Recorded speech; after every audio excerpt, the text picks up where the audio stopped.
It's the NOCO Bassmaster Elite at Lake Guntersville, being brought to you live by Seafoam Marine Pro.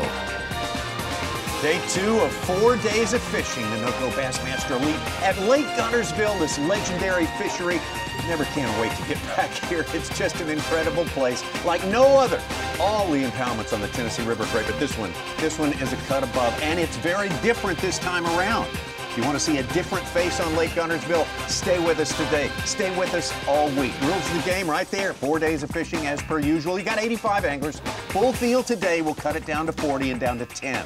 On the final day, championship Saturday.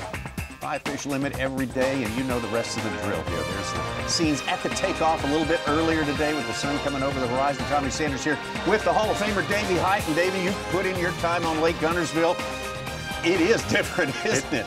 We're figuring out things. It's very different, but I was actually impressed with the weights. To make the top 10, it was good. It's only been taking 14 or 15 pounds for the last few weeks at Lake Guntersville. It's just that time of year, late September. Today, I guess, the first day of October, but fish are very, very scattered. Talking to some of the anglers that caught them good yesterday, all the way down to the dam, all the way up the river, looking at the Hummingbird lay of the lake.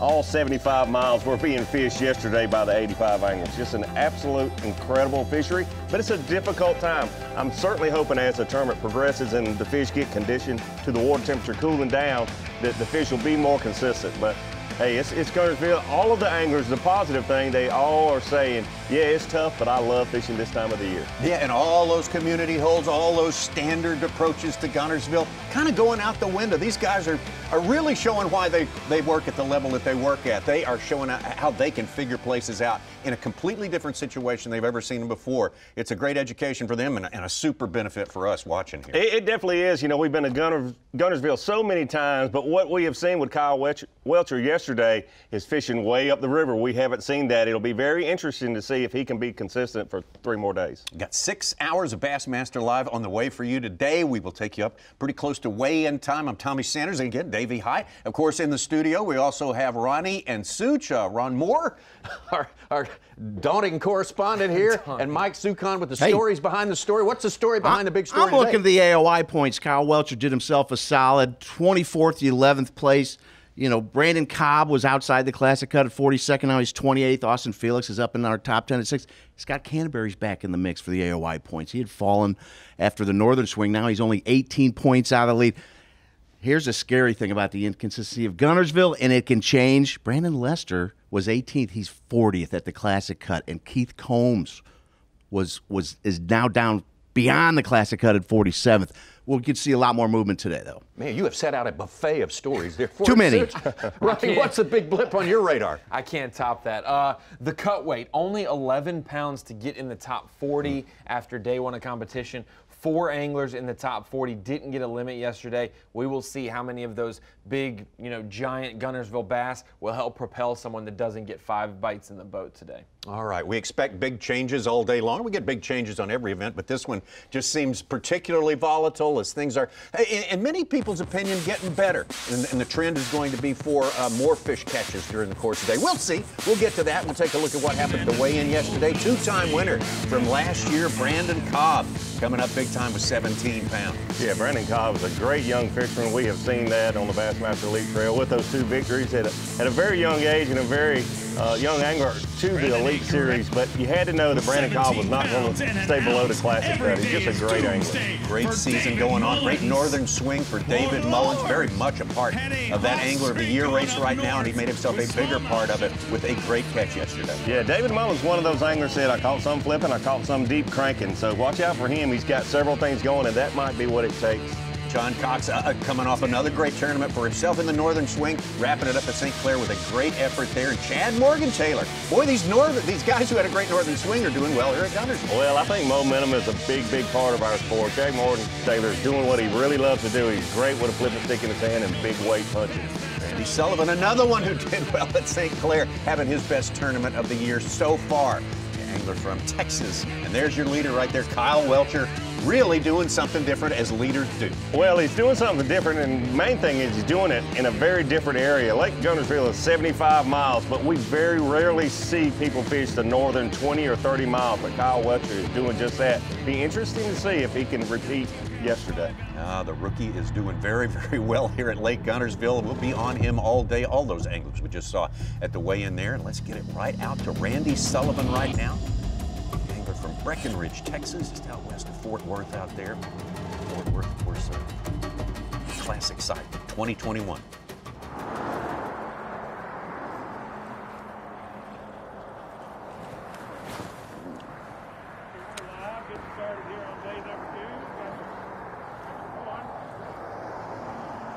Yeah, already getting bit. You know, waiting for that sun getting out, typically for me is pretty important. As soon as it peaks out, sometimes they'll just start firing off like crazy, and it's the weirdest thing. But at the same time, it's just going to be a grinder of a day, just one here, one there, and try to get the size that we need.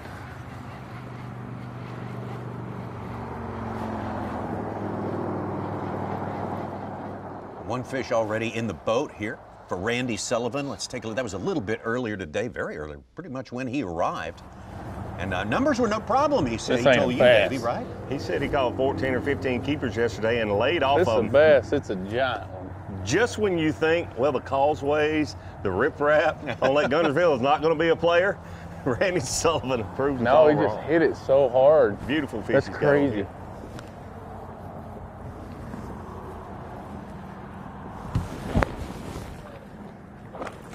God dang it. 18.5 pounds yesterday. That was my fault. He was still green. Oh, man. Shake that one off quick. Looked at him, he had all the hooks in his mouth, and I thought, oh, he's all right. Wrong. Dang. I think you mentioned there that fish is a little green to be right up beside the boat.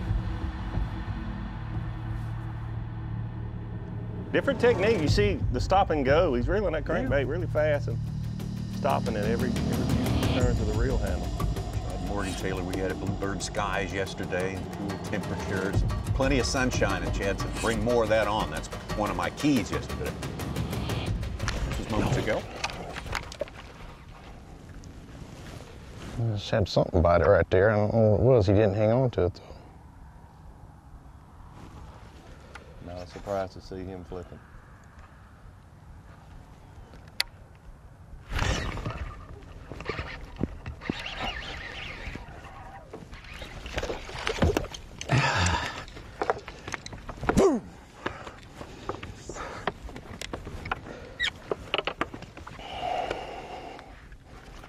There's the first one.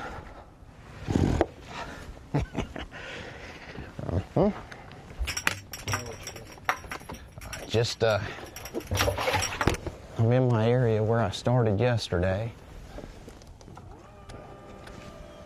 And it takes just a little bit. I had a bite in that little isolated mat right there, and he didn't get it, but luckily he followed back up with it. So, a little area kicked out one for me. I'm happy as a clam, I'm telling you. It's just, you just mill around here until you, this is the area, right here is the particular little area that they were in yesterday morning. You get 2 or 3 shots, and you gotta make the best of them. Just targeting these isolated mats and the mats around the lily pads in here seem to be a key deal.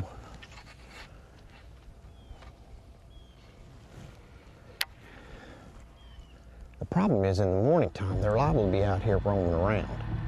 I caught one on a chatterbait yesterday morning, just casting it around as I was moving from mat to mat that I wanted to target. And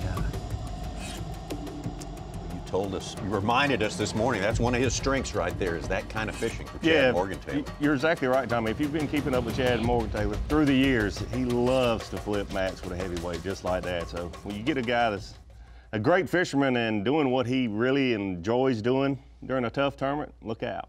And he took the lead, our first lead change of the day.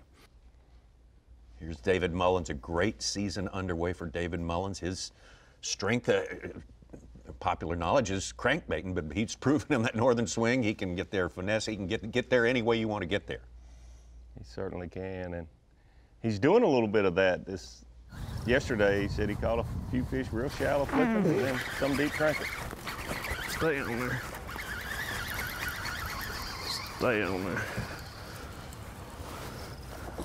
Get in here. Number one, buzz bait action. Pretty sure he'll keep. He smoked it. Oh man, come here, come here, come here. Yeah, he's 17 inches.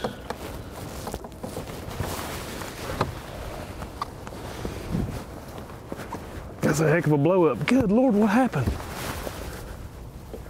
When did that come on? Oh, I left it on at freaking launch.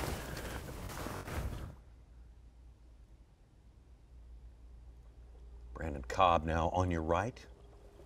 South Carolina angler, very, very accomplished at a young age, and boy, was impressive last year. That's beyond impressive last year. Yeah, back-to-back wins in his home state there on Lake Hartwell, but also Lake Fork. I don't know if he is going to meet the minimum size requirements.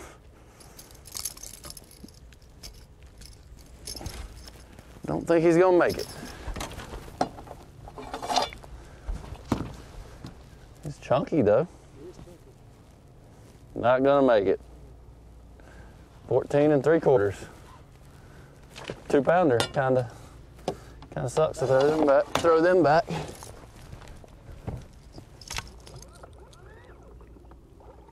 that's Clemson Tiger right there. You gotta catch him a little bigger, but boy, this Clemson Tiger put on a show last year. You mentioned it. His home lake, basically, Lake Hartwell, was just a tour de force. It was, and you mentioned the Clemson Tiger. It's right there at Clemson, so he spent a lot of time when he was in college, I guess doing his homework out on the water. Sure. Pursuing his career. But a lot of knowledge there on Lake Hartwell. Was not a big surprise to see him win there. He's a great fisherman, and you put him on his home body of water, that's tough on the rest of the field, no doubt. But then, to me, this was super impressive for him to go to Lake Fork and win in a big fashion. Probably my favorite highlight of the season here, him catching this 11-pounder on the bed. Biggest fish ever at a great time. I think he won a Toyota truck because of that fish. I think he did too, and man, oh man, what a season. Brandon COBB impressed everyone in the world of bass fishing. Little slower this year, but here's a big day. He can hit a big lick today. I think he will this week. You know, Suits mentioned that he moved from out of the Classic Cut into the Classic Cut. Fisherman of his caliber, you didn't expect him to be out of the Classic Cut very long. And he made a top 10 at Hartwell last week for the Open. Right. So that's some added momentum for this 4-week stretch of fishing. All right. Well, so it's still early now. We just started really running the best stuff that I've got right now. But it's been consistent this week. You get better bites when the sun gets up. It kind of just puts the fish exactly where you can kind of pinpoint where they're at. So still trying to get things started and just kind of figure out the mood the fish are actually in for today. You know, it's always a little bit different, especially in the fall. The bait moves a lot, so we just got to kind of dial in exactly what they're sitting on.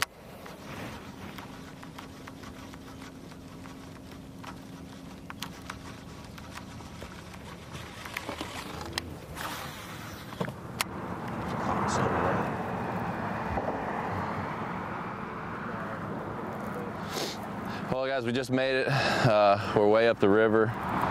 It looks amazing this morning. The water's a little high, and it's nice and foggy. It looks really good. I'm just gonna try here for a little bit, and then I'll pick that frog up and start slinging it around a little bit.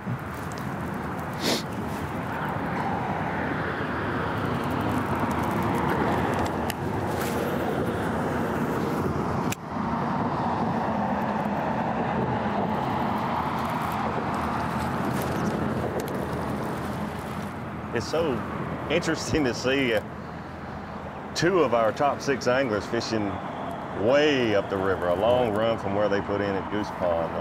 And we've seen so many tournaments at Guntersville, and so few do we see anglers doing well way up north. But it's a very different kind of year and a very different kind of Lake Guntersville tournament. Different setup for sure. John Cox only had 4 fish yesterday. He had one real big one in there. A 6'11". 6'11". He and Kyle Welcher both had 6-pound, 11-ounce fish. Back out to David Mullins here. Currently 3rd place according to Bassmaster. Well, usually me and Swindle, we wish a lot of bad luck on each other. Like, you know, small stuff during the day, like I hope your motor falls off, or I hope your board goes out in your trolling motor and you can't fish the rest of the day. But he actually gave me a good tip last night. And he started talking about buzz baits in the morning, and I didn't throw it at all yesterday, but I've got an area right here where I caught some punching fish yesterday. 2 of my better ones I caught punching, and there's a lot of scattered grass, and a lot of this is milfoil, and no lie, this is within 10 yards of where I caught them in the Classic. So the grass, there's something about the grass right here they like. I don't know if it's just milfoil hydrilla mix, and there's just not a lot of it anywhere else, but this is right on my dot, and I got to thinking, you know, there's a lot of scattered in here that I can't flip, and you know, when Gerald said something about buzz bait, I was like, you know what, I'm gonna try that in the morning over top that scattered stuff, and you know, I haven't been throwing it 15 minutes and I already got a keeper in the boat, so keepers are good. I'm really shocked to have what I had yesterday, but you know, I didn't have maybe 1 fish yesterday at 10 o'clock, so I'm well ahead of the game, but we'll see how long this pans out. But the old G's tip coming off pretty strong this morning. David Mullins took the opportunity, speaking of yesterday, to move into 2nd place in Toyota Angler of the Year, Bassmaster Angler of the Year points. It's a perfect morning for it, though. Just a little bit of ripple, not too much. Scattered grass. I mean, everything says they're going to bite right here. But it's September also, and you got to realize too, it's tough as nails. And even though I caught 17 pounds yesterday, still only had maybe 6 keepers or something like that. So, and weighed in a 15 1/4 incher. So it's tough. September, you got to keep an open mind. These fish move a lot. A lot of times they get on bait-oriented stuff, and they're here one day and gone the next.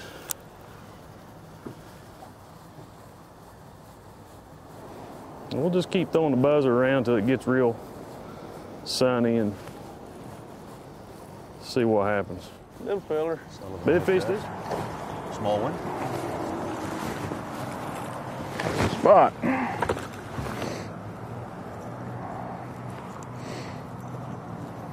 Here's your size limit. Uniform.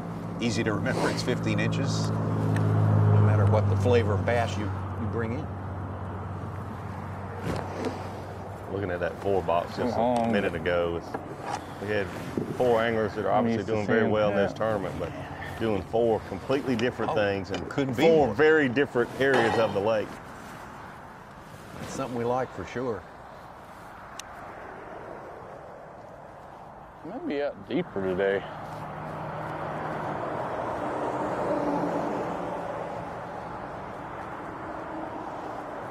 Another beautiful day. We'll get to that TH Marine weather a little later before you can see, just like yesterday.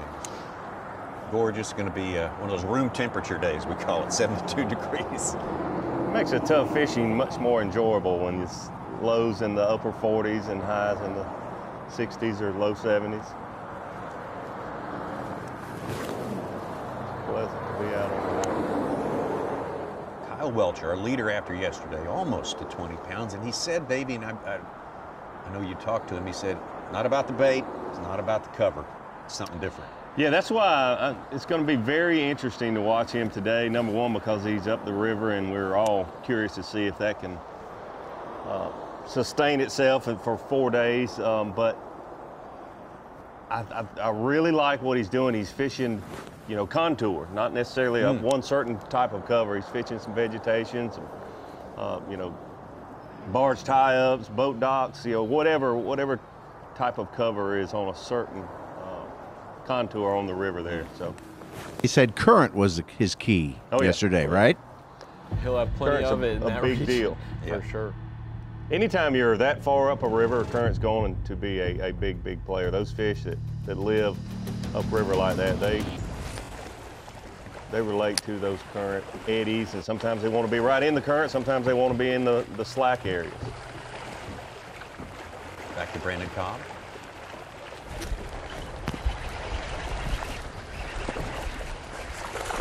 Might keep.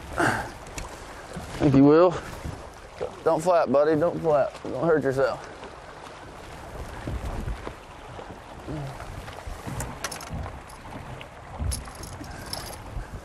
I believe he is a scoreable bass.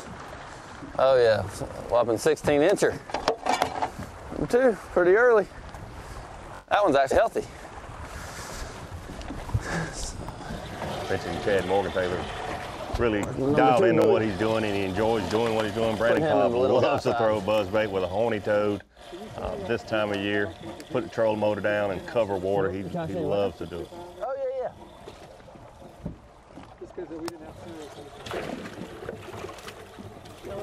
That fish should give Brandon COBB our lead.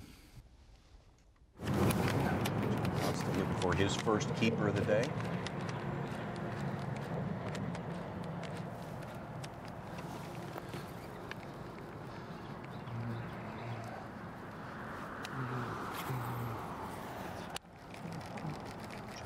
Took third. Last meetup up north, St. Clair.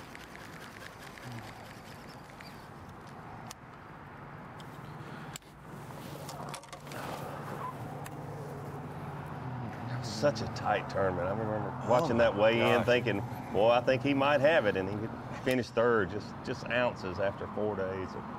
Think about that. 8 places, the top 8 were only 2 pounds 4 ounces apart. That is the tightest incredible. ever. The tightest. And it got tighter every day because Bill Weidler started the final day in 8th at St. Clair. It was 2.5 pounds back. At 8th, 1 day later, it was only 2.4 back. Kept getting tighter and tighter. If it was a 6 or 7 day event, everybody would have been within 1.5 pounds at some point.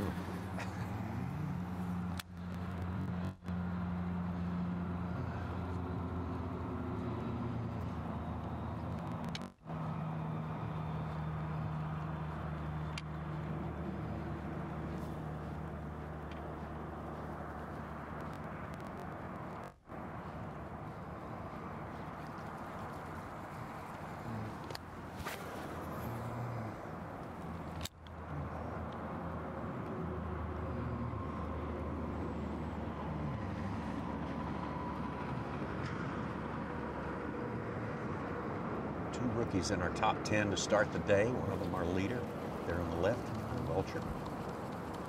And then Austin Felix started this day in 7th place. Seems oh so long ago, but Kyle Welcher with a flipping stick and a big weight in his hand caught a 10-pounder to start the season off.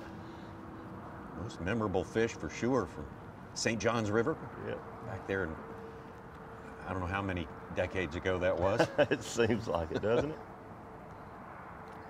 We did our fantasy fishing segment previewing this event. I had Kyle Welcher on my team, still do, but because of that St. John's River catch, I feel like he's always connected to Florida, and I called him Florida angler Kyle Welcher because of that. And so it was like, you know, there's always those certain fish catches that carry with anglers, and for him to do it in his, you know, 2nd or 3rd day of competition in his career is interesting. Yeah, that was one misconception about Welcher. The other was that he should be all over Guntersville because he's an Alabama guy. He said, basically, I've never been here. Yeah, so he went to the river, which he knows river fishing from his part of Alabama with the Coosa and Tallapoosa area of the rivers. I tell you what, you can't watch that. Said the most memorable catch from the St. John's, not by a little, but by a lot. Let's take a look at it. One more time, the rookie Kyle Welcher, his first tournament ever as a Bassmaster Elite Series angler.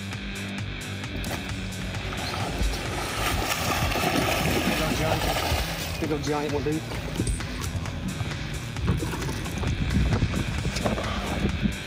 Giant one. Come here. Look at my hands on you. Oh my God, dude! Look at that one, baby! Holy crap! What? Woo! I'm Hey, sure. that's off to Paul Mueller, but that's this for single catch, that was the one. And that's just earlier this year. I mean, his first Bassmaster Elite Series tournament, catching that giant bass on camera. That's absolutely incredible. Normally give a lot of love to the marshals, and Rick Moore might have been our most famous marshal with how good he does when he's covering these anglers as a marshal, but Les Cook as taking that role, just capturing that 10-pounder on camera. That was a remarkable job. Look at that beautiful fish. Look how short that fish is. Awesome. So fat. 10 pounds and an ounce. That is a BFA. Yes, sir. Yes, sir. Beautiful, beautiful fish. I'd like to see some more of that. He's on a lake now that he could certainly catch a 10-pounder doing the exact same thing. Probably got the same rod in his hand right now.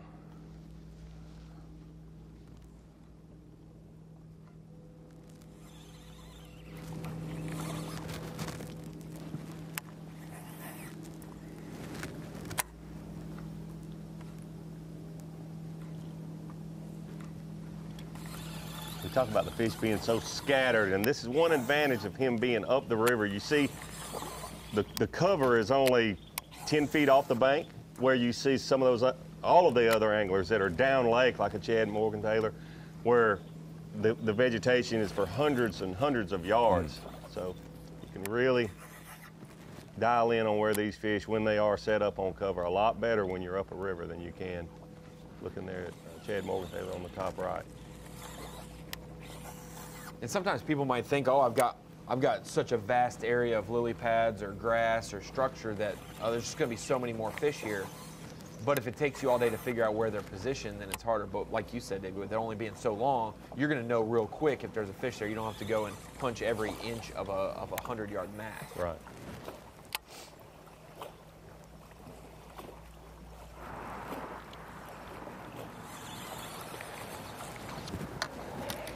Just picking up with us, Brandon COBB. Starting the day in 6th place, has 2 in the boat and the lead as it stands right now.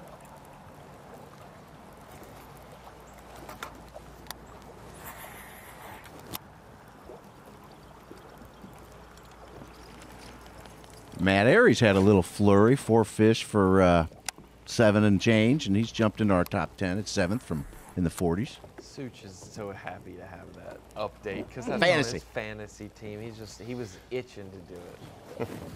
He almost won here last time. He did.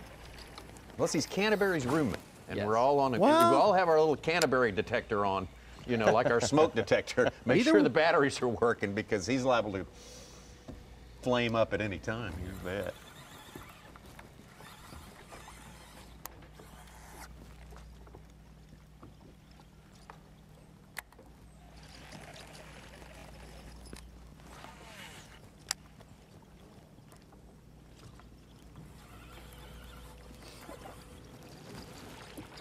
It's always nice for guys like Brandon COBB to give you a tackle tip when they come to studio about their favorite bait in the fall, and he talks about a toad on a buzz bait, and then you see him do it in a fall tournament. You're like, "This, thank you. That helps us." We'll have footage of that to talk about. Oh, he loves to do this. He does it all the time in the fall. From summer through fall. The fish in the boat, as we say, for Brandon COBB. Your leader right now. Oh, yeah. Whopping 16-incher. Sir. Right Into the pretty boat. early.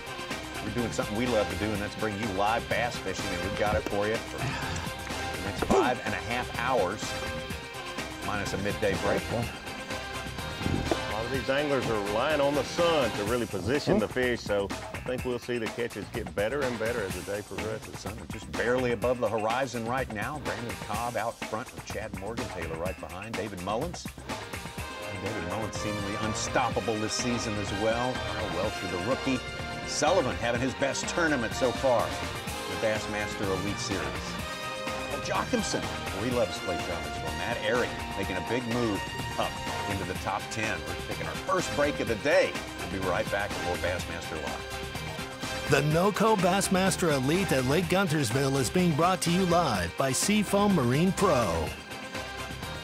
The NOCO Bassmaster Elite at Lake Guntersville is brought to you by Power Pole, Skeeter Boats, Yamaha, and by Toyota.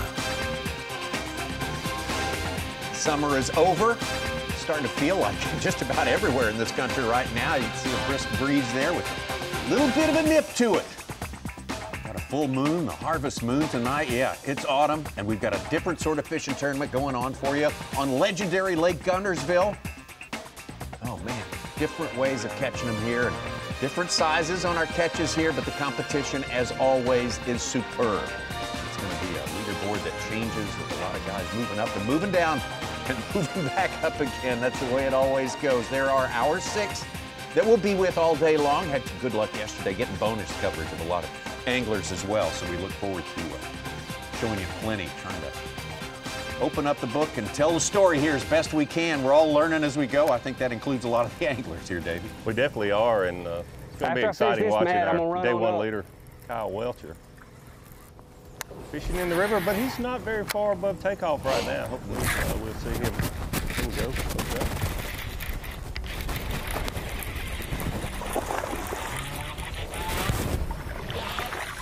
Short.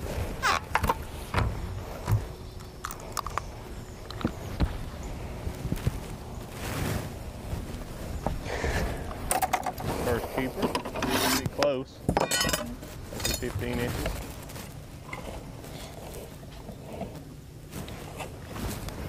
Okay. A little short.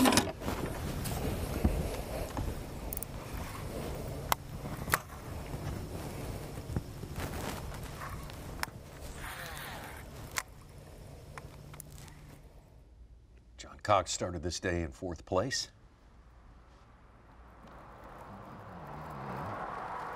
He is farther up the river. You can tell a good bit of fog up on that end of the lake. Might be why Kyle Welcher hasn't made that run yet. Mm-hmm. There he is. We picked him up just moments ago.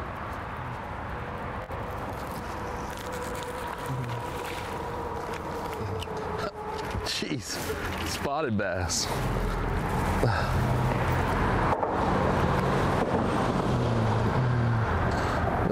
Spotted bass, that's crazy. I didn't know they even lived back here. I think he'll make it. I don't think I have a board though. I got the handy cooler right here. Oh yeah, 16 and a half.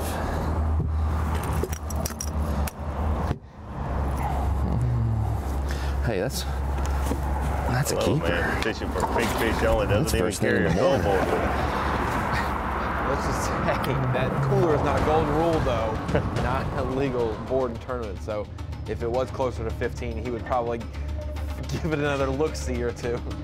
£1 3/4. That's what that went in to Bass Track as unofficially for John Cox to take him off the schneid and into 6th place here. Started the day again in 4th place.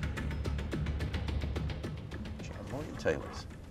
Matt Aries, our first to a limit, and we got a 4-pounder from Tyler Rivette.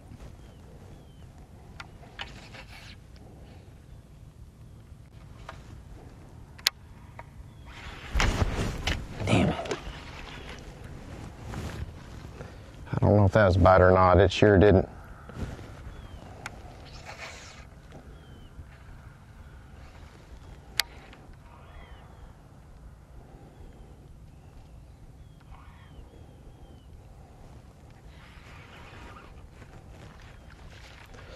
It didn't pull back. Probably got a little bit of air trigger this morning. We didn't see a whole lot of this yesterday. We expected to see more people punching through this vegetation with a heavy weight. So, and Chad Morgan-Taylor's very good at it. As that sun comes up, should get better and better for him.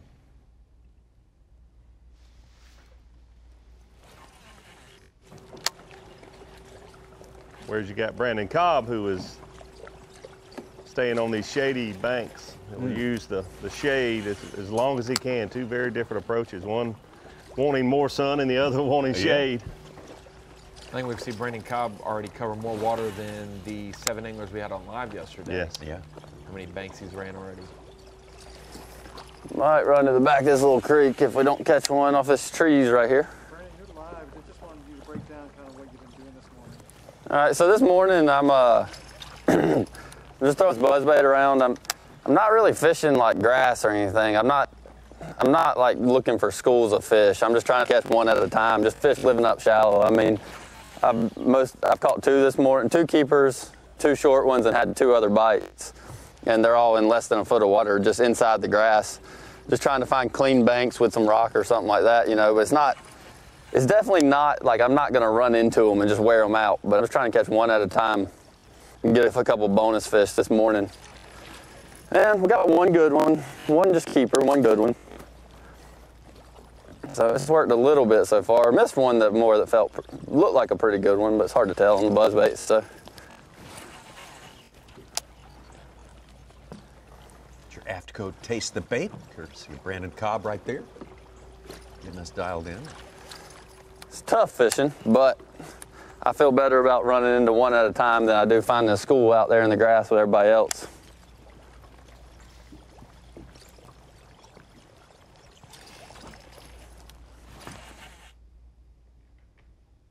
Again, good morning. Good morning if you're just picking up with us here, as we say, Brandon COBB. Our leader right now, he's got keepers in the boat. He's got a very different approach than some of our other anglers. Oh yeah, whopping 16-incher. He's just covering a lot of water. That one's actually healthy. Any time of year, but especially this time of year, these fish they're moving a lot. That's why it's been so difficult. You see anglers fishing the bank like Brandon COBB. You see some anglers fishing offshore, cranking 15, 18 feet deep. We saw David Frist on a Carolina rig offshore yesterday. But Brandon COBB's just playing odds, keeping the trolling motor down, throwing a bait he has confidence in this time of year, and thinking, hey, I'm gonna run into 5 keepers. And that's a good mindset.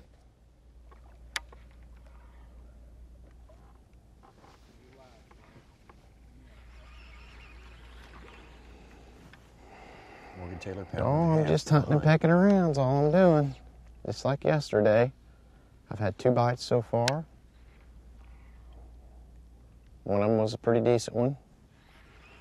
The other one, not an on keeper. And I'm just working my way around, see if they've moved, trying to drop it in front of one. It's just all it is just a hunt and peck game. It's a needle in a haystack deal.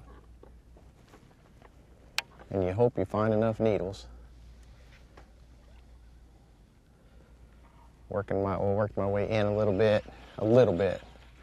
I haven't been catching them real far back. Not to say there isn't some back there, because I think there is in places. But now I'm working my way kind of back out. I'll work my way around this pad group and just kind of try to remain slow, methodical, and hit the high points. Pay attention to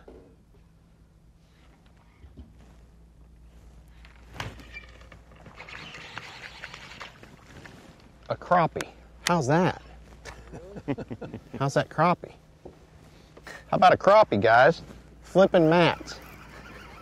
And it's a nice one. I'm telling you, sandwich. Go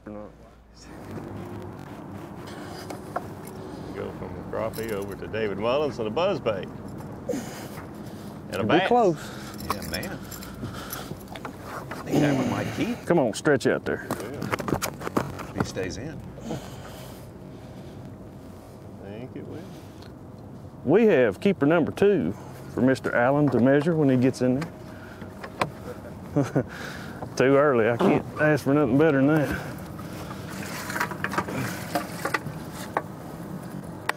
The old buzzer is working.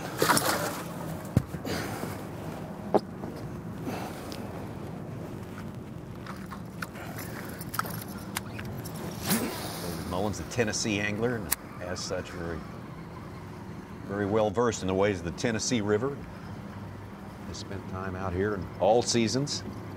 adapting to this season, this in-betweener sort of season we're in right now, Davey. That's the biggest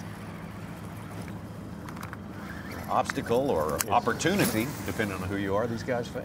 Certainly is, and he's been known for years to be a good offshore fisherman with a crankbait in his hand on the Tennessee River, but had a good northern swing, and we're on the Tennessee River, but so far this morning, fishing shallow with a buzzbait. What's crazy is that Gerald Swindle, who knows probably more about Lake Guntersville than anyone else in the field, gave his buddy David Mullins that little bitty tip. Yet Swindle struggled yesterday and only had 8 pounds or so, not the tournament he's wanting, but he knew something that was able to help a guy in the top 5 who doubled his weight. You know what I'm saying? Yeah, he didn't catch it. That's crazy to me that you can know what's going on and just, he could have lost him. He could have caught a bunch of shorts. You just don't know an angler's He had a perfect angle for that one. It's also interesting that an angler that caught 17 pounds would listen to the advice of somebody that caught 8 pounds the day before, and the fact that he would listen, and the fact that it's actually kind of working out for him. But. Yeah, I think the fact that he's caught him before is works in Swindle's favor probably. David Mullins, man, oh man, he's got not a lot to prove this season. His main objective, I'm sure, is lining up on top the 2020 Bassmaster Angler of the Year stats, and he made a big case for that yesterday, moving into second place and 5 points behind Clark Winland. Clark Winland, who struggled, frankly, early yesterday, but did salvage a pretty decent day out of it, remains on top. Ito goes from second to third, but there's a layout of the season, great season for David Mullins right there, 46, just like the worst finish for Clark Winland. Man, oh man, these guys are running down parallel tracks right here. They really, really are. That's amazing that both of Clark Winland and David Mullins currently in second place. Their worst finish, 46. We've got 3 events to go after this one, and boy, they're all different sorts of setups there too. Could be an upsetter event in there for anybody in the field. So I just noticed something there too. Did Clark finish 3rd or 4th at Eufaula? I think he was 9th. He was 8th at Eufaula. 8th or He 9th. fell down to 8th? Yeah. Okay. He was 16th at St. John's, 8th at Eufaula. Okay, okay. And Mullins has a good finish at Champlain, but he was among the group of anglers that had the lead changes in the final hour of the tournament. He was right there with a shot at his first elite and lost 2 big smallmouth on the crankbait. That was a brutal way to watch him not win his first elite. Yeah.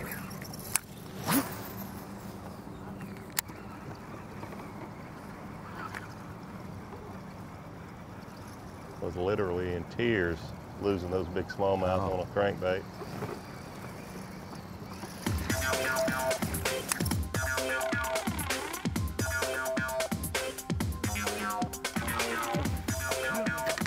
Speaking of that, there we go. Good start.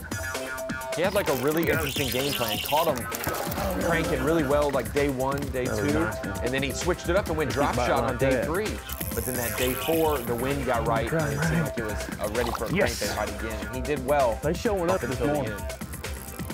Yes, he's a good one. We stayed with him, I think, 3 out of the 4 days, and it was just it was drama all the way.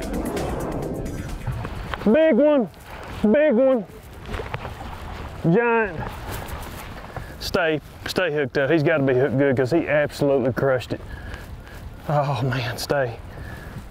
Oh, stay. It's a big one. No! No! No! No! No! No!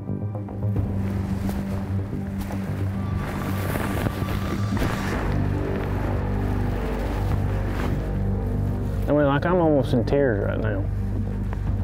That would have pushed us up to 22.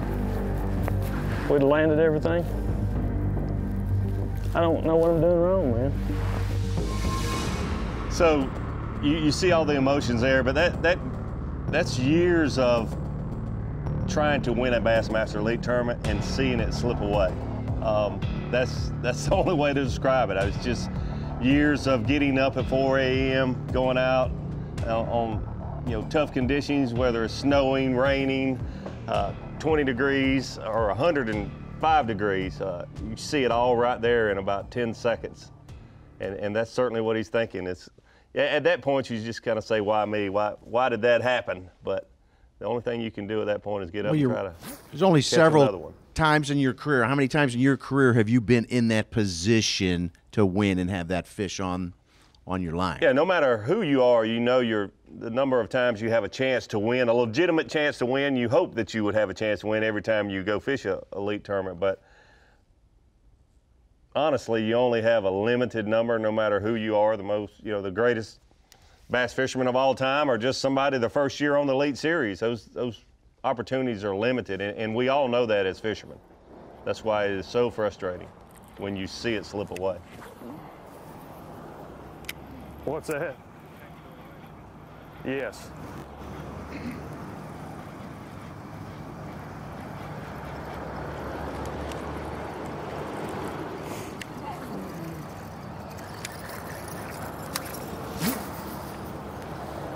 Not almost as good as Oprah.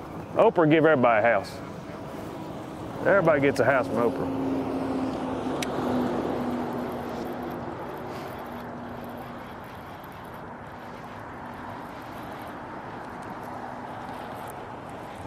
You and I sat in a room with him, a little meeting room in Birmingham, back 2014, right? Had some of the rookies come in to meet him before they started their first season. And he was a young, eager, really just soaking it all in guy, and man, he has made some big steps in his career since then. Certainly has. Certainly has.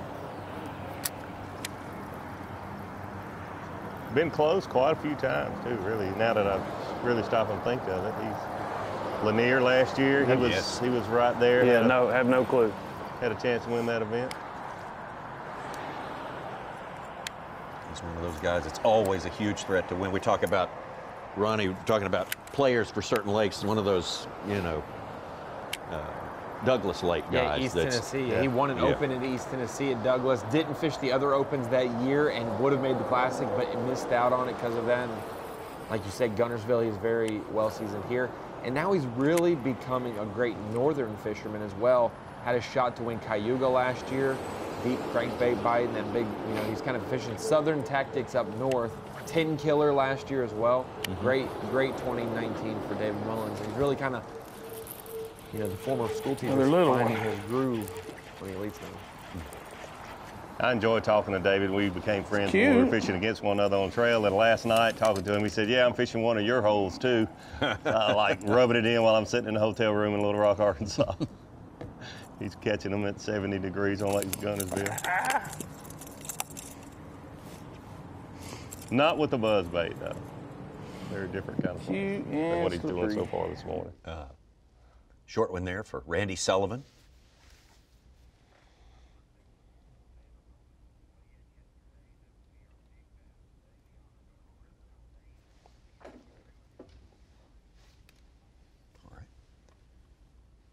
Well, as tough as it is, I mean, as Davey, you said, they're not so much looking to eat as they are to just deal with change, deal with the transition right now. These fish, the big ones still live here. They haven't gone to Florida or anything. And how about this one right here?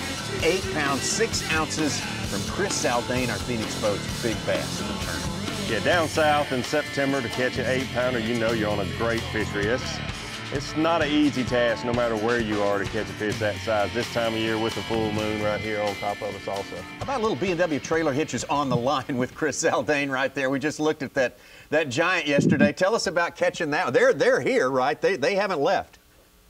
Oh, no doubt, Tommy. They absolutely live here. And this is like Guntersville. No matter how tough it is, you have to go for 5 big bites. And I'm simply putting myself in historical areas where, they're capable of producing 30-plus pound bags.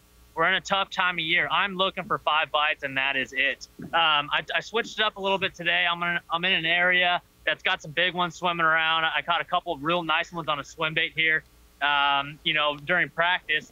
The wind has changed directions a little bit, so I'm doing something a little bit different, knowing that later in the day, that big fish bite really kicks up. And what I'm doing, I'm really looking for about 4 or 5 bites, and if I land every one of them, I'm going to have a big day. So yesterday, I had about 6 bites. I landed 4 of them. So, today I'm going to mix things up. I have a long day today, just looking for a couple bonus fish this morning. So Chris, explain to us a little bit about how difficult it is to have that mindset when you get up in the morning, going to fish for 8 hours in a tournament, hoping for 5 or 6 bites. Well, it's brutal. It's absolutely brutal. I'm sure a lot of guys lost sleep. They're complaining about how tough it is, and it is, but it's just that mindset. It's kind of that swim bait, big bait mindset. But as I say that, I'm throwing a little Vision 110 +1. You know, this is a classic winning bait, but this is the junior size. Like I said, I'm just trying to get some bonus fish first thing in the morning, and then it's that mindset, hey, I'm going to go out and throw a swim bait or flip for 5 hours straight and only catch 3 or 4, and only catch 3 or 4 fish. So it's definitely a mindset that you have to lock into, and, come 3 o'clock, 3:30, hopefully you have, close to 20 pounds. Chris, it's so hard to get them to open their mouth and eat all day long. As you say, they're there. There's no doubt about that. What is the trigger? I mean, what do you have to do to trick them? You got to be there at the right time. You mentioned that and when that's going to be. But what else do you do? Yeah, there's 2 types of forage going on right now, and normally on anywhere on the Tennessee River, whether it be Guntersville, Chickamauga, where we're going in a couple weeks, I like targeting fish that eat gizzard shad, big giant shad, which means big swim baits, big spoons, the larger than normal forage. Here I'm fishing around a bridge. There's a lot of threadfin shad in the area, and they're surfacing. That's why I'm throwing a jerk bait. But there's two different forages I'm keying in on. One is the bluegill shallow. This is the time of year the bluegill gets shallow under mats and vegetation relating to current a little bit. And then the gizzard shad, which is around these bridges here. So you can really pick and choose. You really have to match the forage and the areas and the bait selection in order to be successful. Catching a 7-8 pound fish isn't oh, I lucked into it. I mean, you're looking for those big giant bites, and that's what we're going to do today. So Chris, I got to ask you one last question. I'm familiar with where you are. There's tons of fish that have been caught in that area, and different times of the year when we're there on Lake Guntersville, March to June, you mark a lot of fish right where you are, moving in and out through there. Are you marking a lot of fish there now, or not so much for this time of year? Yeah. Oh, yeah. They're here. No, they're here without a doubt. And it's, first thing in the morning, it's real active. There's a lot of bait around. There's a lot of carp, catfish, gar. Everything's here, and that just creates an environment for bass to, they feel it, they hear it, they feel all these fish around, and a lot of times it triggers them. So you got to throw those baits that get them to react, like those jerk baits, like those big swim baits. Or some guys are catching them on jigs and worms, just fishing real slow around these spots. But there's a couple key feeding spots around these bridges here. You saw it during the Classic. You find those key little spots and hit them, throughout the day, and eventually you'll come up with a big fish. Chris, thank you so much for filling in a lot of the blanks for us right there. The great Chris ZALDAIN out there, and reassuring us that they live there. That's the biggest reassurance you can get right there. 8 pounds and 6 ounces brought to the weigh-in on day number 1. That's an incredible fish at this time of the year, an 8-pounder. So fun watching these guys deal with these very tough, very challenging conditions. That's a treat, and the big bonus is the possibility of seeing fish like that, which is just all over the lake, those kind of possibilities. Which one of them is going to come to fruition today? We're going to find out. I can't wait to get deeper into this day as the sun gets higher and we get closer to that afternoon bite, too, that Chris was referring to. Lots to look forward to. Stay with us right here on Bassmaster Live. The NOCO Bassmaster Elite at Lake Guntersville is being brought to you live by Seafoam Marine Pro. You're watching the NOCO Bassmaster Elite at Lake Guntersville, being brought to you live by Seafoam Marine Pro. What a place, Lake Guntersville, really just getting started. First hour under our belts here at Bassmaster Live, the 2020 NOCO Bassmaster Elite here. There's our leaderboard as it stands right now. Brandon COBB, 2-time winner last year on the Bassmaster Elite Series, making some big-time noise here on day number 2. David Mullins in the middle of a great season. Look at Stetson Blaylock, one of our big stars from last year, in the same places that COBB was moving up there in the cut line. This is the first of 2 moving days. Today you have to move into the top 40. And that's the cut line right there. Currently at 12 pounds, 14 ounces. Justin DeMarion, we've spent some time with this season. Sitting with you, ditto. Micah Frazier, ditto. A lot of the guys having good seasons and sure don't want to miss the cut here. We always talk about that, how important it is to make that cut and be able to fish on day 3, but it seems even magnified even more today with it. Just one fish is going to be the difference.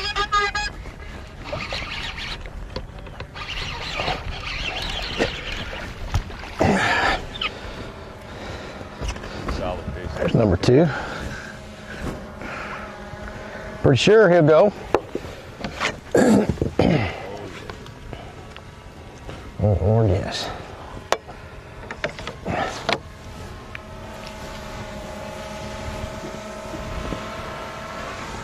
Number 2. We'll retake the lead with that one. Yeah.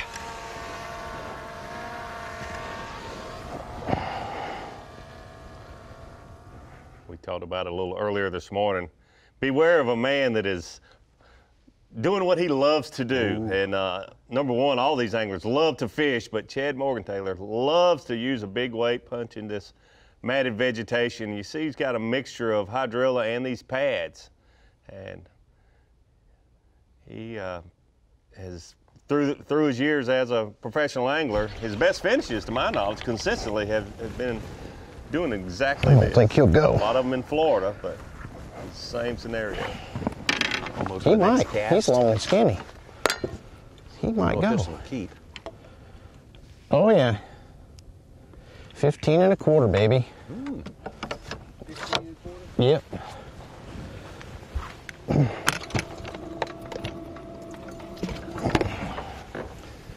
You might want to stick with Chad. He's a little mini roll here. Of course, he was wanting this high sunny skies, and he even got a bonus fish before the sun had cleared the horizon this morning. So things couldn't be going better for Chad Morgentaler. Dave Mercer's now been on the scene. Took care of that great weigh-in that we had yesterday. And Dave, observations from yesterday and anticipations for today. What are you looking forward to today? Not lying at all, guys. I mean, I lied a lot yesterday. If you think back, I said we'd have, 3 to 5 bags over 20 pounds.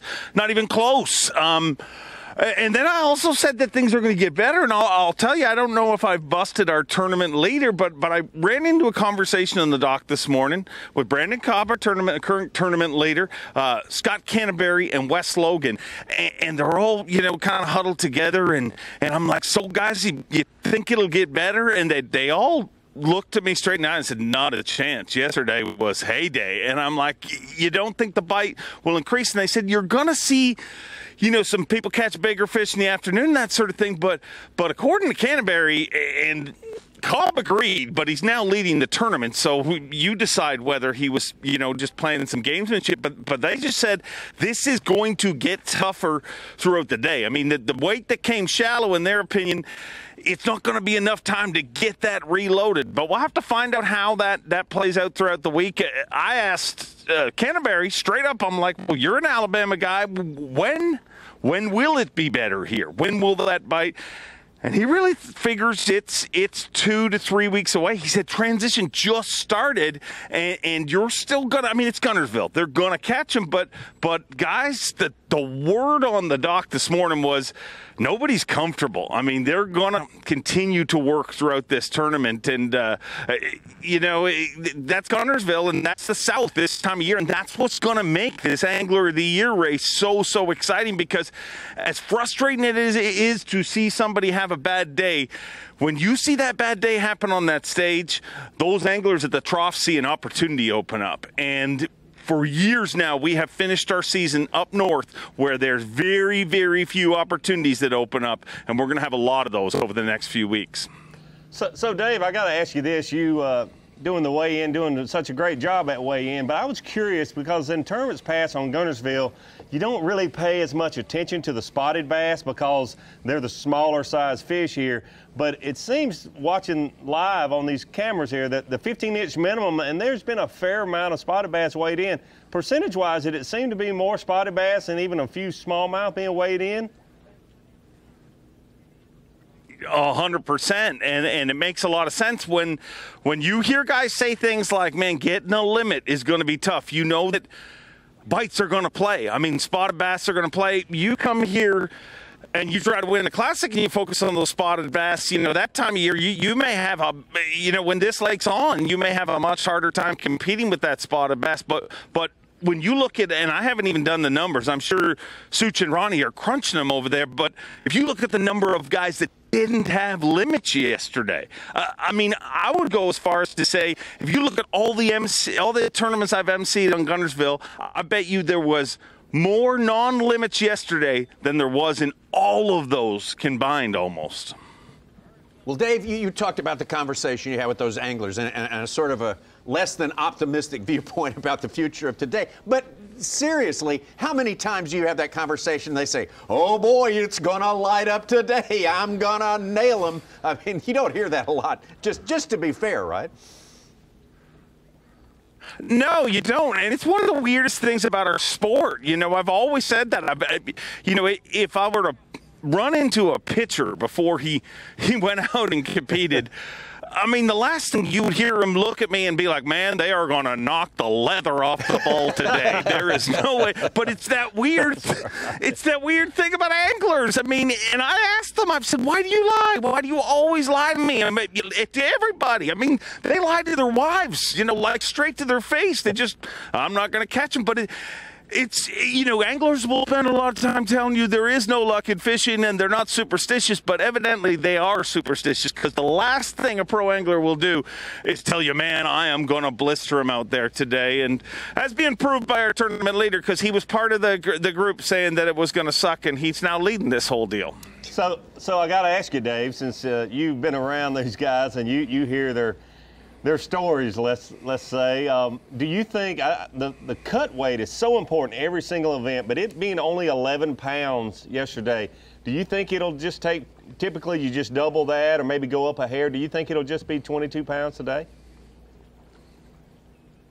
I can't see it jumping up that much. Just simply, I mean, that is one area where our anglers hit it nail on. I mean, they said it's going to be, I don't think I talked to an angler that said that the cut weight was going to be outside of between 10 to 12 pounds a day, and we're right in the middle there. So I would expect it not to make a major jump here today. Just simply, I think it's going to change a lot. I think you're going to see a lot of those guys that, you know, Brandon Lester, who only caught 3 fish yesterday. You got to imagine he's going to have a better day today. I mean, not to single him out, but there's a lot of those stories. If you look through, you know, the 84 anglers we have competing, there's a lot of guys, the haves and have-nots, to steal a line from Tripp, and that is definitely the tale. So I do think you're going to see those players in the cut change a little bit, but I think you're going to be right around that 11 pounds a day to get inside the cut, which seems like nothing. I mean, I know everybody up north's like 11 pounds. Are you kidding me? But we just, you know, watched guys catch, you know, 11 pounds after 11 pounds, but they're here, but Guntersville is fishing stingy right now. It's just transitioning. Those fish are not set up anywhere, you know, and you're just seeing, when you look at a guy like ZALDAIN, I mean, with an 8-pounder, you know, that big bite makes the difference here. But I do think I'm getting rambling a lot here. I'm getting all excited this morning. It's day number 2. But 11 pounds, Davey, there's the answer to your question.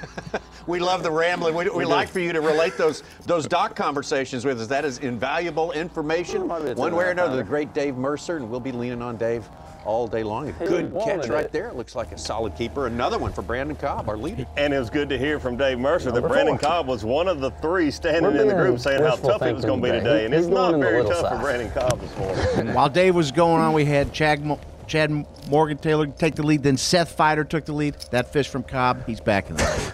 Forget what I said about our leader, Brandon. That was just me. It was like a 4-pounder, I thought. You know, if I'd have lost him, we'd have both score up and down. Man, I just lost a 5-pounder, but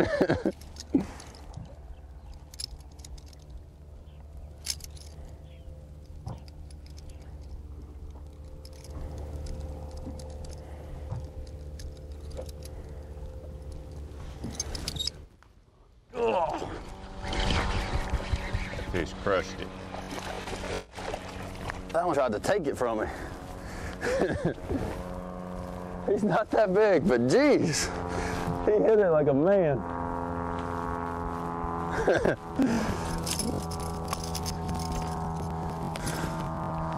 It might be a 2.5 pounder. He wanted it.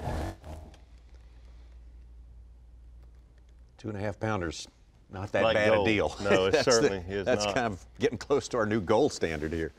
In this very different week on Lake Guntersville. We heard David Mullins talk about having not thrown a buzz bait until this morning. A buzz bait to a lot of, I would say the majority of the anglers, is very specific. They don't use it like a vibrating jig or a spinner bait or some other baits that are just like routine. But for Brandon COBB in the summer and in the fall of the year especially, it's just another bait he's going to have on deck of his boat every single day. Every single day.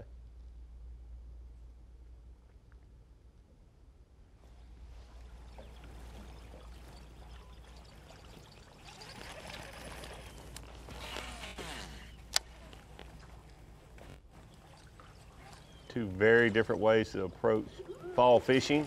You see Chad Morgan-Taylor and a couple other anglers just very slow. We saw David Fritz yesterday, soft plastics, very slow, just keeping the bait in front of the fish long enough to just make them bite, so to speak, being in the area.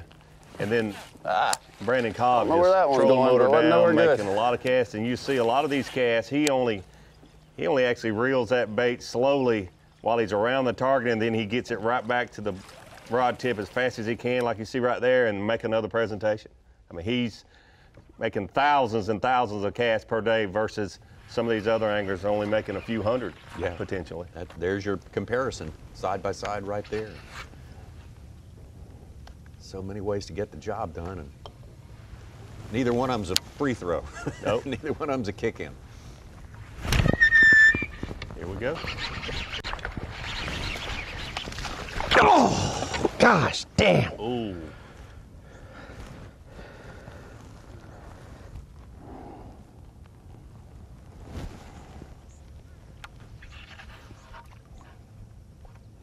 Watch this again. It always hurts to lose one, but boy, in a tough tournament like this, these bites are hard to come by.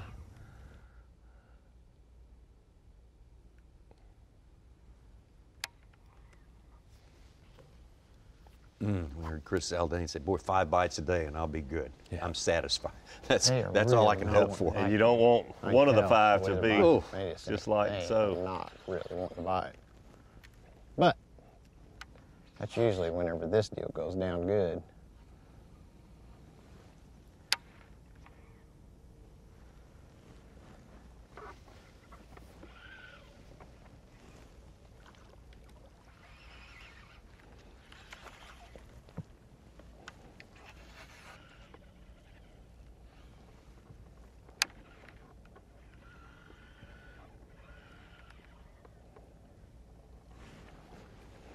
Randy Sullivan there on the top left, making a change, fishing some boat docks now. He's been throwing a crankbait on riprap all morning.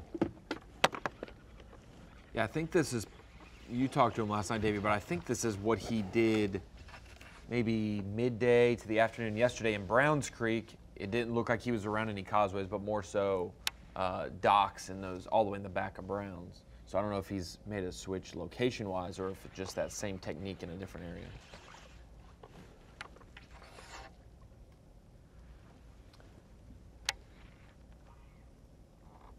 Yeah, he caught a lot of what he weighed in on that crankbait yesterday morning. And then he just left those fish and started doing this and was able to catch a few more fish, and really felt good coming into today with the crankbait and fishing these boat docks.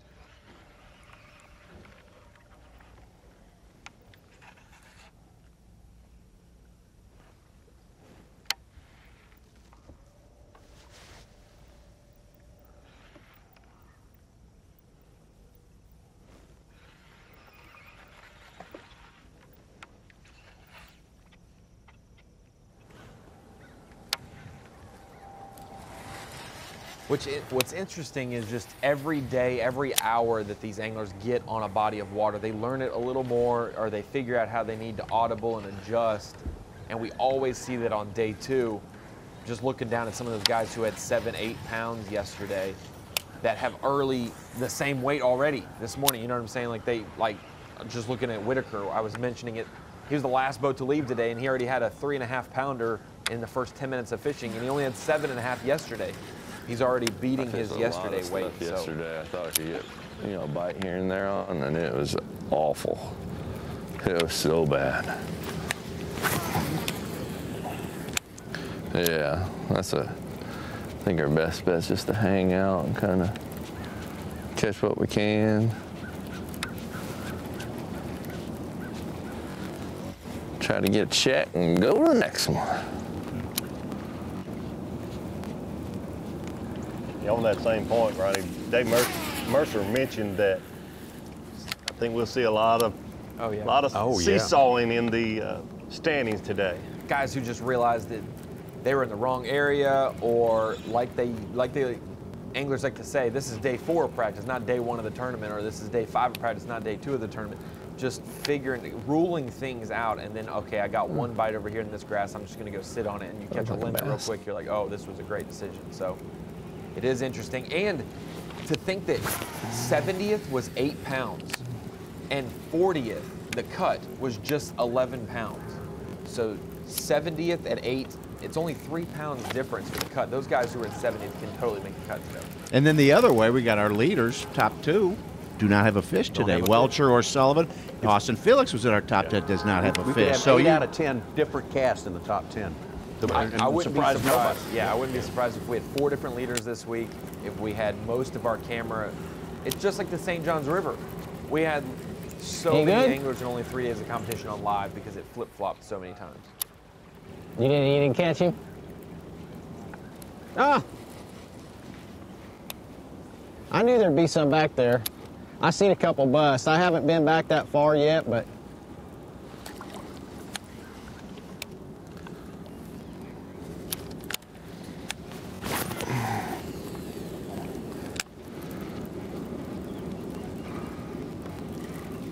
Chad talking to Keith Combs. Who did not catch them yesterday. No. It was a disappointing day. 2 fish before 8. Dropped way down the angler of the year, like Such was saying. Respecting the fact that Chad is up high in the standings, you saw Keith didn't even have a rod in his hand. Once he got around him, he just got on the trolling motor and moved on.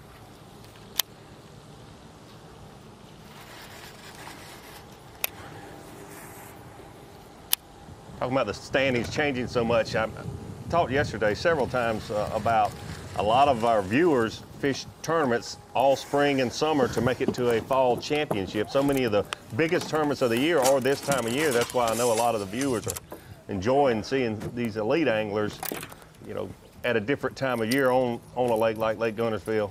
But it's also one of the few times that a lot of those tournaments will be multiple day tournaments. 2 days, often sometimes 3, where you fished your whole life only 1 day tournament. So it's a very different deal on a tough time of the year, knowing that, hey, we might not have caught them very, very good yesterday. We're middle of the pack, but a lot of those guys that caught them are not going to catch them today. It's not over until it's over. And so many anglers, you know, get caught up in what happened on day 1, especially this time of year. You know, it's only halftime, you know, for a 2-day event. And in our case, it's just starting the second quarter. And for a guy like Kyle Welcher, who might not have been on much, that one big bite that got him to 19 pounds, you know, got him up that high, that's almost 2 days of fishing. He's just below the cut if it was to double exactly. He only needs just a little bit to survive and make this 85-person field just shrink down to 40 real quick, and he's still in it. You would hope most of these guys realize that the chance of someone going wire to wire on them is just about nil. I mean, you'd have to check that guy out. It's like they say in horse racing, first time on Lasix or something like that. Guy wins this one every day. And the current is always a factor on the Tennessee River, but the farther you go up the river on Lake Guntersville, the more that current is going to impact those fish, how they set up and where they're feeding or not. Today could be, even though the weather conditions are the same for Kyle Welcher, it could be a night and day situation with the current up that river today versus yesterday.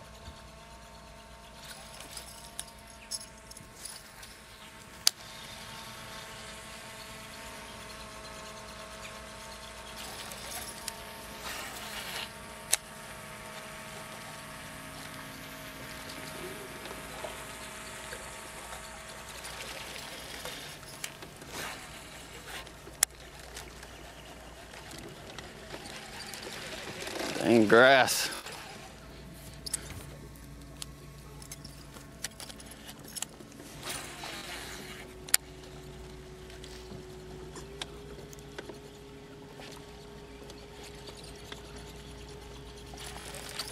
Less wind than yesterday, appears to be, most places. Definitely does seem to be less. Good news for Brandon COBB, because he's going to be burning all his batteries out today. He's going to be wearing them out. He is covering some ground, as you say, Dave. He really is. Seems to be looking for just little holes in the grass or inside. He wants to be around the grass, but I think he's really focusing on under these docks where maybe the vegetation isn't growing because of the shade, and then really, really close to some of these seawalls and right up on the bank, just looking for those little edges where if a fish is, set up to feed, that's definitely where they'll be, at some ambush point. A hole in the grass or the inside edge. People look forward to the fall because it's an equalizer. It's not normally a tournament that's won with electronics. It's just guys fishing. Same as a guy doesn't find a great spot and can hold it for 4 days. Some of these guys are running new water every day. Just they're running baits that they're confident with, and they're just going rather than dialing on a spot specifically with electronics or something. And typically, probably, gosh, at least 75, 80% of our events, because they start down south and work our way north, there's a spawn going on, whether you can visually see those fish or not, but you're fishing the spawn, so to speak, for most of our events, but these next 4 are not the case, not the case.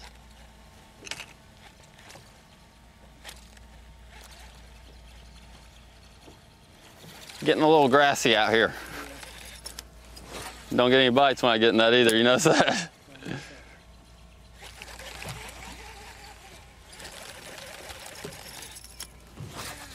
Oh God, that grass made it fly crazy.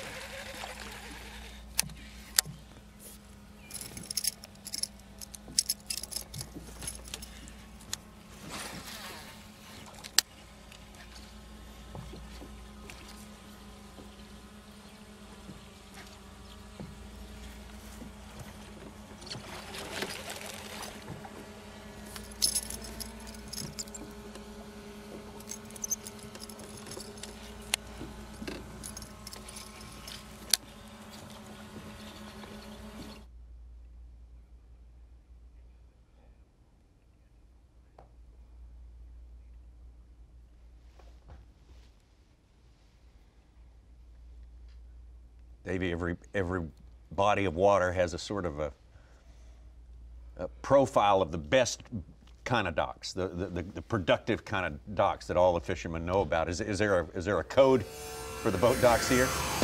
Well, the boat dock fishing on Guntersville is something we don't normally see as much as we are this event. You always see a little bit of it. We saw Hank Cherry win the Classic. He was doing just a little bit.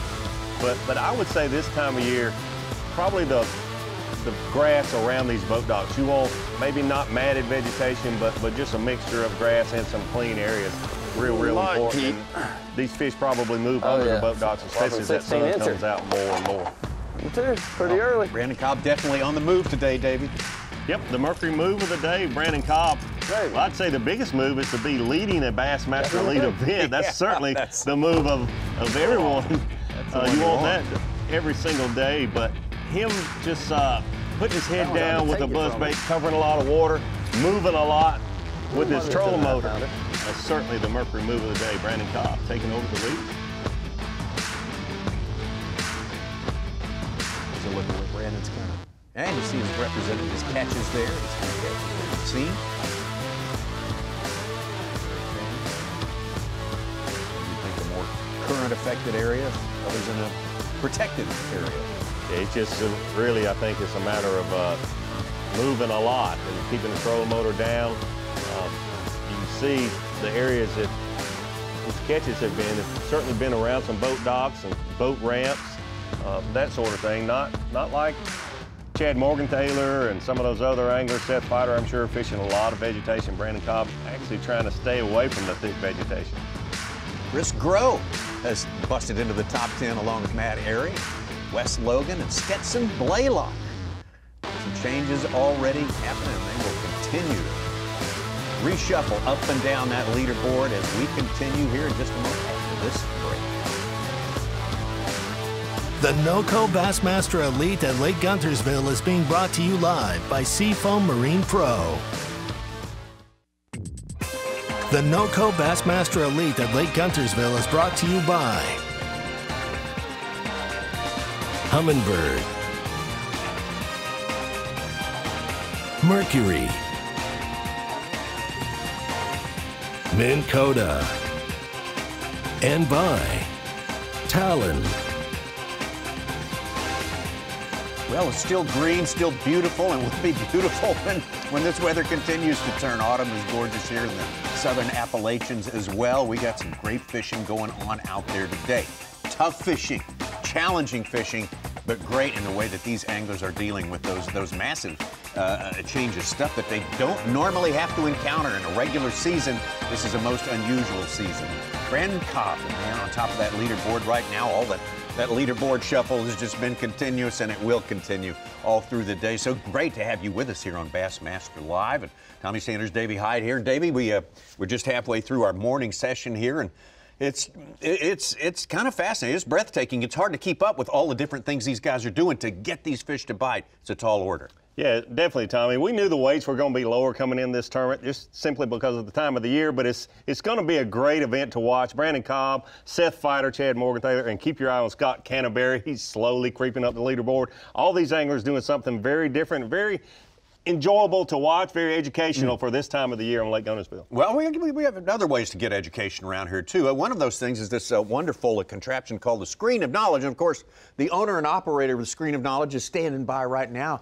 Ronnie Moore, I'm going to throw it to you to bring the knowledge. I'm going to do my best, Tommy, but I wanted to give a shout out to all the people who pay attention to Rapala Bassmaster Fantasy Fishing, and they're going to be sweating it out this week because the way the weights were on day one, the way the fishing is going to be throughout the rest of the week, it's going to be a flip-flop every day, and you're going to have to be easy with those nerves. But looking at those stats that not only that we can enjoy as fishermen, but also they do pertain to fantasy fishing as well. There were only 46 limits caught yesterday. 54% of the field caught a limit, probably one of the lowest percentages for limits I've ever seen, especially on a lake like Guntersville. The average fish under 3 pounds, 2 pounds 11 ounces, and this is where we get into some territory that we will see come to fruition in the fantasy points later. Big Bass of the tournament, Chris ZALDAIN's holding that with an 8.6. I don't know if we'll see a bigger one than an 8.6. That's a really big one. Welcher with the biggest bag, 19.5. I still think someone's going to catch a 20-pound bag this week, one of the days. The cut weight, only 11 pounds, 9 ounces. I mentioned it during the last break. You guys can still make the cut. If you're in 70th, 75th place, you only had 7 or 8 pounds, you can still make the cut. Wanted to go over to Fantasy Fishing and say, hey, if you haven't signed up to play, it's free and you can get in any time. And looking at the top 8 teams from Guntersville after day one, the top 8 rosters, everyone has missed a tournament, but they still have the opportunity to win and get prizes this week. A lot of zeros on the board because they joined Fantasy Fishing late in the year and started doing it, or they forgot to set their lineup and missed it. You can still win prizes for individual events as well as for the full season. And for that top lineup after day one, this doesn't count in the bonus points of the Big Bass or the big bag of the event. We decide that on the final day. But Canterbury, Cox, COBB, Cherry, and Sullivan, they make up the best team so far. A lot of variety in those top 5 or 6 teams as well. A lot of different anglers helping these guys in points. But that is the way day one situated out. And we're going to see a lot of things fluctuating throughout the event from today, tomorrow, and then the final day. All right. Still hard, knowing what we know now, it's hard for anybody to rest easy and say, hey, I've wiped out the rest of the world. The only thing we know for sure is that we don't know a lot about Guntersville right this second. We're learning more as each angler catches another fish. They start to get a little bit more of a grasp on it. Well, we just learned a little more thanks to you and the Screen of Knowledge. Ronnie Moore right there laying it down for us. Now is the time when we'd like to reconnect with our friend Mark Zona for some more knowledge, even more knowledge. We know it's time because we not only have phone confirmation, we have visual contact with him. There he is right there. There Z, he goes. good to see you, man. It's you're set up and you're ready to go. It looks like you're the commander of a great vessel there. You're in charge. You're the captain. A Bassmaster Live Northern HQ is what we call this, Tommy Sanders. It's a little experiment that I think we're going to run with for a while, actually. Good, good, good. Sounds good. Looks good. And hey, what have you seen today that's maybe different from yesterday, or what kind of trends are we spotting early on the second day? Gosh, you know, this tournament is all over the map. You know, I watched your 4-box this morning and got to see Chad Morgan-Taylor off to a quick start. And the cool thing about this go-around with Guntersville is, I mean, I hate to say it, but there's always, when you go to Guntersville, there's that potential of a runaway. I do not look for that to happen in this tournament right now. And really, the other cool thing is going to be that right there. Yeah.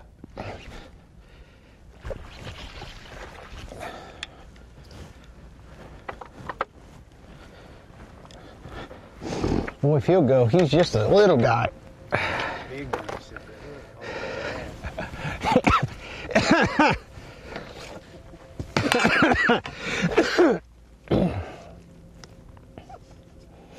Oh, good God, he's 15 and a half.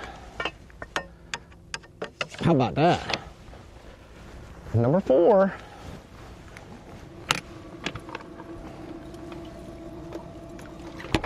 All right.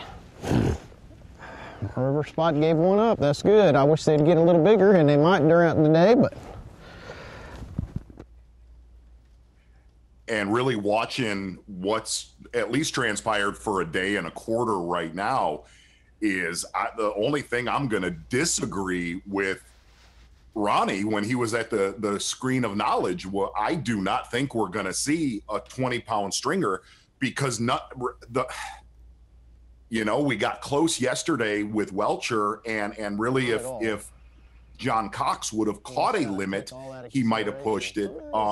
I don't think the weather dictates that something magical is going to happen to catch a giant bag here at Gunter. And the reason I say that is we talked about this a little bit yesterday, Tommy and Davey. If you looked at the weights from local team tournaments, gosh, 15 to 16 and a half pounds has been winning the last 3 or 4 weeks. So no, I don't think we're going to eclipse a 20-pound bag in this tournament.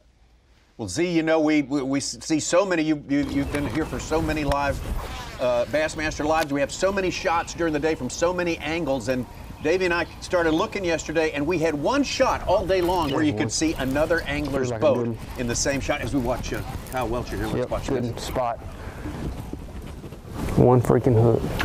Came off. I knew it. Dadgummit. I should have got down there. A lot of times you have them hooked. With one hook, though, you got them good.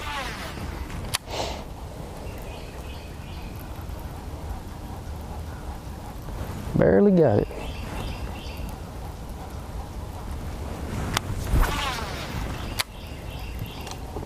I didn't get a good look at that one. Did you guys? I didn't. I think it was a keeper, but it wasn't a it wasn't a 6-pounder like he had yesterday.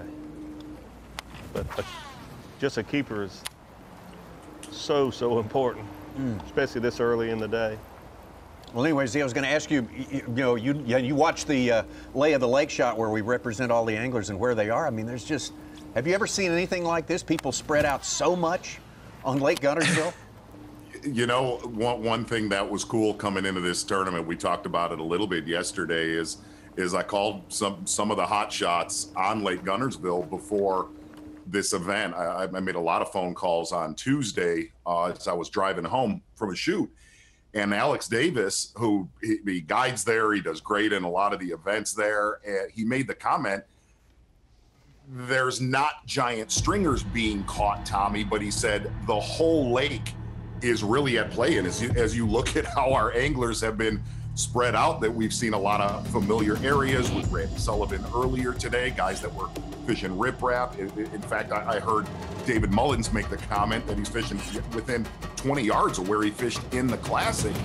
But that's the one thing Alex Davis said. He said, really, the entire Lake Guntersville not catching giants, but the lake is fishing very well throughout the entire system. I'll tell you one thing, earlier today, watching John Cox, we're not going to name his exact creek that he was in up the lake, but it's a very, very, very popular creek in March and April. There's a lot of springs in there. And the other thing is, he's in a creek that has a crazy amount of flats. Massive, massive 1 to call it 3 to 4 feet of water flats. And it looked like that was some of the prettiest grass that we've seen throughout this event so far. Well, Z, what do you think of Brandon COBB's approach? Well, he was our leader. Now he's back to 4th place now. What are the merits of that? You know, one thing that I've definitely noticed in this tournament so far, it is definitely junk fishing 101. But I also think we're going to learn, and Davey, you can attest to this. A lot of our viewers at home probably don't know this. A lot of our professional anglers this year, all the way back to 20, 30 years ago, they don't fish in the fall a lot. A lot of our anglers, they fish January to call it September, and then they sit in a tree stand or a duck blind. I think what we're going to learn the next 3 weeks, taking a look at Brandon COBB right here early with a buzz bait, is we're going to learn which one of our anglers spends a lot of time on the water in the fall and who's going to excel at fall fishing, because they do a lot of it. We're also going to learn which ones don't. No, that's a great point, Z, because you hit the nail on the head. Brandon COBB, he just loves to fish, and he loves to catch fish, and oftentimes that's how you get a junk fishing pattern, a junk fisherman, just a guy that's, he wants to catch fish and does a lot of fishing this time of year. I'm very familiar with what he's doing and how much he does it at home. He doesn't hunt as much as most anglers, and he just loves to fish, and you can certainly see that.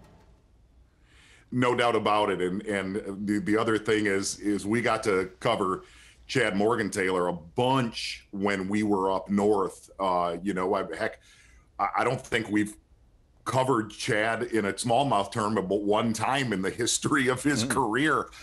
But I heard you say this morning that this is his wheelhouse, and there's no doubt about it. Whenever we go to Florida and we're flipping mats, Chad is a powerhouse at that, and he is doing it in that miracle. I don't know what young Ron Moore calls it, that really popular stretch of grass flipping here on Lake Guntersville. And one crack of the bat in that area, we got to see, Jamie Hartman last year do it. I'm going to say probably within a half a mile where Morgan-Taylor's at right now. Yeah, and we're getting a good look this morning with Chad at exactly what he's doing. You see just hundreds and hundreds of acres of matted vegetation. And you talk about a needle in a haystack, and there are fish under there, but what he's doing, he's staying outside fishing these isolated clumps, the ones that are just out. So it's always, in our sport, in tournament angling, it's always, narrowing down where you're fishing, where those fish are, and taking advantage of each and every flip or each and every cast and having it in a high percentage area, rather than just trying to fish all of the grass, so to speak. And in the spring of the year, you can get over that vegetation and make casts with baits and cover a lot of water and be fine. But this time of year, when these fish are lethargic and they're just not active during the day a lot, being able to pinpoint exactly where those fish are set up and fish a small window rather than a big one. Randy Sullivan hooked up. Good. That was dumb. Oh. How about that? Very dumb, but it worked. Number one is a 5-pounder.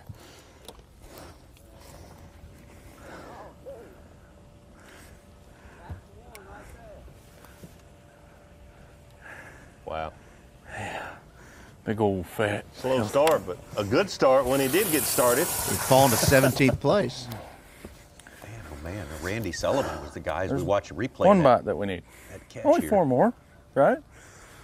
He was about the only guy that copped to being the numbers guy yesterday. He said, I caught 15, and look at today. That's his first fish of the day, and Chad Morgan-Taylor is now the numbers guy. I guess I'll set the hook. We knew there would be a lot of changes today, but that's interesting that Randy said I backed off of him, caught about 14 yesterday morning, and his first fish of the day so far. 4.5, 5 pounder looks like. First two anglers over 10 pounds today. Matt Airy has jumped from 47 to 8, and Jake Whitaker, biggest bag of the day, 12 pounds so far. It's up from 73rd. Which, thank goodness, it's been pretty slow morning so far. That's one of the ones you need right there. That's a solid fish, but hopefully, you know, the warmer it gets, the better it'll get.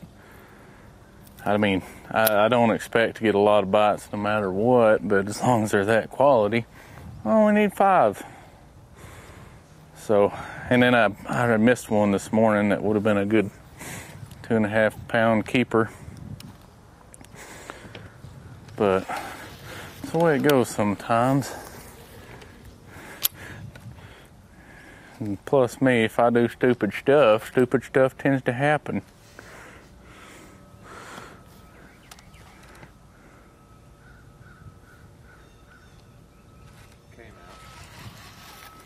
Yeah. Yeah, I did good on fighting him. I've got the right hook on there. It's kind of a lighter wire. That way you don't want to jack them. When they're around this wood like this, if you hit them too hard, you're going to dig your line down in that wood. It's important that you set it hard enough to get them good, but other than that, you really don't want to be yanking on them too hard. Same thing with cedar trees. If you're ever flipping cedar trees, you do not want to just absolute waylay on them. You want to set the hook into them and then just keep a good steady pressure, and if they're going to come out, they'll come out. Sometimes they don't, but that's just the nature of flipping heavy cover and stuff.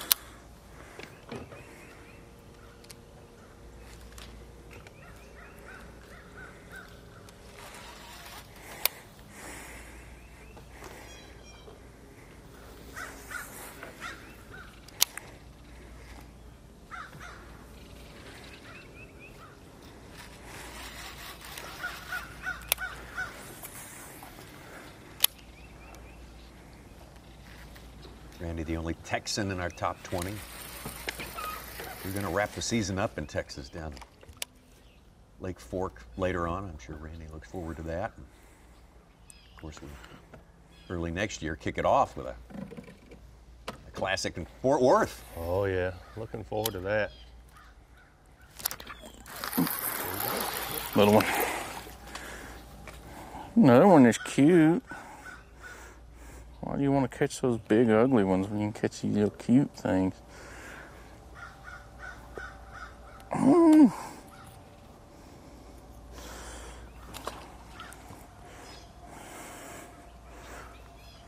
Got Luke Palmer, a little bonus coverage right now. Just watching Luke for a little bit here. He's got a couple of fish in the boat, not very big.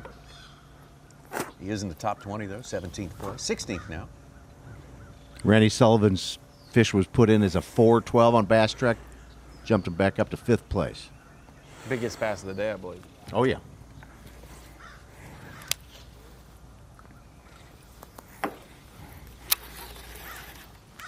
That hurt my feeling that Z didn't think there would be a 20-pound bag.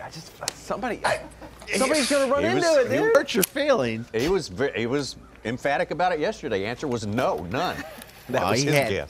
The day was almost done when he said that. You know, one of the cool things watching Randy Sullivan right here is I was a total unnecessary name drop, but Greg Hackney's been watching the broadcast all morning, and he says, "Gosh," he said, "you know, when's the last time that we got to see a true fall boat dock deal?" And I said, "Heck, I think it was Denny Brower back in the Mega Butts. I'm not even sure what year that was, with one of the most memorable catches we have ever seen on the Bassmaster." So very cool to see, and like we said yesterday, pretty good vibe that that's going to be a player going into the weekend.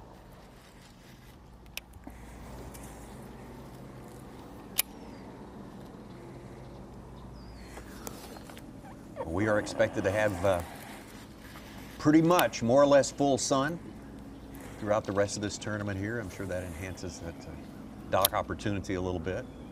The Megabucks here, Z. Denny Brower won in 1992 in October. 92. My gosh, that's the Yeah, year see, after I I was- graduated. That was the year Yeah, before I was born. curious when you said we covered because I knew that was early 90s. I was like, wow, you started your career. That's the royal we. In historical That was coverage, even yes. before I started fishing Bassmaster tournaments. That was before I started breathing. What? I was mentally covering events back then. Yeah, David. You knew what you'd be doing a decade later, didn't you? You know, I'll tell you the one thing that I have noticed, and we talked about it a little bit yesterday, where Kyle Welcher, you know, did his damage. If you really go off of the history of guys that we cover, we said this at the end of the broadcast yesterday, it is so hard to duplicate that with those fish being able to reload up that river. It is so incredibly hard to especially, you know, to do that 4 days, more or less, too. I have to admit, I forgot Z because he's not here with us. I forgot he was still on the call and was reacting to me with the diss. I was just venting to y'all that I was sad he didn't believe. So you were still getting settled in here. I was just trash talking him. Yeah, I didn't know he was still watching. I'm going nowhere, Kimosabe. I'm going nowhere. He's locked in. So Zona, you may know this, or if maybe you've talked to Alex Davis, because I haven't been as far up the river as Kyle Welcher was yesterday. Does the current really change a lot throughout the day when they generate or not generate that far up? And the water level fluctuate quite a bit? Do you know, or have you talked with anyone that really knows that much about the very upper end? I don't, Davey. I don't know if there is a fluctuation, but I'll get some info tonight to try to break down that area real hard, especially if we're with Kyle again tomorrow.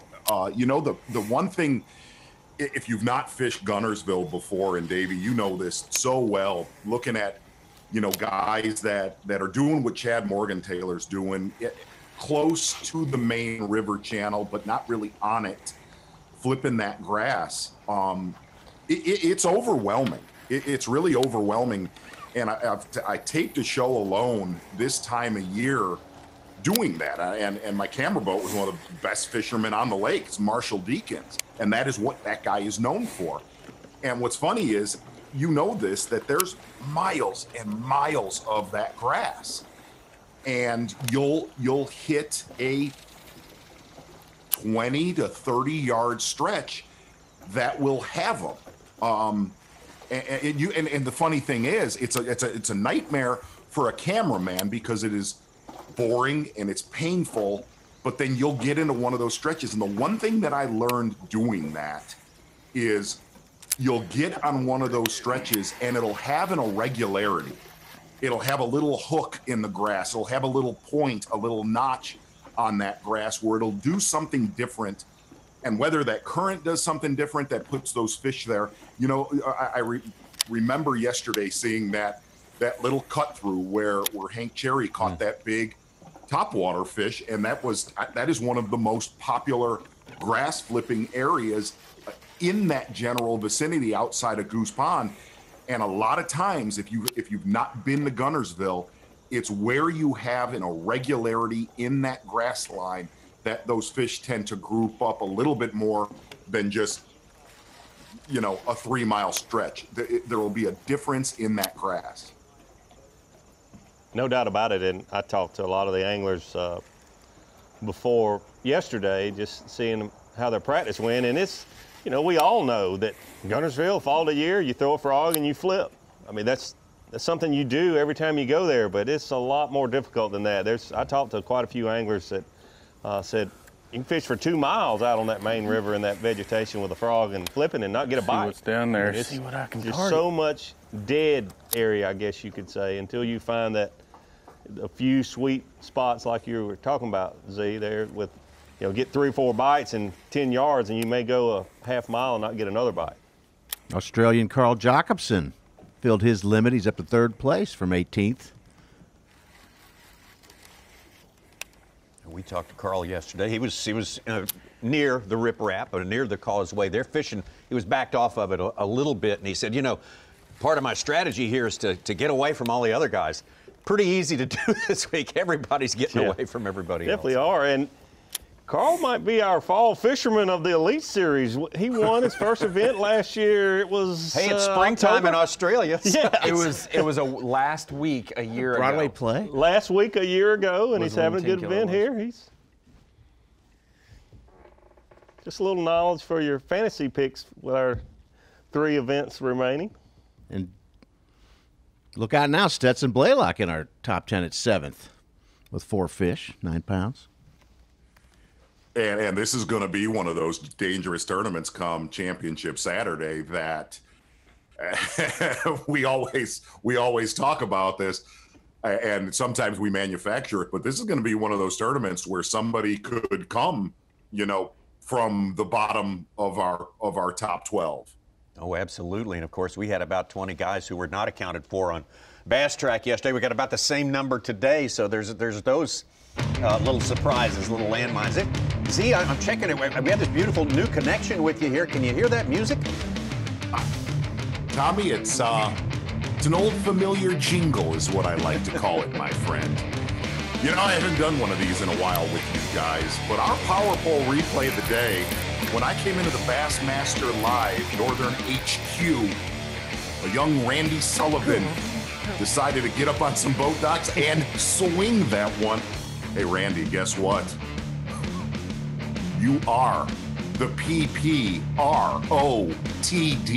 the Power Pole replay of the day. There we go. There we go. It works. The new connection works. It does. It was awkward as always, and I enjoyed it. That's perfect. That's what we want. Look how that came out of that guy.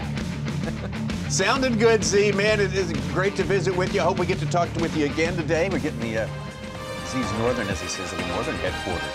Man there. That was fun. Some great new possibilities opened up by that option for all of us. We'll get a South Carolina HQ set up. Man, we're gonna be talking all the time. I'm all in. There'll be a little South Carolina connection next week, but I'll be at Santee Cooper. You will be the South Carolina connection next week. Brandon COBB still on top, but doing a good job today. Who else is going to pop up there next? We'll be right back after this break. The NOCO Bassmaster Elite at Lake Guntersville is being brought to you live by Seafoam Marine Pro. You're watching the NOCO Bassmaster Elite at Lake Guntersville, being brought to you live by Seafoam Marine Pro. Day number 2, also known as moving day number 1 here at the 2020 NOCO Bassmaster Elite on Lake Guntersville. Look at all that expansive vegetation there. Always one of the important components of the whole fishing scene here at this legendary spot. Brandon COBB, South Carolina, the man on top of the leaderboard right now, the 40 cut. So very important for today because you have to be above that 40 or above if you want to fish. Continue on and fish on Friday and somehow have a chance to make the next cut, which is down to 10 on Saturday, a championship Saturday. It's like college football fans say, I wish every day could be Saturday. Well, football fans, fishing fans might be able to say it this week. Let's go way up Lake Guntersville, up the river, and find our leader to start this day, Kyle Welch.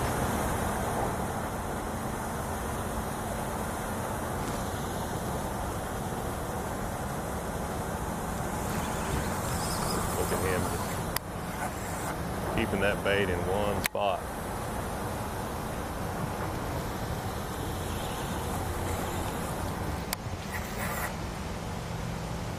Dropped it through that mat. Here we go.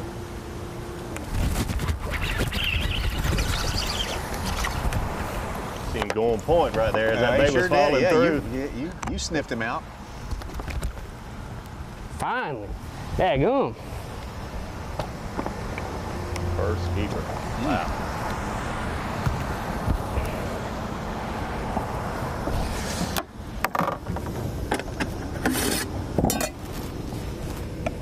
Oh, yeah.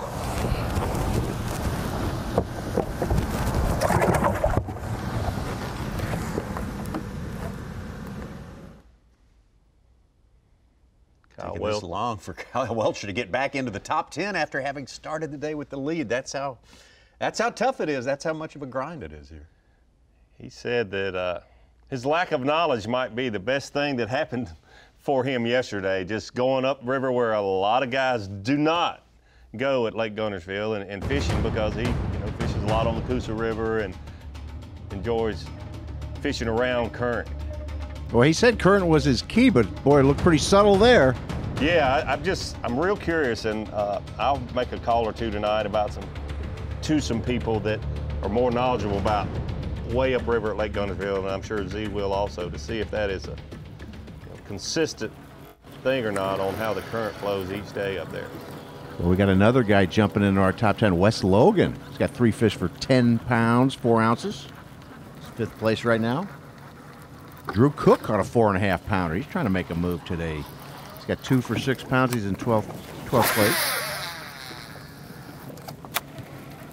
Checked in with David Mullins for a while. Mullins falling down to 9th place. He's 4.5 pounds behind our leader right now. Well, we ran out, of our buzzbait deal. I figured that would kind of be a first thing in the morning. It's that behind all those grass. There's one. Little guy. Behind all those grass mats is the water just gin clear. So it's like, I figured first thing in the morning, that would probably be the deal. And then after the sun got up, I'd have to go do something else. So I'm just trying right here. This is one deep spot I had that had a bunch on it, but there's very few good fish here. There's a lot of 14 to 16 inchers, and I had a couple bites on jig the first cast, and they didn't bite it, so we're trying to crankbait through there, and second cast the crankbait won't eat it, but the reason they might not be biting the jigs because they're not big enough to, just like that one up there is small, and I can see them sitting up there on live scope. So we're just, it's grinding. I'm trying to finish out my limit and then maybe try to go catch some more quality fish somewhere. And I was hoping for one more bite on that buzzbait. I figured if we get 3, then we could get the other 2 pretty easily. But there's nothing easy out here right now. Like I said, it's September and it's tough fishing, and I'm just doing everything I can do just to catch a limit, and that's all I know to do. So we're gonna fish deep, bounce around, and I'll probably fish deep till I finish out my limit, and then we'll try to go catch some big ones out of some grass somewhere or something like that. So that's the plan anyway. I just had one bite that crank. Which just shows you what's going on Lake Guntersville right now. He goes from throwing a buzzbait in a foot of water to deep cranking out offshore. Unbelievable. Let's have some A&W Trailer Hitches bonus coverage live on the line with Garrett Paquette. Garrett in our top 20 right now. And Garrett, Guntersville is a great place, and I'm sure you've studied it all your life at a distance and in person, but boy, it's not a walk in the park this time around, is it? No, it's not. It's extremely tough. I'm out here flipping. It's what I've been doing the whole day. It's what I did all day yesterday, and I'm kind of joking. I'm making 3,000 casts, and I'm looking for like 7 to 10 bites a day. So that's kind of, that's just your fall transition in the south. It gets really tough. These fish, I've seen a lot of lures over the summer, especially this year with COVID. We've had so many guys fishing that, normally have to go to work every day. So, which is great, but it makes fishing a little tough. So it's one of those weeks where you just kind of have to commit to something. At least I have to, and do it for 8 hours totally. I can't, I can't run around and change patterns and try new things like I normally like to in these tournaments. It's all about just putting my head down and going for 8 hours and just trying to get my bites. So Garrett, I'm sure you do a lot of this up north. There's a lot of matted vegetation in the summer and the fall of the year. Does the bite go away, so to speak, in the fall of the year up north as much as it does here in the south during the same situation when you first start having those cold fronts?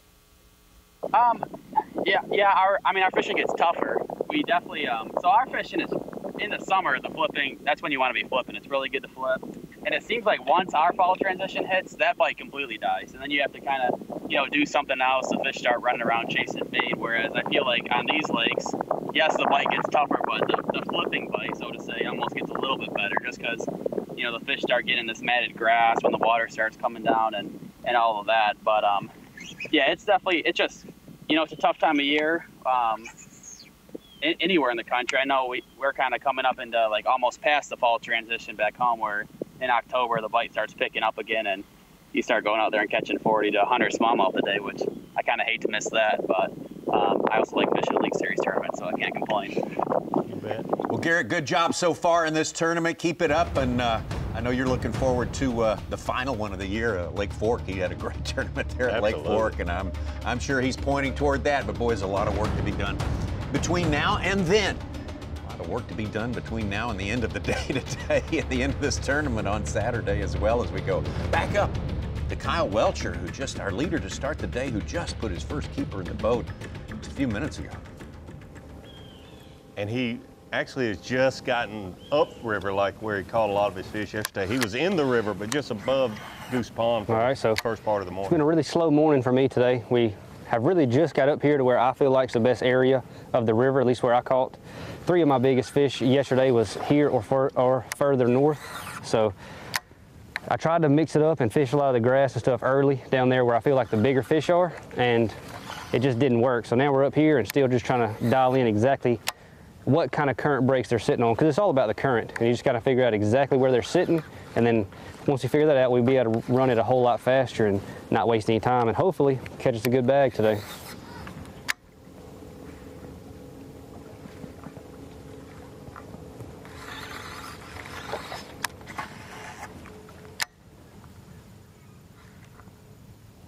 You mentioned it's all about the current. You think, well, obviously he figured it out yesterday. He's the leader. He had over 19 pounds. But I really think that that current is probably going to be different every single day that far up north. Got to refigure all the time. Yes, where those fish set up are going to be depending on whether the current's moving faster than yesterday when he caught them, slower. The water level, I would assume, is going to fluctuate up there. It could be, even without much rain, it could be 6 inches higher one day than it is the next day, or lower. I mean, a lot of changes going on, and you will have to figure that out each and every day. Wake. There we go.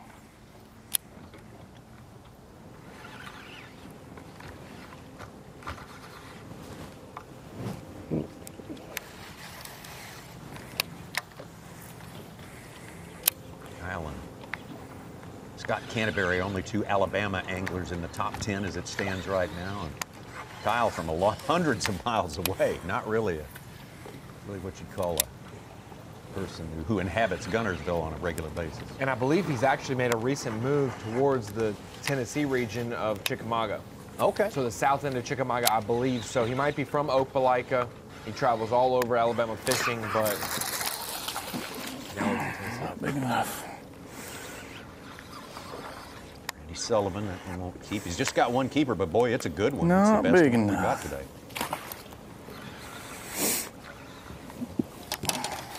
That looks fun.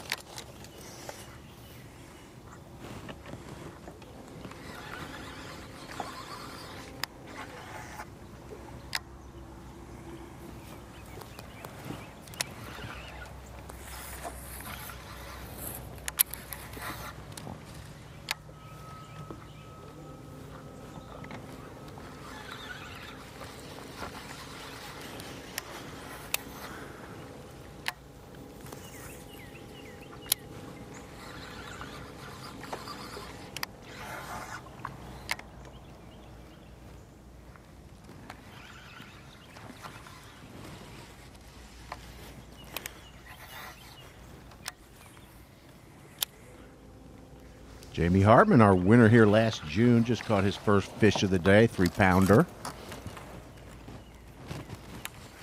Had a very disappointing start defending his title here at Guntersville with 8.5 pounds yesterday.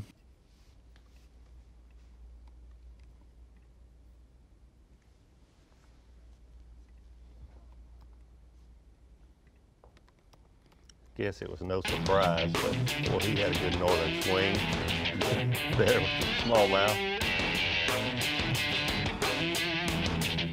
Kyle Welcher, man, you can't argue with this rookie's performance. First year out on the Bassmaster Elite Series. up in 3rd place right now in our Bassmaster Rookie of the Year standings. Of course, Ito had the most stellar debut year here in 2020. Austin Felix leads the tournament here. Constantly moving up in those standings. You thought maybe a Buddy Gross might run away with it with his tournament expertise and veteran savvy from the FLW Tour, but these guys, Welcher and Felix, who has experience, and Itaku are taking it to him as well. Yeah, even with that win for Buddy Gross, I mean, he's currently sitting in 4th place for Rookie of the Year. A great start down to St. John's still ranks as Kyle's best tournament so far this year. Missed 2 cuts only. In the 60s, he'd like to get rid of those, but all in all, that's a pretty successful rookie campaign. It definitely is, and you see, other than here at Lake Guntersville, you see the other Alabama event there on Lake Eufaula. But I talked to Kyle there, and he said, I've never fished here this time of year. I've certainly fished Lake Eufaula, but never that time of year. So this event, he said he's never fished here from the front of a boat, and then there at Eufaula, even though both events in Alabama, not a lot of experience. Yeah.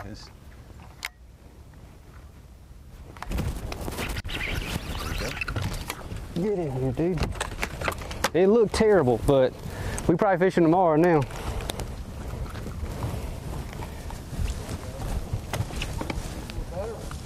It's not bad. Can't be mad at 5 of those. Well, it's October now. Yes, sir.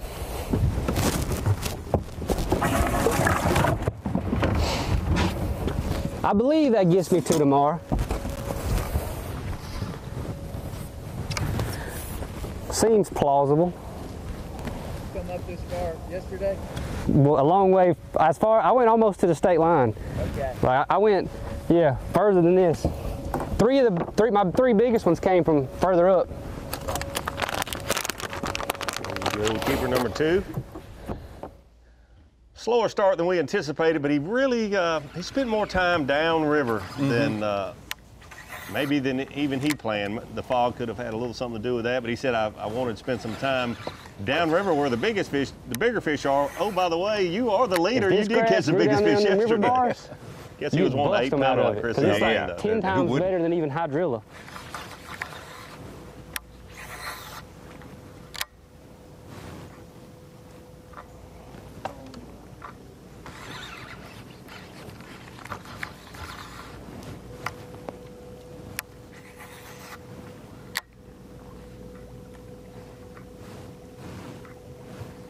You got to think he might have practiced, spent a day and a half maybe down in the lake or something and just didn't like it and decided to come up here. So every hour, every day that he gets to spend in the river in the tournament, he's learning even more and dialing in those couple areas he got a clue in.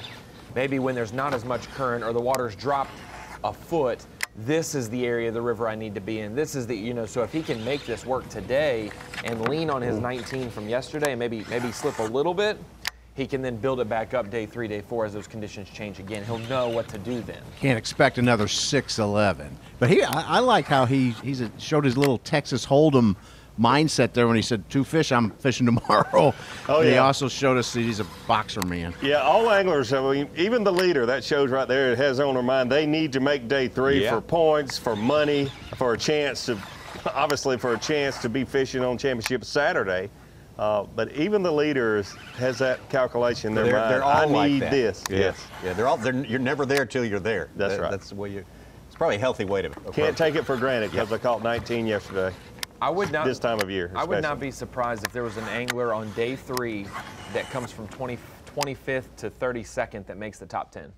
Somebody comes from farther back because those weights will probably stack up, or the ability to just struggle on a Friday, at Guntersville. I thought about this last night. 20-pound bag, Randy. Brandon COBB hooked up. That was a big one. Did you see him? Ooh. A 3-something. Dang. Probably didn't let him have it quite long enough. That was definitely a whole. Yeah, he kind of came at me. That's why I never got a good lean into him.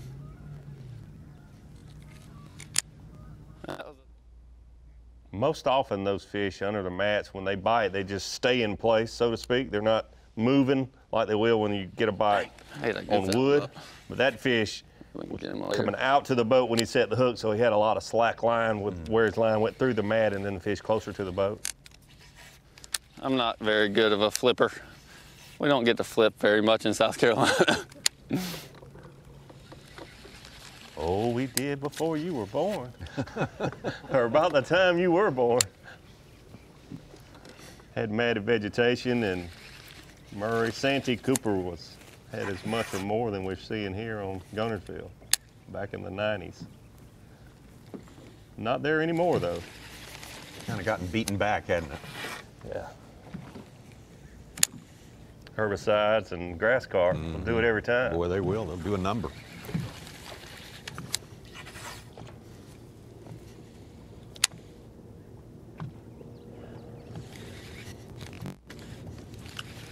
But I was about to say, it would not surprise me for the winner of this event on Saturday afternoon to have not been in our 40 cut as of going into this morning. It wouldn't surprise me at all to see somebody that we don't have a clue right now be our winner. It's just that time of year. Yeah. On a lake that can produce a, 18 to 20 pound stringer this time of year. Not saying that it will. I'm kind of like Zona. It would be a little of a surprise to see over 20 pounds. You just look at the weights from recent tournaments and the conditions, the full moon, and everything that's going on. You're praying for a wide open tournament. Here you go. Yep, absolutely. It's as if the 7th, 8th, 9th, 10th place comeback hasn't been kind of something that's happened a whole lot lately. It never happened, and now it's happened so much, even in slugfests. So in a tough one, it's for sure a possibility. It's almost scarier to be in the top 4 going in the final day. Somebody's coming for you. So when's the last time we had just a runaway, so to speak, winner? Maybe Brandon COBB at Fork? Yeah, I would say. It's been, those are rare nowadays to see somebody just. Cherry at the Classic, other than that. Well, it just depends on what you consider a runaway, but. A wire to wire, yeah. Yeah, wire to wire would be one, but it was like definitely a 2-man race at St. Lawrence. But other than that, it's been 4 or 5 different figures going into the final day. Besides the Classic, the largest margin was at St. John's. Mueller's 3 pounds 2 ounces ahead of he was one bite John away from not winning. Yeah. Oh, yeah. Had he not called that, what was it? I didn't think that was a fish. It just felt funny. Oh, there was 3 anglers that lost fish and didn't come in with limits that would have had a shot to win that event. That's how teeter-totter it was. God, such weird weather there that week, too.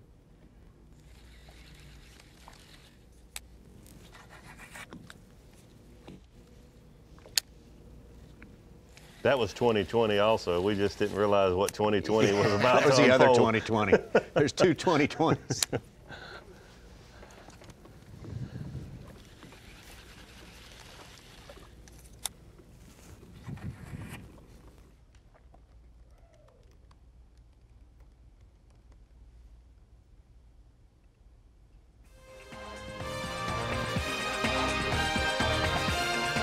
Got ourselves Kyle Welcher back in it again. Boat.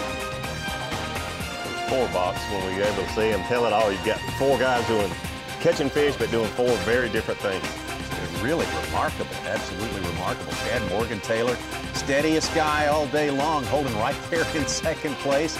Look at Carl Jochimson, a real force for Lake Guntersville, and he's starting to feel his oats a little bit on the 2nd day of competition. We'll be right back.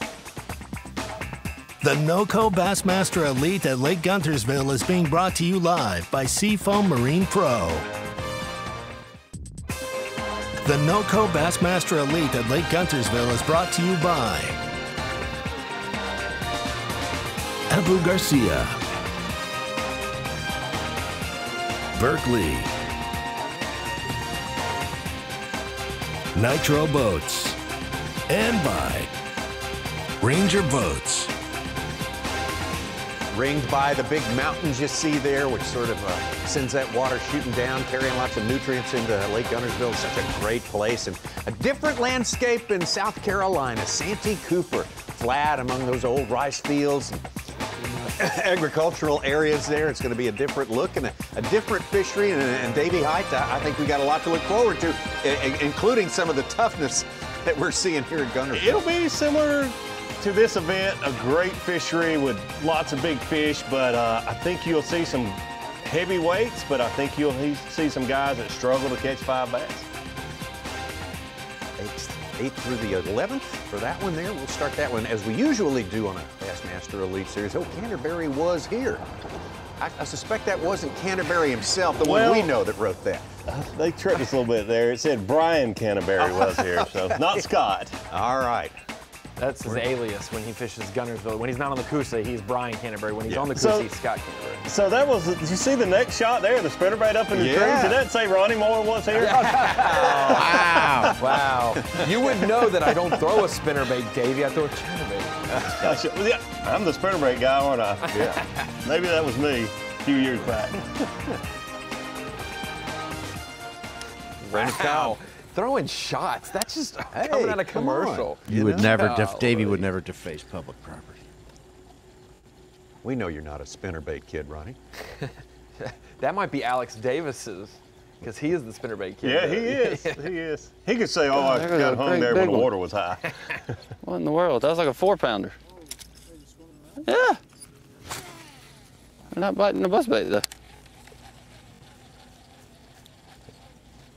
Brandon just had a 4-pounder follow his buzzbait into the boat.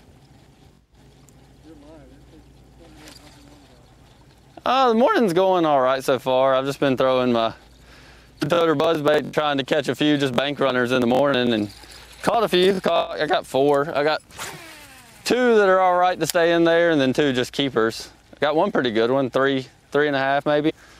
And had a few more bites, caught a bunch of short ones. I came in here to flip a little bit. I just lost about a 3.5 pounder, had 1 bite flip and lost him. So that's no good, but about to run on down the lake. I still haven't fished. I caught 3 of my 5 in one area yesterday. I still hadn't even fished it, so we're gonna go there in a minute. I was about to leave here and I'm seeing a bunch of good ones swimming around, but they're not biting.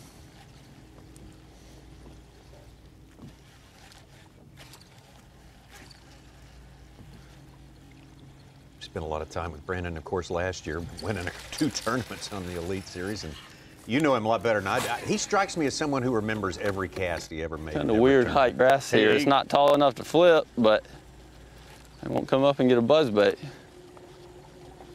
He does, and we talked about it a little earlier. Like 5 or 6 good ones swimming through here.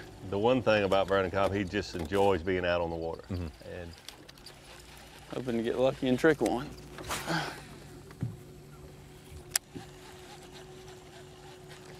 A little calm for the buzzbait though. Need some chop.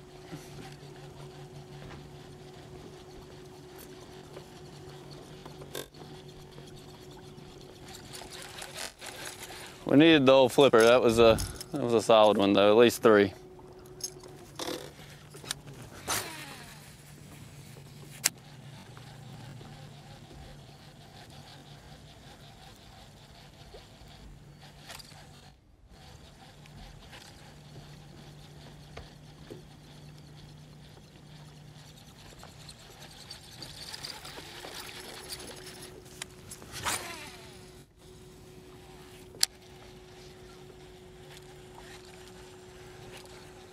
But I believe that's all she wrote. Let's ride on down the lake.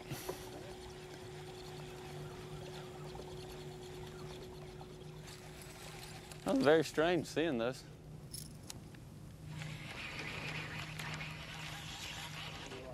Back over to Chad Morgan-Taylor. As we say, the steadiest guy out there. He's been solid in 2nd place all day long. Right behind him, Garrett Paquette. So Such Garrett must have done some work. He just caught a 3 1/4, 3.60, 9.5 pounds today. He's 3rd place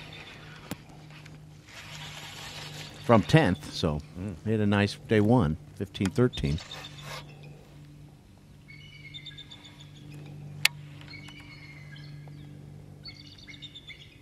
Chad's the only angler so far this morning that we've watched that is doing the same thing. 1 rod, 1 bait, flipping mats, and I think that's what we'll see all day long from him. Did you do it all day yesterday? Yes. Yeah.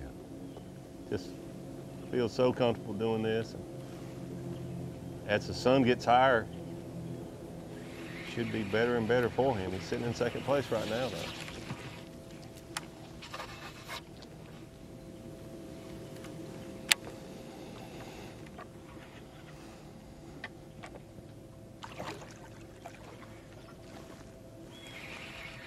Absolutely flat calm. Boy, we got two of our leaders, Austin Felix and John Cox, still on one fish only. Wow. Same with Randy Sullivan, but his is the biggest of the day, so it helped a lot. 412.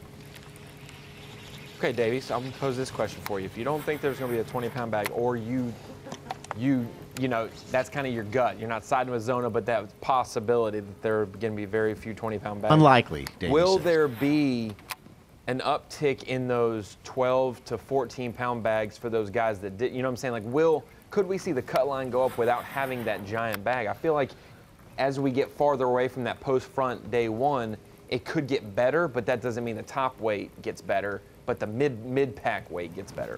So to be clear, I think it's 50-50 on whether we see a 20-pound stringer. I think it's, you know, possible, but that's right on top of that fence there. But to answer your question, I think we will see as many, or maybe, well, I'd say probably it'll stay the same. I think the cut line will be 22. It was 11 yesterday, double that. But and we talked about this a little bit earlier with Dave Mercer. I think you'll see some guys that had 14 yesterday that'll have 6 today. And vice versa. I think some guys that struggled yesterday to catch 6 or 8 pounds will have better days today. So they're not going to be more time on the water figuring it out better. Well, it's just the conditions. The thing with it seems like every tournament that we normally have on the Bassmaster Elite, more time on the water, these anglers figured out. But this time of year with these fish moving so much, about the time just like a Randy Sullivan, I mean, he made it sound like when I talked to him last night, I caught 14 or 15. It was kind of easy. I left them biting. I'm not sure that and was then a you bite. see this morning. And that just happens this time of year. Those fish will leave you high and dry. Seth Fighter, 3rd place with his 5th fish. And a little bit of it is they'll leave you. The other part is there's not groups of fish. When you catch 5 in a general area, the numbers aren't there, and they're not grouped up like they are in other times of the year. BMW trailer hitches bonus coverage live on the line. Clint Davis of our Alabama anglers doing pretty darn good today. One left to a limit, and Clint, we've been talking about here today and gone tomorrow for these bass. I don't know if you can hear me now with that you're going under that bridge, but you've experienced that on Lake Guntersville before, right? Oh yeah, she's fishing pretty tough right now. Well, how do you deal with it? What's your approach to it, and how's it gone a little better today? 18-wheeler. Hey, I'm doing everything I can just to get 5 in the boat. Maybe here in a few hours, go get a couple of lucky bites, if you want to call it that. That's how I feel about this lake right now. It's not luck, but it feels like it to catch a big one. But I just know if I can get 5 in the boat, I feel like I'll be fishing tomorrow. Maybe have a good afternoon or a big day tomorrow, because it's a tough thing to crack right now. So Clint, you got a lot of hours on Lake Guntersville. Have you fished it in the fall of the year, or are you like so many other anglers, fish it in the winter and in the spring? Well, yeah, I'm usually sitting in a tree stand this time of the year. When I was in college, I definitely fished here a lot. The lake it's not even like it used to be. It used to be slap full of hydrilla and milfoil, and now it's eelgrass and stargrass. And I'll be honest with you, I don't really get it like I used to. It's completely changed.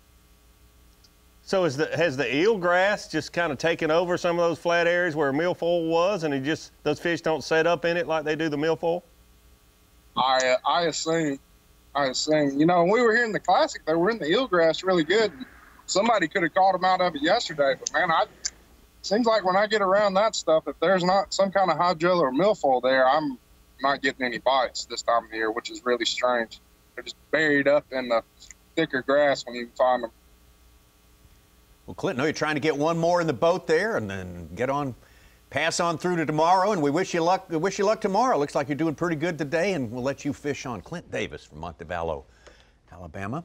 We spent some time with Clint at the Classic. He had one good day and said, "I'm done. They'll be gone tomorrow." So. He was great to talk with. A lot of pressure on anyone competing in the Bassmaster Classic, but for it to be basically on his home water, he was very enjoyable to talk with during the Classic. Yeah, as he always is.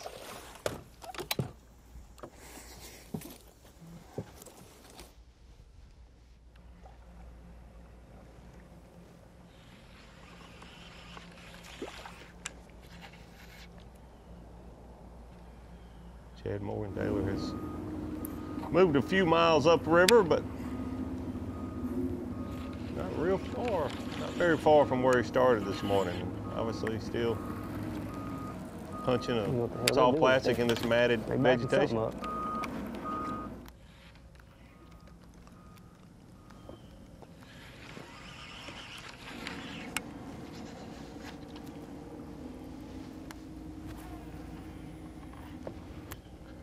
Kyle Welcher was a little hesitant to talk about what part of the river he wanted to target and what he was looking for, but all I know is they don't build barge tie-ups on flats. No. I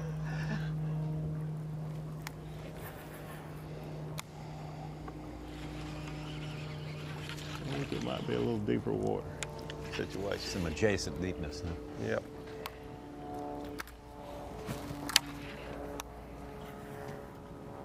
Mike Huff just became our 5th angler over 10 pounds. He's in 11th place right now with exactly 10 pounds. We talked to Chris ZALDAIN via bonus coverage Skype earlier that how his day was going. He caught the 8.6 yesterday. He just caught his first keeper 2-pounder. Wow. Puts him back into the cut 36 now. So I asked Chris if he was marking a lot of fish around those bridges like you do in the spring. He whaled it too. They get a lot of pressure and they can be hard to catch at times. I know it's got to drive you nuts if you marking those fish like you do in the spring. He said he was. Yeah, he did. And just can't get those fish to bite. Chad just flipped in that mat and swing and a miss. We'll see if he can flip back in there and get it.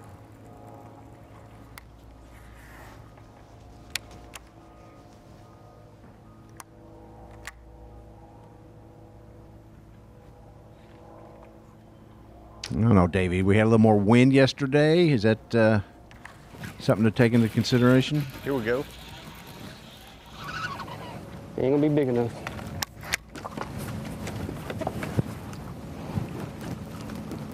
Boy, it's a fat one. Yeah, I like to keep it. He is fat, but he is 14.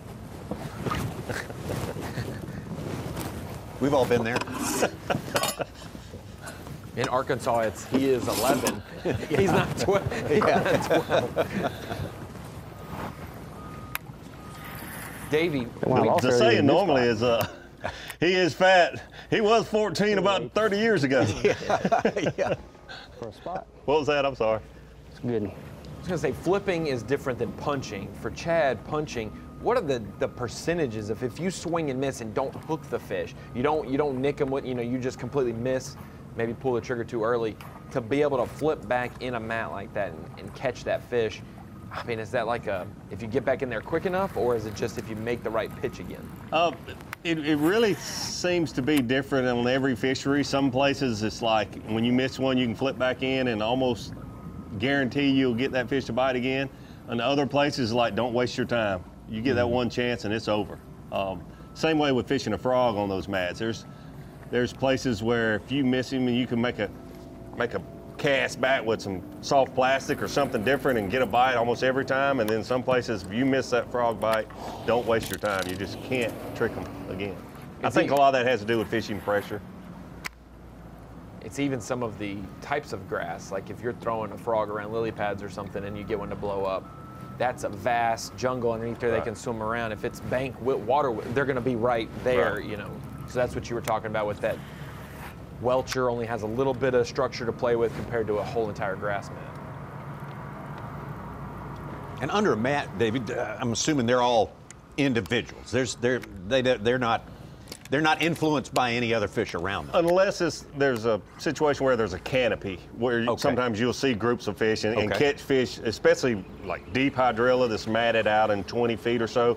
I've seen a lot of situations where you get that first bite and you might, even in team tournaments, when I fished years ago, catch that one, your partner flip in immediately and catch it, and you just put the fish in a forward boat, pick up another rod, and get a bait in there to catch the other one. You can't do that in Bassmaster events. Like if it's your 6th fish, you've got to cull right then. Yeah.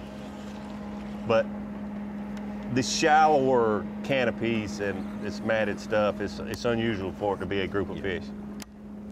And the other thing to talk about, if people aren't familiar with fishing in these mats, you want to be as quiet as you can possibly be anytime you're fishing, but these fish, it doesn't really disturb them so much for the boat to be moving around in that vegetation, because, you know, I've always thought, what are they going to do if they, you know, feel insecure, not swim out in wide open water? They're going to stay tucked into this thick vegetation. Yeah. All right, let's roll.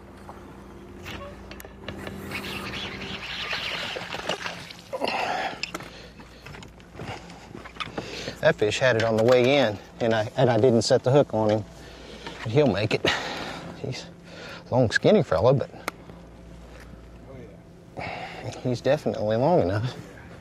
Number 5, he didn't weigh but 2 pounds, but whatever. There's 5 in there. I think there is.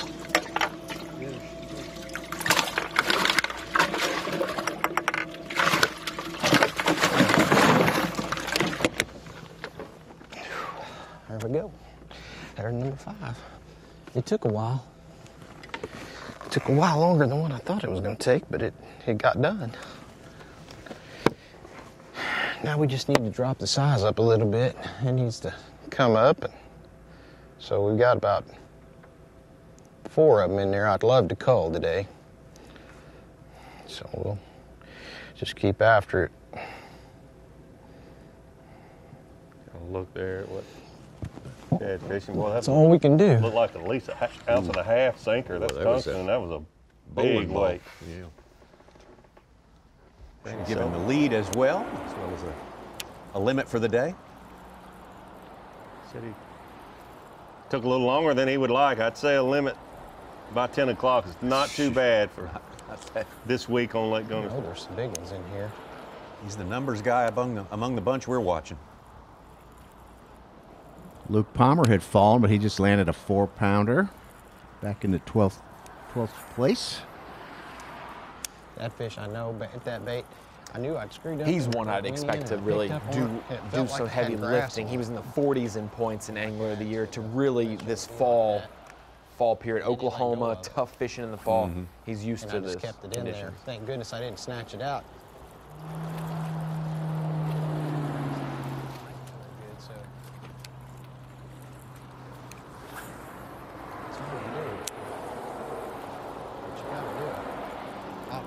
So, Ronnie, you stay in contact with a lot of these anglers when we're not at the tournaments. How many of these guys during their month off went and spent a little time at the, the Guntersville, Santee Cooper, Chickamauga?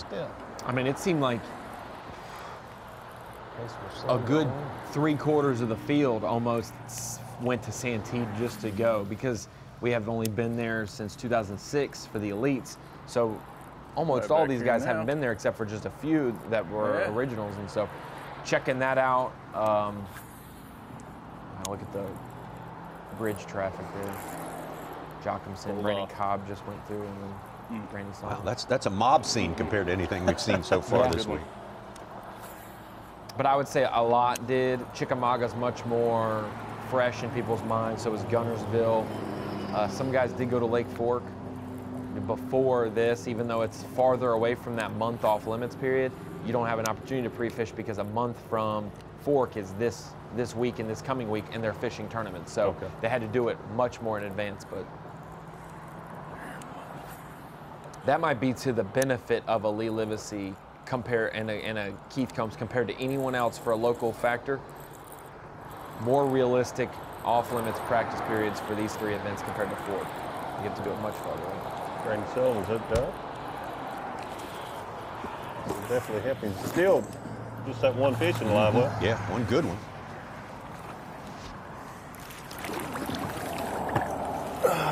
Maybe that one will keep.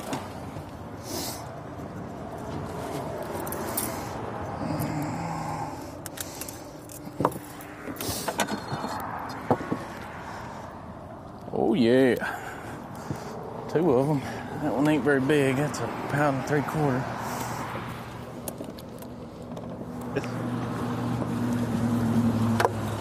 really amazing. Green means go. They're biting now. I had another one on this before that one. How many times that stretch of causeway has been fished since Sanctuary? Even before, I mean. Oh my gosh, it's like the most identifiable place for a spectator to watch fishing in the world, I would say. You had a story after that classic, Steve Wright. Nobody fishes the bridges anymore. They're too crowded. Yeah. Right. I bet half of our viewers right now have fished exactly where Brandon Sullivan is fishing. Huh? Oh, it don't matter to me, dude. I don't want to get in your way. I don't want to get in your way. I'll just come around. I think that's Carl, isn't it? How you doing, Carl? That ain't bad. That ain't bad. I think he just mouthed that he has 10 pounds or so. Yeah, that's what we got him as. 2 of the nicest guys in the elite just working together there, realizing, hey, bridges are bridges, and we're going to both try to catch our fish off of these bridges. Good job by both of them so far today. Carl moving up, Randy holding serve at the very least right now, and look a little better. And he said just seconds ago, they're biting now. Just had one come off a little bit ago, so maybe not the end. Here we go. Some of our action from this morning. Kyle Welcher, the aforementioned Randy Sullivan, the big fish of the day, still in this tournament. Nice one there. Had a slow start, but hey, might as well start big when you do get that first one in the boat. Lucky. Coming up on our midday break, though. 16-incher. Be mindful that we'll be back at noon Eastern time, taking you all the way to 3. Waiting starts around 3:30. So that's how we'll plan our Thursday. It's been great so far. The first half of our day spending it with you. I hope you get to spend some time with us this afternoon. Chad Morgan-Taylor said that the afternoon has definitely been his best time of the day. He's already got a limited live well. Some others looking very much forward to the afternoon. We know we are. We are looking forward to seeing you there. Bassmaster. That one's gonna take it from me. Might be a 2.5 pounder.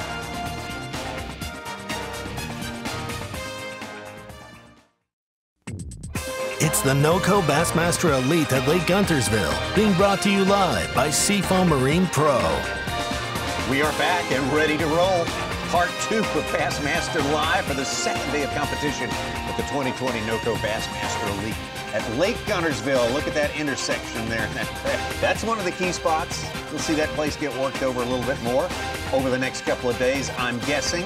And I'm guessing things have been happening while we were on break, and we see some evidence of that right there. Instead of, well, we got a new leader, Wes Logan. Seth Bider now has moved into second place.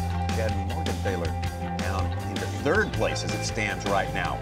Welcome for the next 3 hours. We're going to get you close to weigh-in time at this iconic place in the world of fishing. Fantastic Tennessee River impoundment known as Lake Guntersville, the biggest lake in Alabama, 75 miles long, 70,000 acres. And baby, it never quits putting them out, but it puts them out hard this week. Yeah, it's been a little stingy looking at the Hummingbird lay of the lake, and you can see, I guess about the lower third of the lake there, starting about there is Goose Pond, where we are having our takeoff every morning. And the sign of a good fishery is to see anglers spread out and to see the whole lake fishing well, and we have really seen that more so this week than any other time at Lake Guntersville. Well, we've certainly seen a lot of ups and downs on that leaderboard. The shuffle just continues to happen. It's like one of those shuffling machines in a casino or something. And, you know, the fellow who started in first place is not to be found on the top 10 right now, Wes Logan. Seth Fighter, man, two guys have made a huge move. Yeah, especially Wes Logan. Seth Fighter kind of was staying in the top 10 yesterday for quite a bit, but seeing Wes Logan atop the leaderboard, and we had a camera with him yesterday, just not good service, but it'll be interesting. Hopefully we'll get to see some of what Wes Logan is actually doing. He's from Alabama, but told me he has not fished here a lot, especially this time of the year. Former Classic Champ Angler of the Year, the legend Davey Height with it. I'm Tommy Sanders here in the studio with Ronnie Moore and Mike Such-Sukon. Such, what's popped into your field of vision here? Well, when we were gone, we had a couple lead changes. Seth Fighter took the lead, and then a minute later, and I don't know what Wes Logan is doing, but he's got 14 pounds with only 4 fish. Wow. So he must have caught a monster. Yeah, we'll sort that one out for you and get you that one. And Ronnie? I'm just gonna flex because I picked the 2 Alabama anglers who have no experience on Guntersville, and they're both doing so great this week, Kyle Welcher and Wes Logan. No, I think that there'll be a lot more lead changes to come this afternoon. A lot of guys are finally getting to that 10, 11-pound limit. And I think if we see one of those 10 or 11-pound limits catch a 5-pounder, that's where you're going to see them take the lead, maybe a 2-pound lead going into tomorrow or something. Yeah, but Ronnie, who you picked to win is apologizing for you already. Yeah, don't bring up that stuff. Reserved gloating, partial gloating at this time, and we'll reserve some more time for a little bit of that later on. Well, what happened this morning? What we saw this morning was pretty incredible. David Mullins, who's having an incredible season. Tennessee angler who knows the Tennessee River, and he can catch them a lot of different ways. We saw him catch them a couple of different ways. We definitely did. Started out this morning with a buzz bait. Said he did not throw it yesterday, but he did start out with it today, and he caught 2 fish. Before he ever even had a keeper this time yesterday, his first keeper didn't come until 10 o'clock, and it was doing this, fishing offshore with a crankbait. He did tell me he was doing a lot of different things. Didn't throw the buzzbait on the first day, but the first day he said, I caught some up in about a foot and a half of water, and I caught some out there at about 18 to 20 deep cranking. So I think that's really important this week, is to be versatile and maybe not just keep one thing in your hand. The area that we've got day 1 leader here is Kyle Welcher, farther up the river than I ever remember covering anyone leading the event. And did not go up there first thing this morning. He stayed a little closer to take off there in the main river, but just a little north of Goose Pond. Finally, after about 2 hours with no fish in live well, he ran up farther north. Not as far as he did fish some yesterday, but once he did get up the river quite a ways, he started putting a few keepers in the boat, and I think when we left for break, he had just put his 3rd keeper in the live well. He's 13th as it stands right now, going from the top spot to start the day. Randy Sullivan having his best tournament of the year, the angler from Texas, and took him a while to get started. Caught numbers yesterday, did not catch, caught size today. We talked so much about yesterday about how we would see some movement in the leaderboard so much because of the time of the year. It's a great fishery, but you'd see people not catch them one day and catch them the next. Talking with all the anglers that I did last night, I felt like Randy Sullivan would have a limit in an hour or two. It was so easy for him on day 1. He caught 14 or 15 keepers, left those fish and caught some other fish, but it was very different for him this morning. Did not put a keeper in the boat with a crankbait until mid-morning, you see here, and that was after he had caught one on the boat dock. His first fish was almost a 5-pounder. Went back to the riprap a little later in the morning, a place that is fished 365 days a year, and Randy Sullivan started catching some of the fish on the crankbait, like he caught most of them yesterday. So Randy Sullivan, one of those rare anglers, hold and serve. Kind of keeping his place today. Started in the top 10, right in the middle. He's in 6th place right now. Brandon COBB, man, off to the best start of the day. Yeah, off to a good start. There again, Brandon COBB doing something different. Every angler that has done well seems to be doing something totally different. Brandon COBB this morning, before the sun got up, just covering water, going down the bank, some boat docks, some riprap, some scattered grass, just throwing the buzzbait, covering a lot of water. He was fishing that buzzbait slow when he was around his cover, around the target, but then probably only about 10 or 15 feet. Once he was around that target, away from that target, reel that buzzbait in fast, make another cast. Made thousands of casts literally this morning with the buzzbait to catch just several fish on that bait. A lot of casts for Brandon COBB. Then he went out a little bit deeper and started fishing some grass. We saw him catch a fish or two, punching some hydrilla and that sort of thing. So he's mixing it up, but able to get 2 or 3 fish in the live well first thing in the morning has been a big, big deal for him. That was during the break, that fish we saw right there, and that was his limit fish. Got what he wanted to get done with the buzzbait, and then went out and did something a little bit different. So just when I talk about anglers fishing different patterns, fishing different baits, fishing different depths, here's the one angler that has done well. Yesterday and today, he had his limit a little bit before 10 a.m. this morning. He said it took longer than I hoped for. But hey, you putting 5 fish in a live well this week on Lake Guntersville before 10 o'clock, that's not a bad start. Chad Morgan-Taylor pitching this heavyweight, looks to be about 1.5 ounces tungsten weight on a creature bait. What he loves to do, what we've seen him do so well in Florida and other places throughout his career. I think this will be one angler that we will see use one bait, one technique for 4 solid days. Yeah, Morgan-Taylor along with Randy Sullivan, just super consistent, actually. Able to hold his place, more or less. He's spent most of the day in 2nd place. He's in 3rd place right now, but as you say, David, rock steady. Yeah, he really is, and I can't give him enough credit. Mark Zoman talked about it a little bit earlier when we were talking to him. He's fished here a lot this time of year. You see the matted hydrilla and heavyweights, you say, well, that's what you do at Guntersville, but you can fish miles and miles of this same stuff that looks very, very similar and not get bites. So a lot of people try to get on this pattern that Chad Morgan-Taylor, what he's doing, a lot of people spend a lot of time in practice and just could not get any bites doing that. Let's get back out to man that started the day with the lead, the rookie, Kyle Welcher. A couple real quick. Then went and ran a lot of these hard cover current breaks and haven't had another bite, in a while. So gonna have to change. It'd be nice if I had confidence in anything else on this entire lake. But right now, we're just really trying to catch enough to salvage the day at this point. But a big bite, we can still have another really good bag. So still trying to dial them in. We got enough time still to do really well. So chins up, and we're just trying to catch them.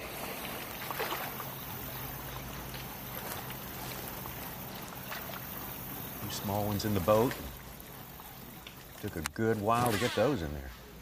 You can see there's a lot of current. I don't know if he's just moved that much farther upriver or they've started generating more current, but there's a lot of current just outside of where he's fishing. You can see these there on that current break where that point sticks out and creates a little current seam.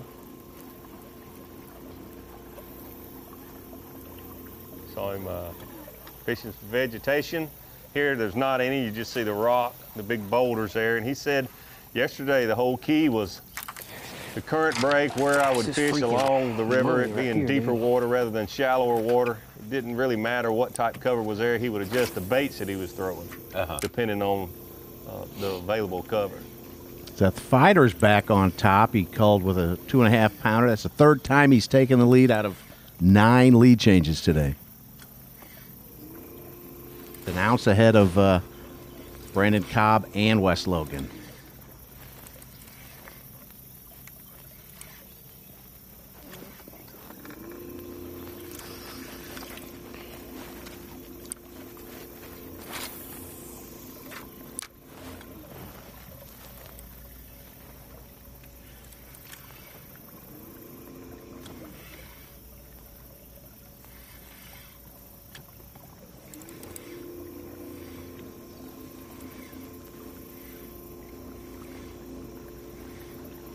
Really didn't expect not only our day 1 leader, Kyle Welcher, but anyone to sustain a 18 to 19 pound stringer for multiple days. But on a day like today, where it's obviously a little slower for him, you've got to catch that 10 to 12 pounds to stay in the hunt to be able to have a chance to win on Saturday. I don't know how there wasn't one right there. Yeah, he said, right now I'm just trying to salvage the day. Get a big one, though. I do need a big one to do what you're talking about, at least get started in that direction. Brandon COBB now. 2nd place, an ounce back.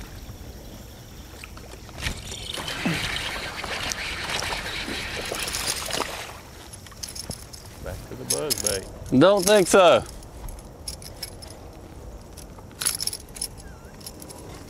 I'm gonna measure him because I have one that's pretty small, but I don't think it's close. Short. Yeah, I don't got any that small.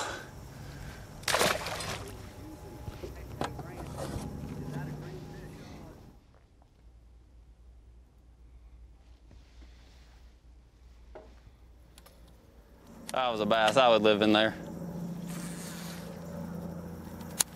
See, Brandon, all right. He fished a buzzbait early and then was doing some other things.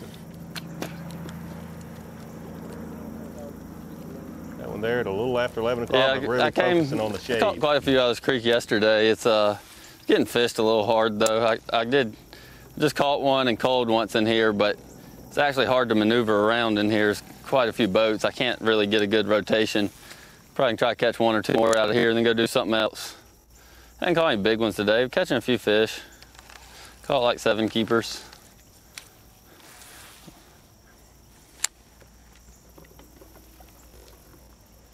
Throwing the toad toter buzzbait. Just caught one on it with sun up high like this. Targeting some shade.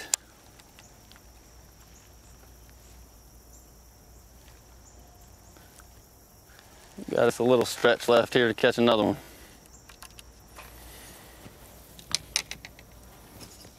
Mullins on the right.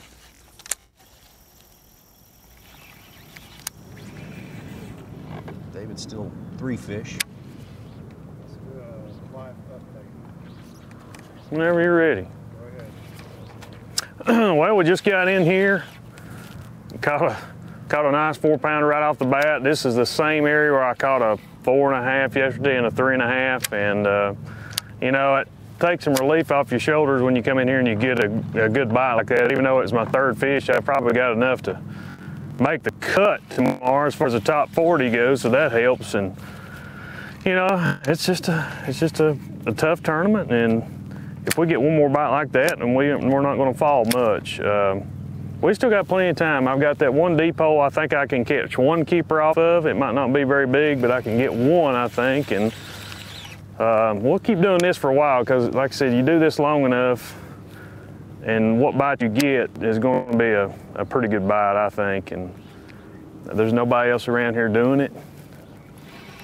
And it's not like at the lake where you have huge strands of them, of grass mats, you know, where you got the whole river channel. Up here, it's just in some of these bays, you got just a little bit of grass matted up, and that's what we've got right here. And it started off in the edges of this morning and caught those 2 on the buzzbait, and then, you know, came back because I caught 2 of my best fish here yesterday punching about noon, and you know, we still got 45 minutes to go till noon, so I wanted to wait till the sun got right, till it got a little higher before I came back in here and do it, because I did a little bit this morning, but didn't really want to, or didn't feel like they were going to be in yet till the sun got up. And as soon as the sun got up, come back in here and boom, we catch a 4-pounder. So a couple more bites like that, we'll be on track right like we was yesterday. So, you know, like it's just tough. Limits are hard to come by. I'm just happy to have one good one in the live well right now. But we're just taking some 60-pound sunline braid, and it's a prototype Doomsday flipping stick and 1.5 ounce weight, and just trying to put it in many holes as we can right here, and hopefully it goes to the right hole and one's sitting there wants to bite it.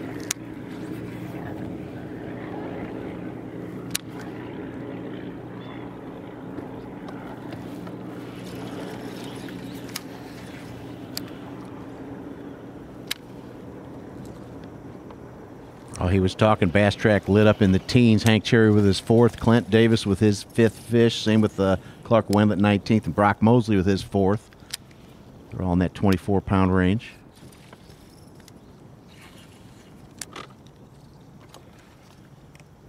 It's really amazing how many of these anglers that were in the Bassmaster Classic are fishing the exact same area. When you see the ones that are fishing offshore, how many are fishing the exact same places we saw them fish in March?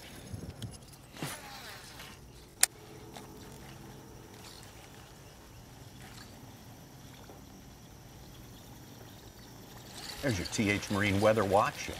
Gosh, what a day, sunny. 69 degrees. Wind 5 miles an hour somewhere. Not there. Not many of the places we've looked at. But, you know, a day for sunning, I'll tell you that. But all our fish are coming out of the shadows. So that's no fish are sunning yet. That's part of the problem.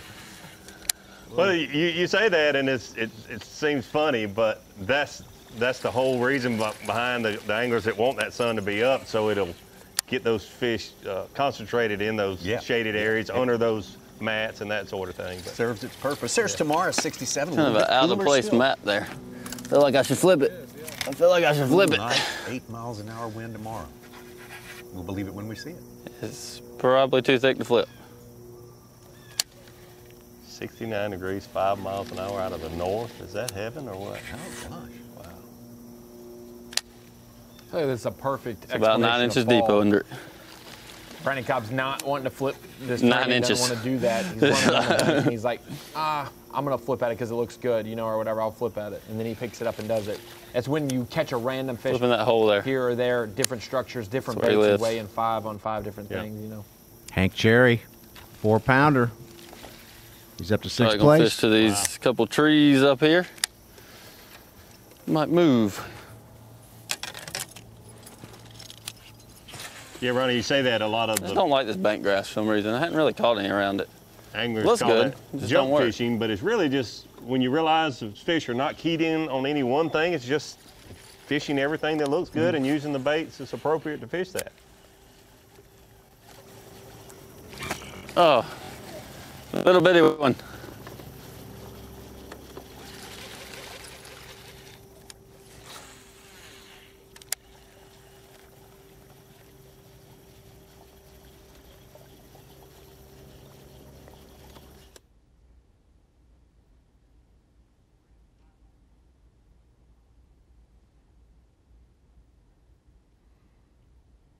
I've seen Swindle do that. Swindle's known as the junk fisherman, but for him, I've watched days and days of GoPro footage of him, and he'll have a bunch of different types of baits out, and it's not like he's throwing them all every single cast. It's he's throwing a crankbait all day, but he'll flip a jig at this dock, or he'll throw a topwater right here, or he'll swim jig this, and so he ends up catching a fish on a bunch of different baits, but that's not necessarily his pattern. His pattern is cranking, mixing, and other things. That's what junk fishing, the definition is.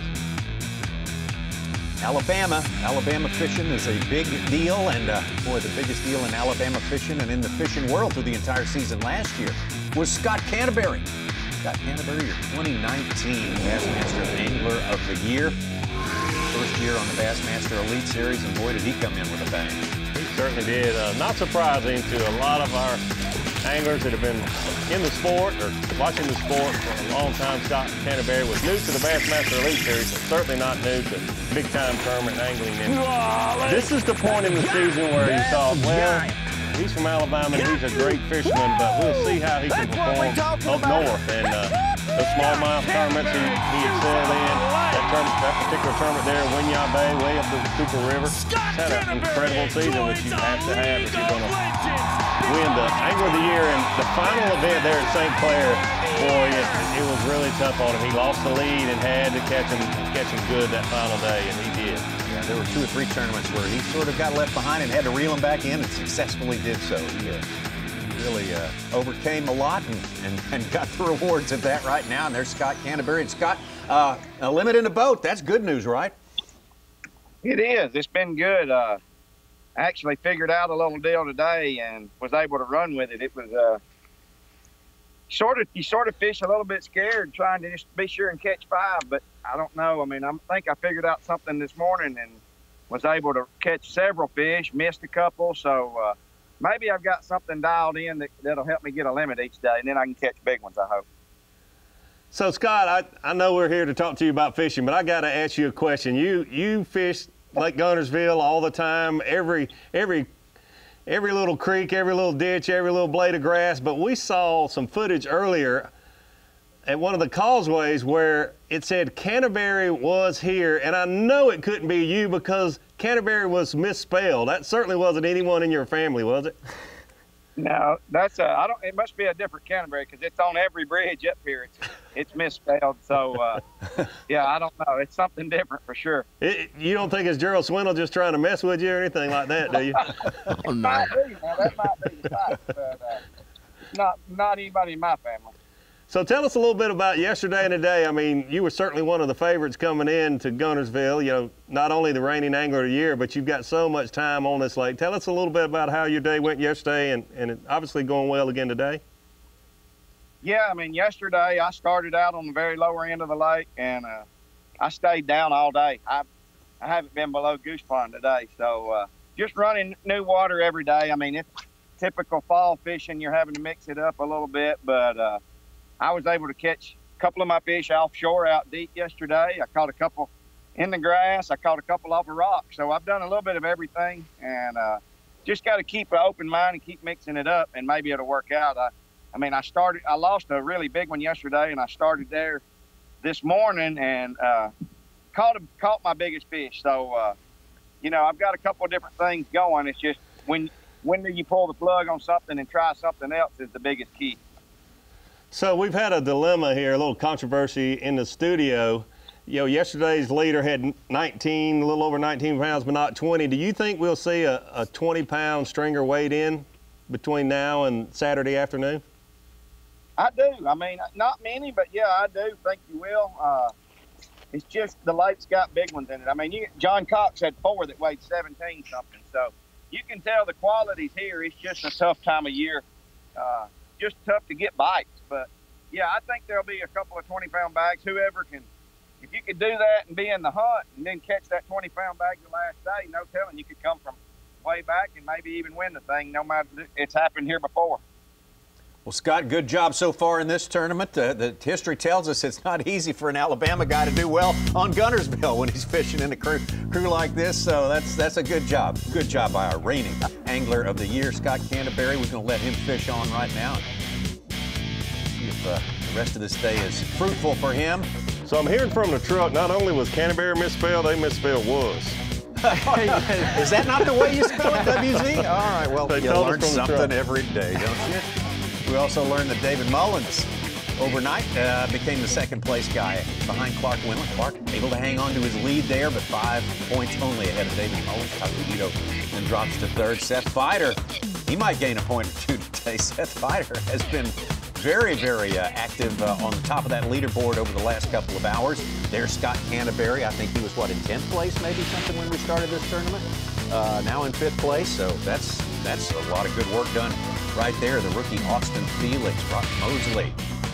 And in second place, David Mullins is right there in front of us. Wendlandt's about 20 spots up from where he was yesterday, Wow. 23 to be exact. Wow. You gotta watch Walters in 10th. Going to his home lake, Santee next week. Going to a place, Chickamauga, he's fished a lot in the opens.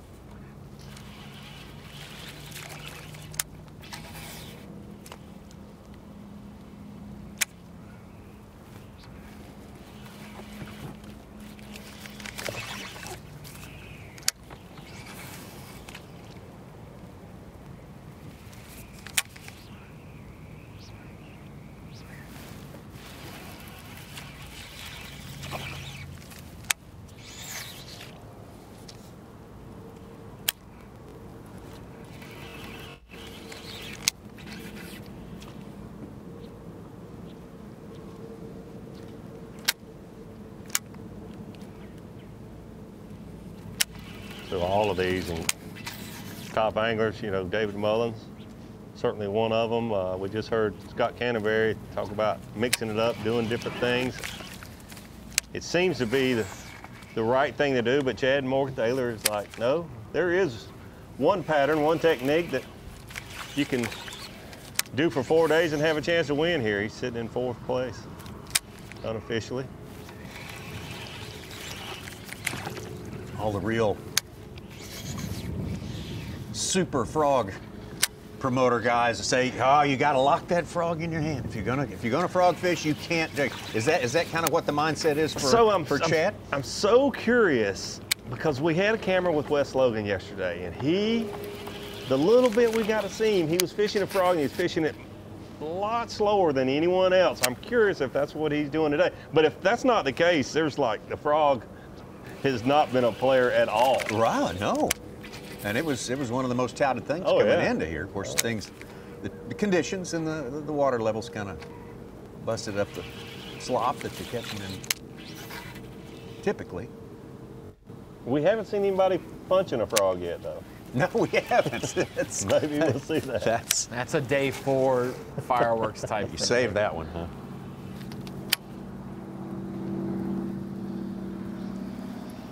It's kind of right up there with the crankbait on Carolina rig again.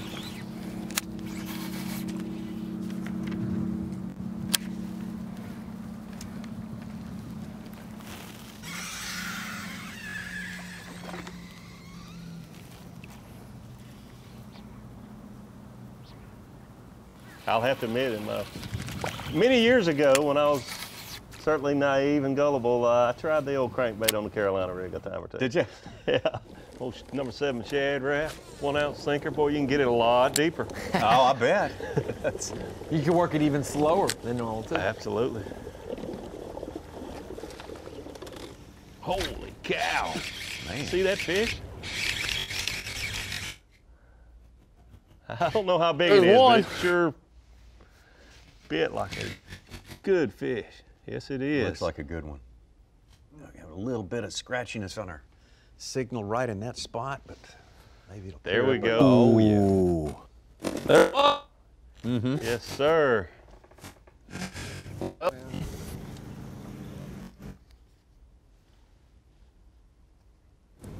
little heft to that one. You might have a new leader there. Our 10th lead change, yes. He was an ounce back. Watch this bite. I think it even caught Brandon off guard.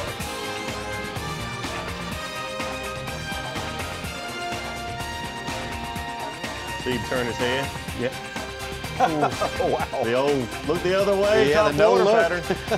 Was that just a blow up, or was that on my frog? He even paused an extra second to make sure it was his bait was the one that got bit. He thought his cameraman was throwing a frog up there around his. No look over there. Oh, that's the kind of stuff we've been waiting to see right there. Hopefully more of that on the way as we take a look at Brandon COBB, who will be shortly taking over the lead there from Seth Fider, and it'll change pretty quickly after that. I feel almost certain. Wes Logan, big mover the last couple of hours. Morgan Taylor, Canterbury, we just heard from Canterbury. He's feeling pretty good about it. We feel good about what's coming up. Be right back. The NOCO Bassmaster Elite at Lake Guntersville is being brought to you live by Seafoam Marine Pro. The NOCO Bassmaster Elite at Lake Guntersville is brought to you by Power Pole, Skeeter Boats, Yamaha, and by Toyota. I won't say every place we go in the Bassmaster Elite Series, but most of them have an on and off switch, whether it's the river or reservoir.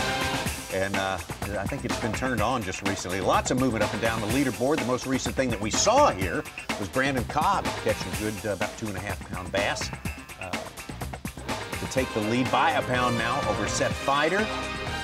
This is moving day, and you want to be you want to find one of those on-switch places today because you want to be in the top 40. And be 40th or above. Look how far John Cox has started the day in the top 5. As he moves down the cut. Boy, very tough day for John Cox. Kyle Monty, the man on the bubble. Shane Lehue, Brian Snowden, Derek Hudnall. Brandon Polnick also. The 4 guys outside looking in. Gotta make something happen. So tight right around that 40th cut line, and we've seen it happen today. You could barely make that cut and gain so many points by fishing one more day. Back up Chad Morgan Taylor. The second biggest bag of the day has been put in by Frank Talley. Jumped from 22nd to 4th place. Noon, close to it. I've got 5, but I only got 1 decent one. The bites have been small today, the bites that I have had, and they've been funky. By that I mean a lot of them I've missed, a lot of them will peck at it and not hit it again. And that's atypical of the pressure in the situation that we've got here today. Right now, and I've moved around a little bit today, so I fished some river stuff, which is not, I've caught 1 keeper out on the river, and he was just a little guy. That was this morning, earlier. It was my 2nd stop. And what's changed out there is they aren't pulling current today like they have been. They've been pulling heavy current over the last couple of days, and they're not doing it right now. Now, it might kick up this afternoon, but that helps that bite on the river for me far certain. What it's caused me to have to do is just jump around a lot, try to put the pieces together. I had 4 or 5 bites in a little area that I fished that I knew has potential, but I didn't get a big bite out of it. I'm not really certain why. So I'm kind of just looking around at some new water, trying to figure out if there's something that I've overlooked, and hopefully in the meantime, upgrade a little bit. I'm not going to change what I'm doing. There's only one other thing that I would do if I did do this, and I'm just not ready to give this up yet. I feel like this is going to be my best opportunity if I can just get in the right place. I'm sitting on about 10 pounds right now, maybe a little bit more, give or take a few ounces.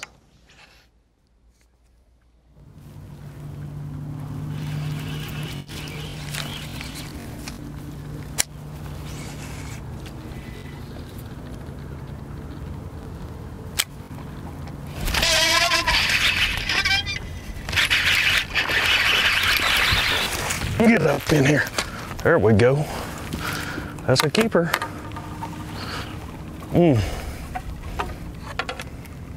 Pretty sure it's a keeper. Smallest one I've caught punching. Let's see.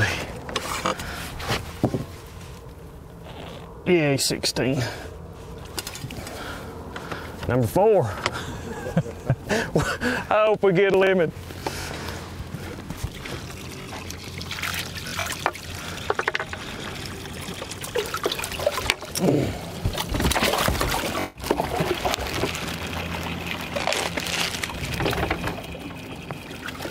Long time between that 3rd and 4th bite for David Mullins. Sure was. He was ahead of schedule this morning, but the schedule caught up with him about midday. But good to see him get that 4th fish in the live well.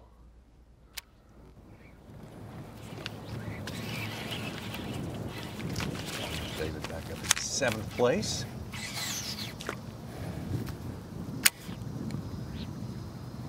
Right behind Scott Canterbury.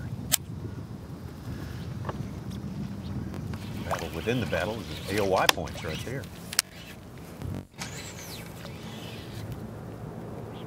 Oh, he's on a place that there have been 10 million bass caught, especially in the spring of the year.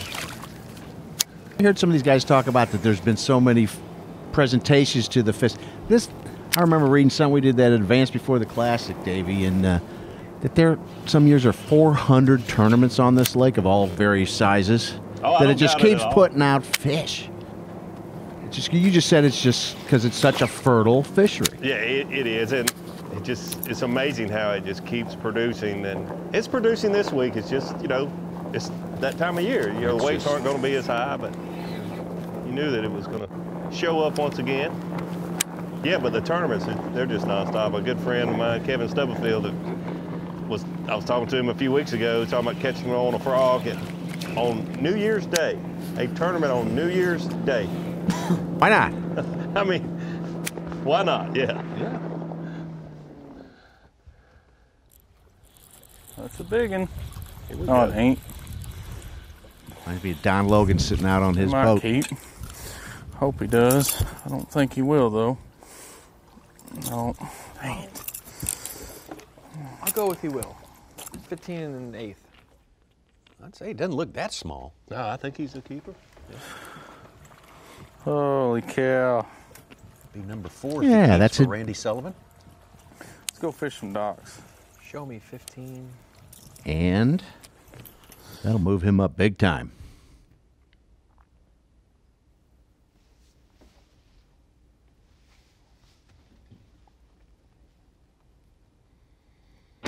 So, not quite a keeper.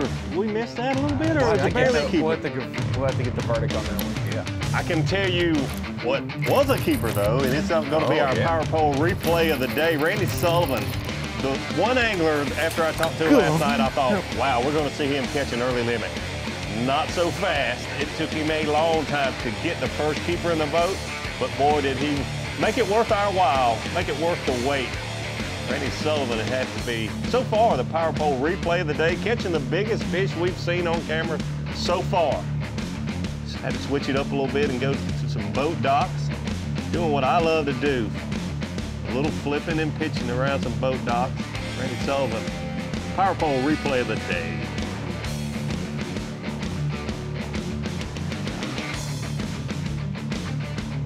Still got it, as you say, listed as the biggest one we've got on Bass Track all day. I'm not saying that's the biggest one that's been caught out there. We still have 20 unaccounted for non-martial boats. His fourth fish popped him up in a second place. It was a keeper. Good deal. Good deal. 12 ounces behind Cobb. Wow. Brandon COBB. I'm gonna grab. Boy, he caught some nice fish this morning on the buzz bait and laid it down and tried a few other things. And man, he has picked it up again and just really targeting the shaded areas. Another good fish. Yeah, it is a good one there. Definitely helping. Solid keeper. Smallest is a 2.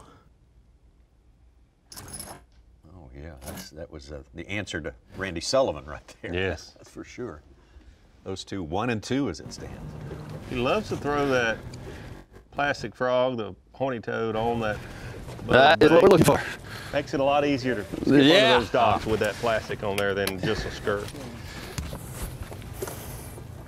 I think he can go on the big side. It's easy, but it makes it easier. With now we got to figure out which of these 3 little guys.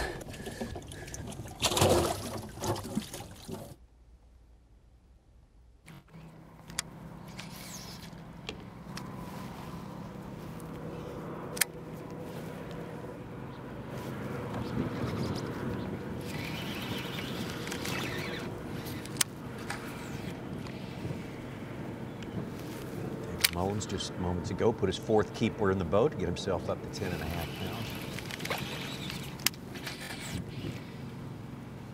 Just got a text from our friend Tom Abraham. I assume he's out on the water again today. He said this is a legit blue sky, high pressure, cold front, breeze out of the north kind of day.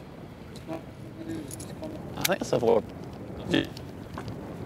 the Arctic blast is coming down tonight. It's going to dip in the 40s. Another little shot tonight. It's going to be a lipless bite on those grass edges where it's dying off soon. You better have a weedless lipless. Throw it in that grass. You were talking about AOI and David Mullins sitting there in second place after yesterday. How many guys have led during our season for AOI at least a day? You know, obviously we have AOI leaders at the end of each event that get the check for being a leader. How many day-by-day leaders have we had this year? I've wrote them all out, and we've had 4, 8, 12, 16. We've had 20 days of competition in Bassmaster this year, counting day 1. How many AOI leaders have we had? That's one to think about. I have to think of that a little bit. 12. Daily or at the end of each event? Daily. Oh, daily. Well, see, that first event just throws a number out of whack because you could have. It's only 3 days for that event. I thought you meant after tournaments. No, not after the tournament. Okay, no. There could have been 10 the first event. No, there's only 3 days of the event, David. During the day? Or are you saying at the end of each day? AOI lead after the positions are decided, not our unofficial. 20 possible AOI leaders because we've had that many days. I say about 12 at least. 10? It's 8. Oh, just 8? Windlet has led 7 days. Yes. Hartman 4, Canterbury, Whitaker, and Mueller 2. It's my greenfish tackle. Ito? Both of these are actually greenfish tackle, but greenfish tackle, all-purpose jig. I can skip it better than I can a swim jig.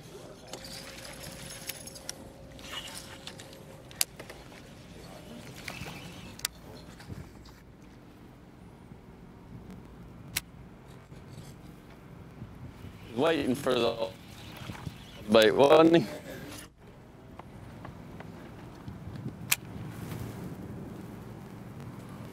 That fish for Brandon COBB was a 4-pounder, has him with the largest bag of the day at 14.5. It's 17 yesterday.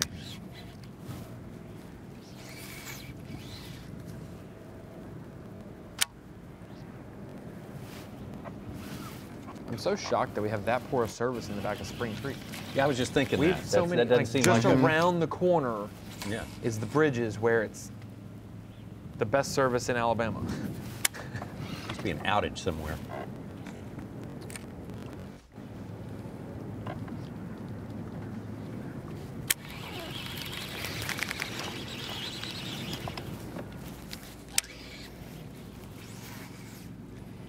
But it is very interesting, that AOY deal. You guys just made me think of it, and I was curious about it.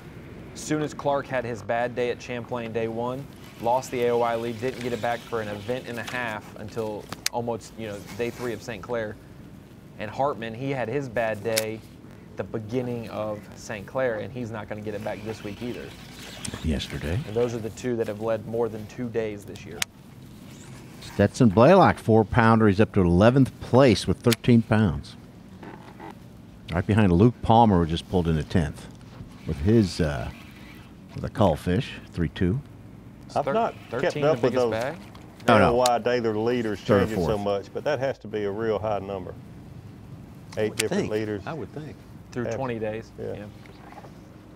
We had 2 at St. John's, 2 at Eufaula, 1 at St. Lawrence, 2 different ones at Champlain, 3 different ones at St. Clair, and then Clark led yesterday.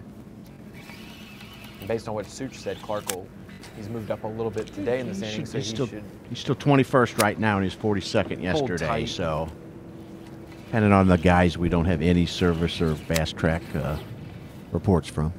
Have you ever had a wire-to-wire AOY for the whole season, never had but one leader? I don't know if anyone's won AOY winning the first event. Yeah, they have to win the would have first. had to win the first event.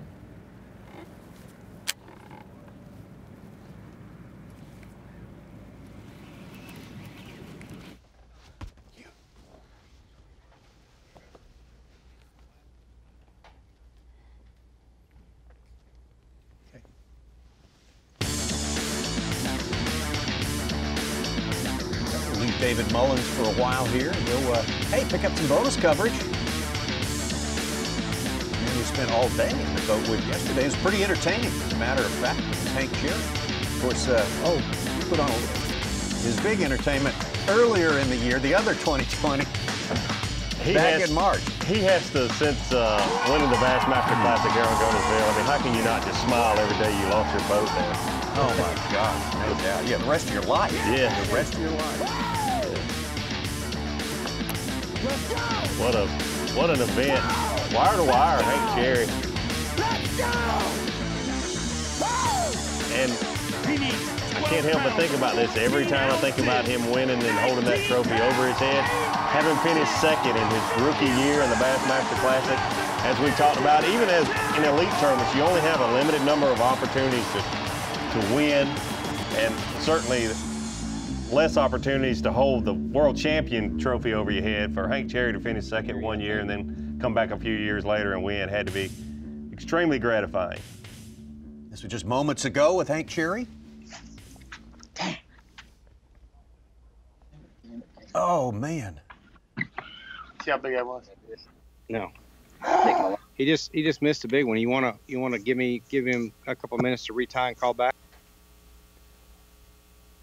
Hank, that one hurt a little bit, I'm sure. Yeah, I was one crossbar away from what big fish I would have been caught in my life. Oh my gosh. Well, it's sort of been picking up for you here of late today. Tell us what's been going on out there. Nothing. I just noticed a couple places kind of started floating around a jig and started getting some bites, but saw a big one suspended. I flipped it and it missed the tail but didn't take the bait. And then on that last one, being a dumb butt I am, I threw the crossbar instead of down the side. It took off and hit it, and I couldn't pull it back through. It broke me off. How much of your day have you spent fishing docks, Hank? Not a whole lot. I've kind of done this and that. Was really surprised with the water clearing up that I didn't catch you on the jerkbait, but probably going to go back to that in a little bit. Right now, I'm just trying to, I don't know, new water and pay attention to where the guys are going and kind of go where they're not going. Yeah. So Hank, winning the Classic here in March and then coming back now, we saw you fishing some boat docks in the Classic. Caught a few of your fish doing that. Tell us about how different Lake Guntersville is right now, the first day of October versus early March. Well, what's strange is a lot of places that I planned on fishing in March, they're starting to bite on now. But the difference is, instead of for a bunch of fish or groups of fish. It's just one here, one there. And you're thinking every cast could be the bite. Every cast could be a bite. Like the big one I caught a little while ago, I skipped way back and I told Rick, I was like, that's weird. It just stopped moving. And he had caught it midair, just in mid-falling, just caught it sitting there. I read back on him and he came out. It's just you really have to not have your mindset that you're going to do just one thing, because I don't think you can do just one thing and, you know, get through. But it's still fun. It's Lake Guntersville. It's a very special place to me. It always will be. And I just want to catch this one I lost, but I know he's not going to bite again.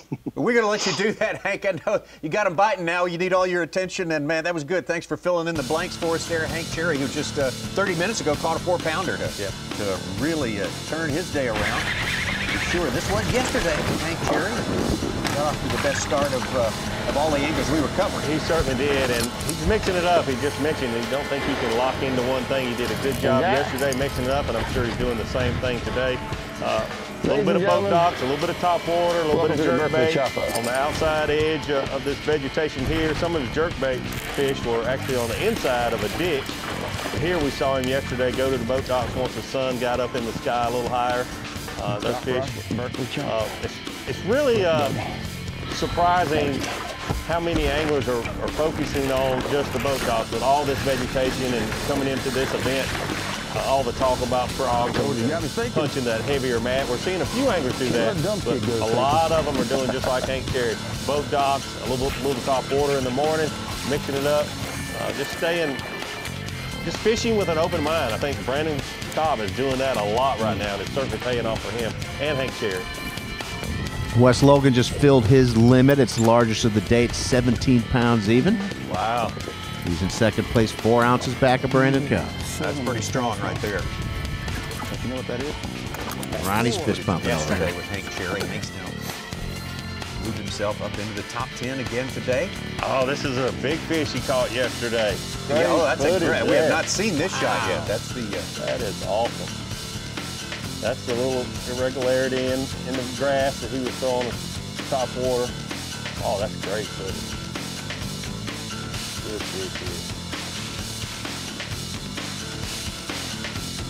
That was almost a 5-pounder, 4 3/4 or so. Big.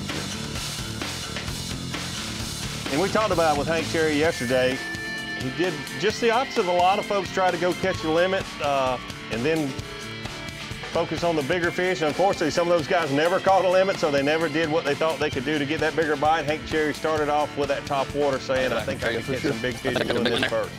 Already goofed it up once. Maybe I can get him this time. Back to Brandon COBB. Yeah, I mean, it's one of those things where I need one more, but I can try something, because if I don't, it's not, like, I mean. A little big one. Oh, he came back and got it underwater. Did you see that?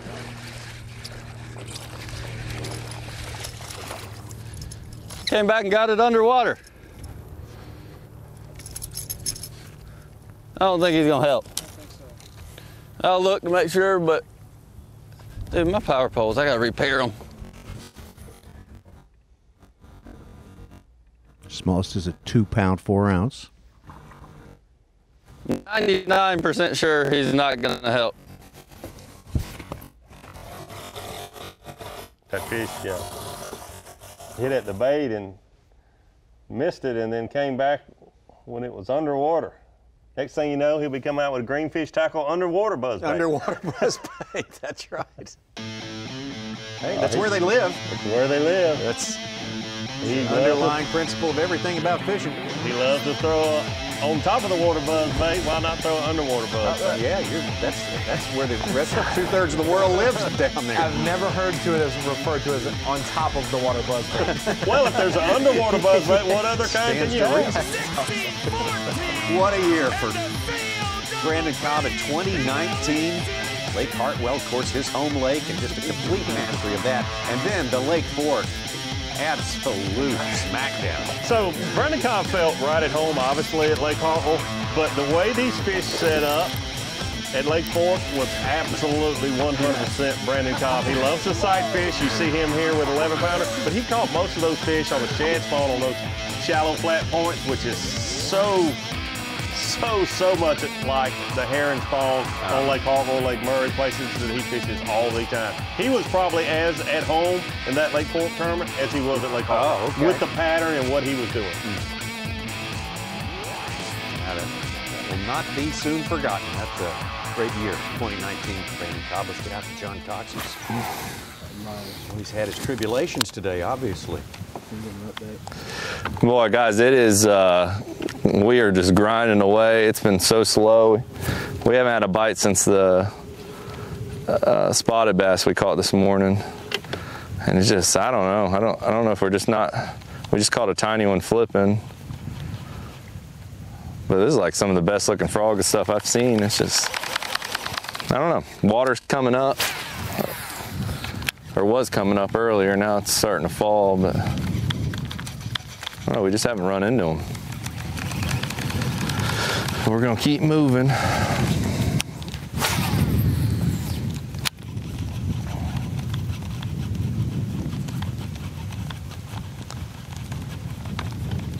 It's just been a grind for him. I did watch him weigh in yesterday, watching the live weigh-in with Dave Mercer, and he said that he did not have any fish in a live well until about midday, went upriver and caught those 4 that weighed 17 something. It's been a struggle for him today. But including one of the big ones, a 6'11". He has fallen from 4th to 38. Right on that cut line. One fish.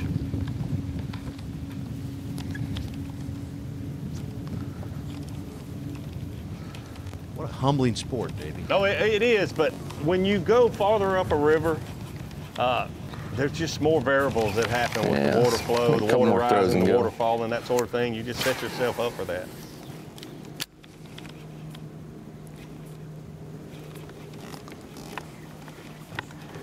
Definitely a good looking area he's in now.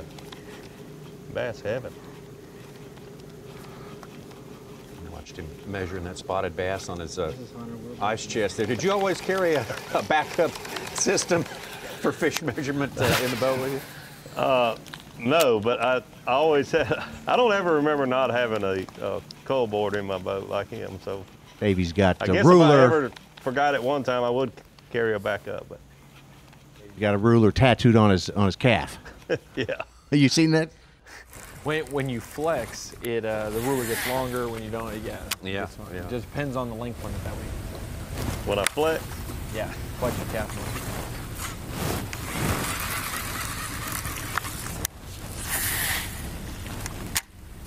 Kyle Welcher, who's showing us parts of Lake Guntersville that we never see in television. There's a good one. He's hooked up, yeah.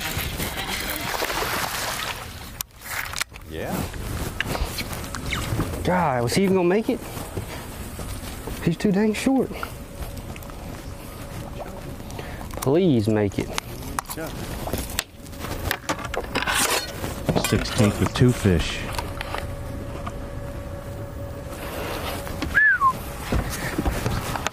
One in the live well. Oh, you did make it. Dude, he's so fat to be short. So all the pre-tournament interviews and research, did anyone predict we would, day one leader, we'd be watching him midday pitching barge tie-ups? No. Anybody say anything about that? I mean, literally, me and Tommy did a 30-minute preview of Guntersville, and it was 20 minutes of it was that, but you didn't watch it, did you? Right. I mean, No, I did not. Yeah. That's why I asked the question. Yeah. You don't ask, you don't find out. Boy, a couple limit fish helping guys. Brock Mosley just jumped into 14th, and Chris ZALDAIN 16th. Of course, Kyle Welcher just jumped both of them. That was a third one for Kyle, right? Number 3, all about 2 pounds.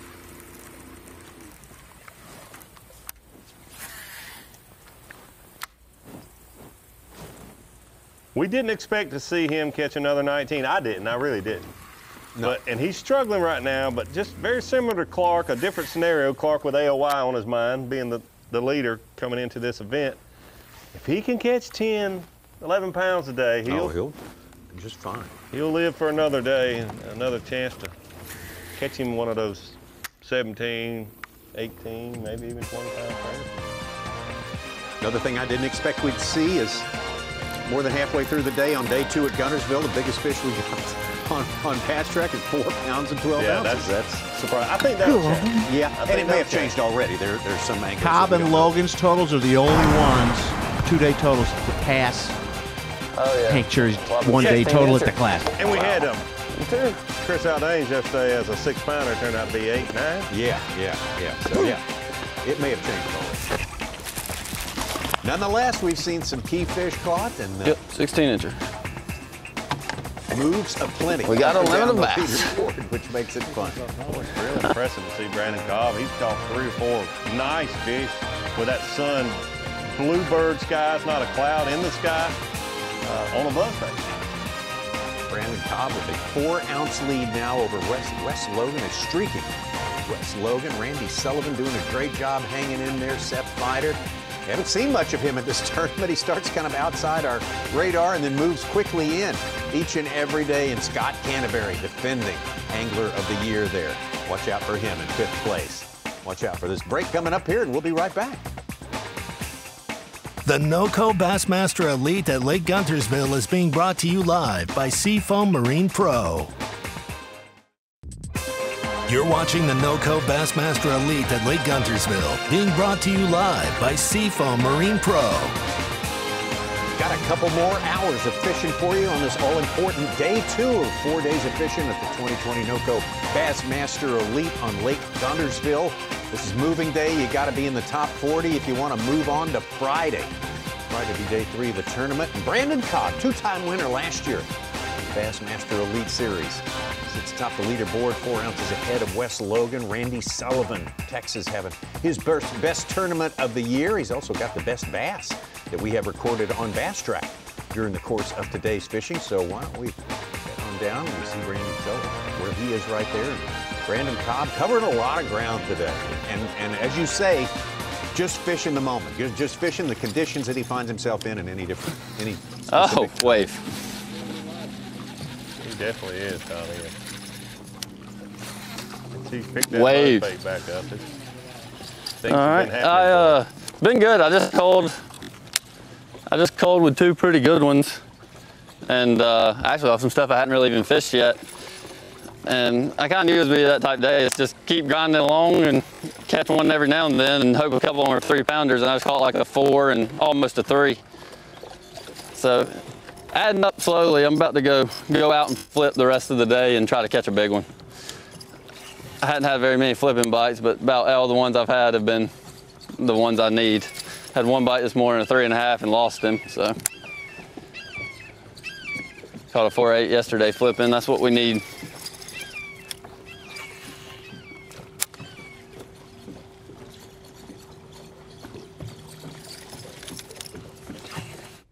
You see, I guess all of these fish we're seeing here, except maybe this one, I think that was maybe a swim jig, but most of them have come on a buzzbait. You expect that early in the morning, and he caught a couple. He caught 4, right kind of in succession. It was 4? It was 4. Cool. Then he started flipping and doing some other things, had a few fish follow his buzzbait out over that vegetation, and lost that 3.5 pound. Big one. Oh, he came back and got it underwater. Did you see that?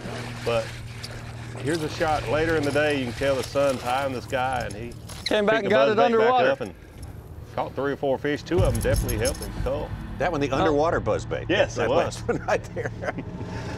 See his catches represented by those markers that you see dropped on our map there of Lake Guntersville. He doing the buzzbait fishing, just covering a lot of ground. Yep, you see, like he was at South Saudi there. Those first few fish, and back in a creek. I didn't quite catch where we were coming in from there. Exactly where we are there right now, but back in these creeks behind the causeways and the bridges, not out on the main river at all.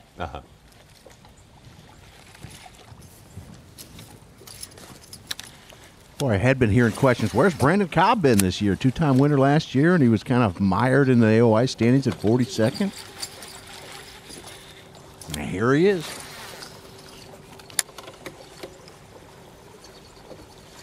Yeah, 42nd midway in the season is not terrible by any means, but when you break out on the Elite Series and win 2 events your first year, then Pretty much everything's a letdown. Great things are expected of you from there on, and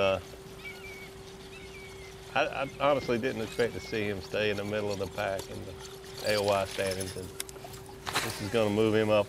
He was 28 this morning. 28? So that's a good jump, 14 spots.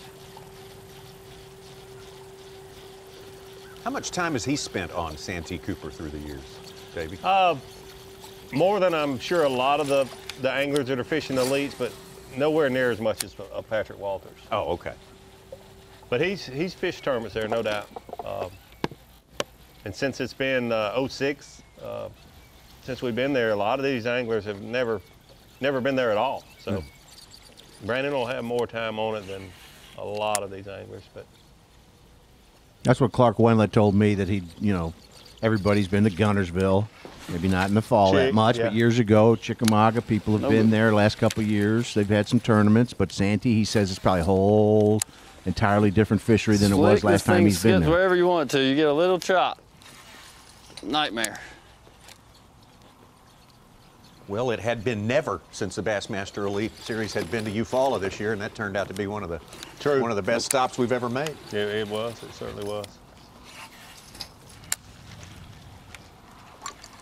But funny you asked that, Tommy. Brandon and I were talking because I fish Santee a lot, and I don't live very far at all from Brandon. But he's fished Hartwell a lot more than I have, and I've fished Santee a lot more. It's just where I chose to go. Get under there with the chop. The tournament trails I was fishing growing up versus the ones, and him going to Clemson, living right there during his college days. Yeah, Santee, we haven't been there since the 4 Southern Opens from 2009. The earliest 2006, same year as the Elite was. We had the record-setting Preston Clark, 115 pounds, 15 ounces. Been beating him on too many docks.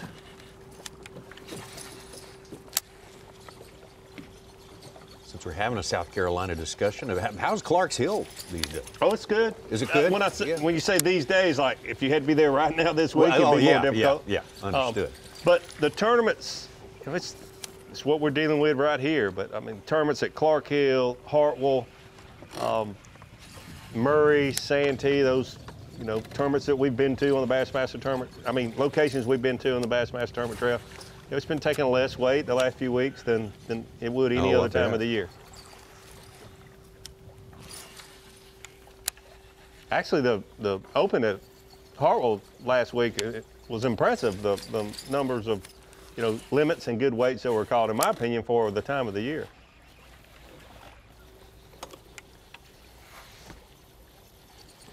And Morgan Taylor, who spent the lion's share of the day so far in second place or third place, now find himself down in 7th place. The last keeper came at 10 o'clock this morning. Wow. BFA, Brandon COBB, Big Fish Alert, 6-pounder. Oh, wow. He's up to, well, that's half of his weight, total weight. He's up to 11th place with about 12 1/4. Chad's been bemoaning the fact that water just not moving as much today as it was. That changes early things. In the morning and yesterday. It's a good shot right here, looking at where Chad's at and where Brandon's at. If you get around that thick vegetation and you get back in there where that water has filtered, it's incredible how much clearer the water is in behind that good vegetation versus being on the outside of it or fishing an area where you don't have that matted vegetation like you see Brandon COBB right there. But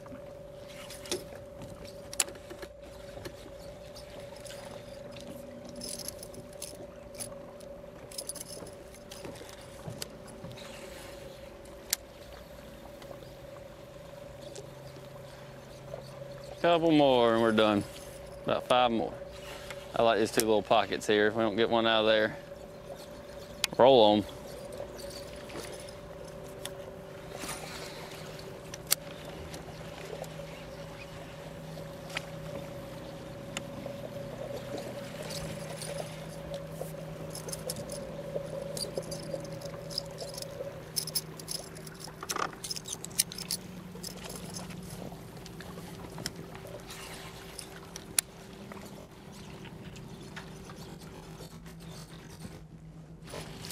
one key to Brandon's success, in my opinion, on this buzzbait is this time of year with all the tournament pressure and the thousands of baits that have been pitched under these boat docks, not as many buzzbaits as, let's say, jigs. Yeah. So just showing those fish something that a little different that they haven't seen.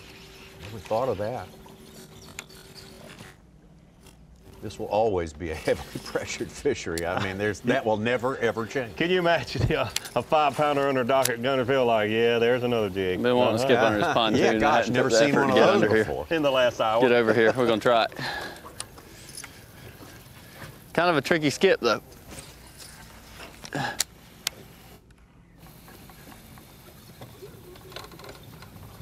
Nobody home. That was a good one, too.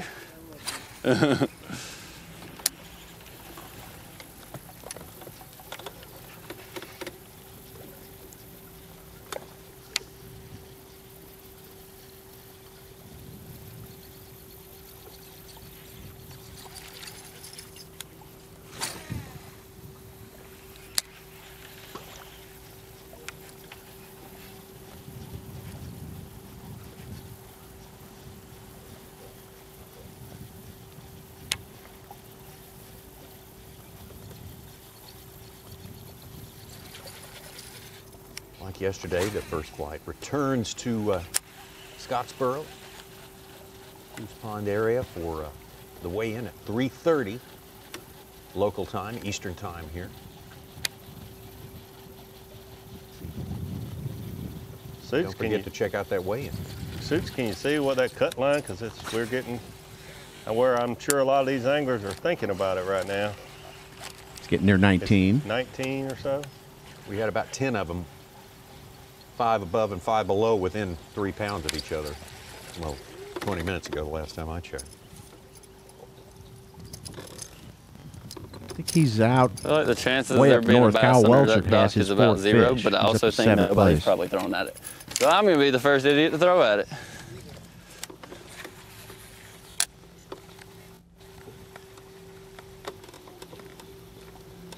If I can even get up there. Oh, right into the bowl.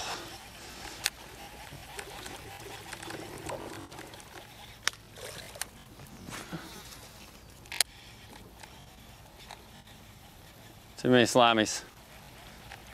Tired of too many slimies.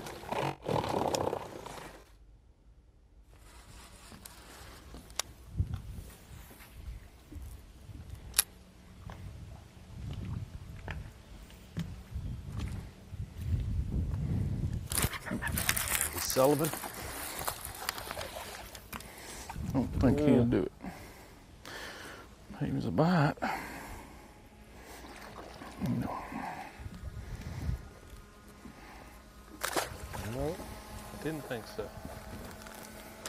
So frustrating to finally get a bite after going an hour without one and not being a 15-incher. And he's sitting with 4 fish and still in 3rd place here. Wow.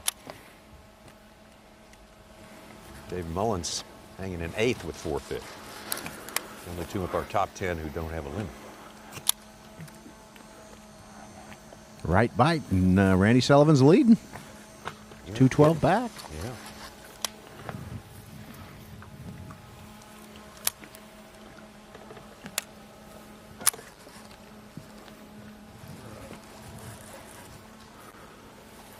Oh, tough.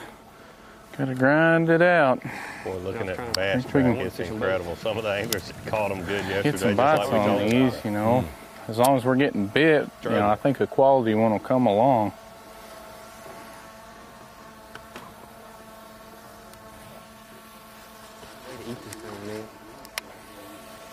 Yeah, most of my bites yesterday were from 11 o'clock back, and I just caught them that whole time frame.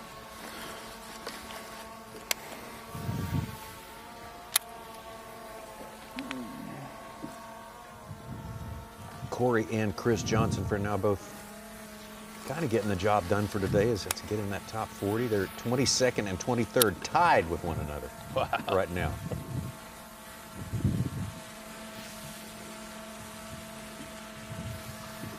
Both having a better day than yesterday, though, right? Plenty better. Yeah, no doubt.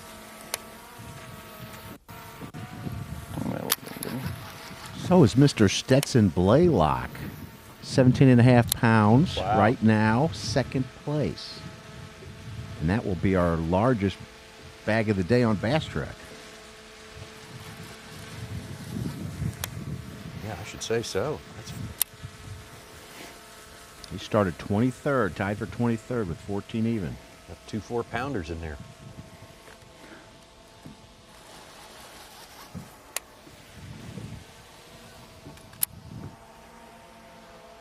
And then a couple 3.5s helps a lot too. Mm-hmm. What was the average fish? I think it was 2.7, 2 pounds, 11 ounces. Is that what it was? Yesterday, yeah. Okay.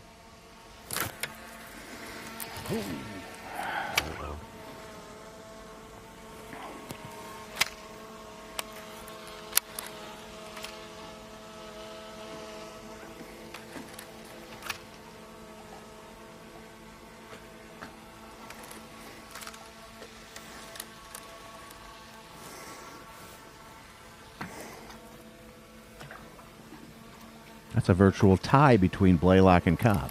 31 pounds, 8 ounces, both of them. Wow. Things just never settle down long around here. Kid. If you're settled down, you're probably down in the stats somewhere. Yeah, unfortunately, yeah. If you're settled down, you're probably down. Yeah, yeah. But it sure has been Not gonna changed be- top 10. Keeper for Welcher? No, I should say a non-keeper for Welcher.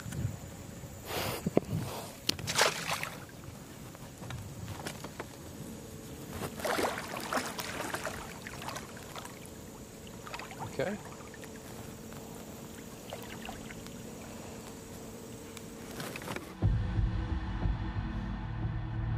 Let's get over. We haven't had a chance to visit with Mike Huff.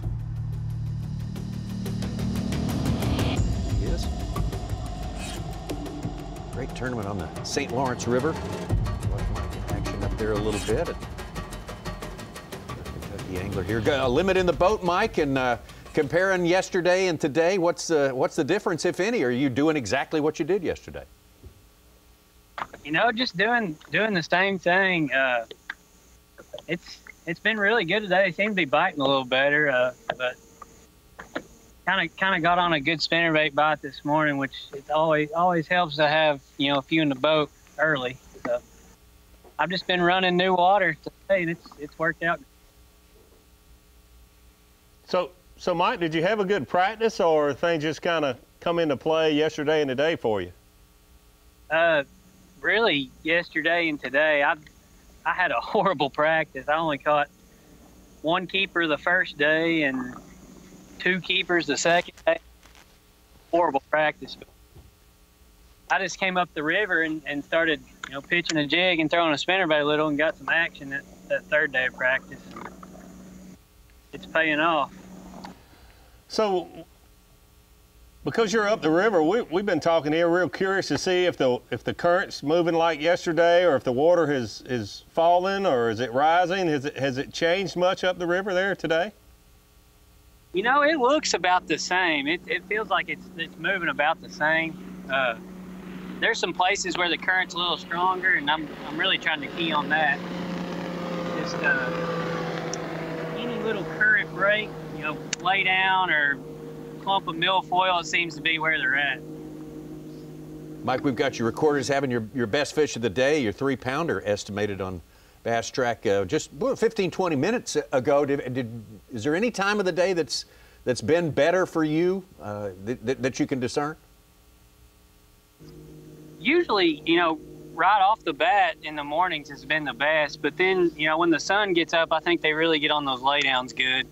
And from now until weigh-in has usually been the second besides in the morning. But I think that sun getting up, you know, and having shade is really helping.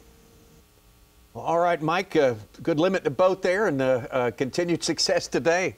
Day number 2, moving day, looking good to make the cut today is Mike Huff. And he's got plenty more time to fish. He can as we have seen guys change their position dramatically. Yeah, talking to Mike, Brandon COBB jumped into our top 10 at 5th from 13th. Frank Talley's out from 22nd to 9th. We got West Logan, big movers on the day, is 3rd from 21st. Hank Cherry just got back in there too at 7th.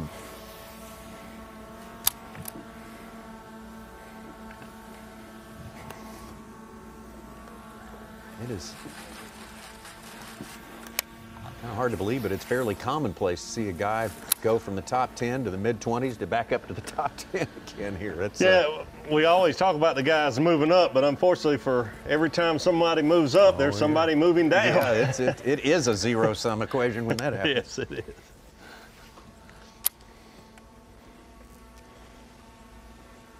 That's why, gosh, we talk about making that first cut to be able to fish day 3 means so much. But in tournaments like this, you can just see where a guy might miss it by 2 ounces, and potentially the next day could have made up 30 points, make it into the top 10, and have a legitimate chance to win on the final day. Yeah. Bear in mind, we got only 3 more events left after this. That's when, you know, I think I mentioned yesterday that the top 100s, when this format first was started on the Bassmaster Tournament Trail with a co-angler, now is Marshall's obviously, but fishing 4 days, you did not have that cut after day 2. And there's some events where, yeah, you just need to cut the field after day 2. But in one like this, you think, gosh, if a guy that was in 45th could have stayed around 2 more days, he could have potentially won. Most events are not that way, in my opinion, but one like this, you just never know. Yeah, this is a different animal here, for sure. Well, an angler we saw, I'm calling it the other 2020, the 2020 when we had the Classic, do very well here on Lake Guntersville was Brandon COBB of Tennessee. And Such just mentioned Brandon COBB making a big move today, and good limit in the boat, Brandon, and man, you got to be a guy who feels good when he points the truck toward Lake Guntersville, right? Yeah, especially these last 2 go-arounds. You know, you treated me well at the Classic, and then now, you know, having another good tournament. Prior to that, if you look at my track record down here, it was pretty terrible to say the least. So, you know, I think we had 2 or 3 other events down here that I didn't do good at all. So, you know, I'm glad to be catching them down here because, you know, I fish down here a lot, and you know, it just feels good to, you know, finally put it together in a couple of these tournaments. I'm guessing, I may be wrong, I'm guessing that you're doing something a little bit different than you were doing back in March, right? Yeah, back in March, you know, we were pretty much throwing that jerk bait the whole time. Now I kind of have 2 deals going. I'm actually deep cranking. I found 3 schools, and you know, I actually didn't even come to this one yesterday. I didn't even think that this one was a very good school. I just fished the other 2, and then I'm also throwing a buzzbait up real shallow. So that's kind of been my 1-2 punch. But yeah, we literally just got here, and it was like just fireworks. First cast, I caught a pretty decent keeper. A few casts later, caught one right under 6. Then I caught one about 3.5, like a couple of casts later, and then I lost like a 4 right at the bait. So that was just like bam, bam, bam, and then they kind of died off after I lost that 4-pounder. But it was getting pretty crazy there for a little bit. So Brandon, I've got to ask you, you know, oftentimes I think the retrieve is overlooked in a crankbait. A lot of people just throw it out there and wind it back at a medium pace. Tell us a little bit about what you're doing and the way you're reeling that crankbait, and also giving your rod a lot of action too, not just a normal retrieve. Tell us about what you're doing a little bit there.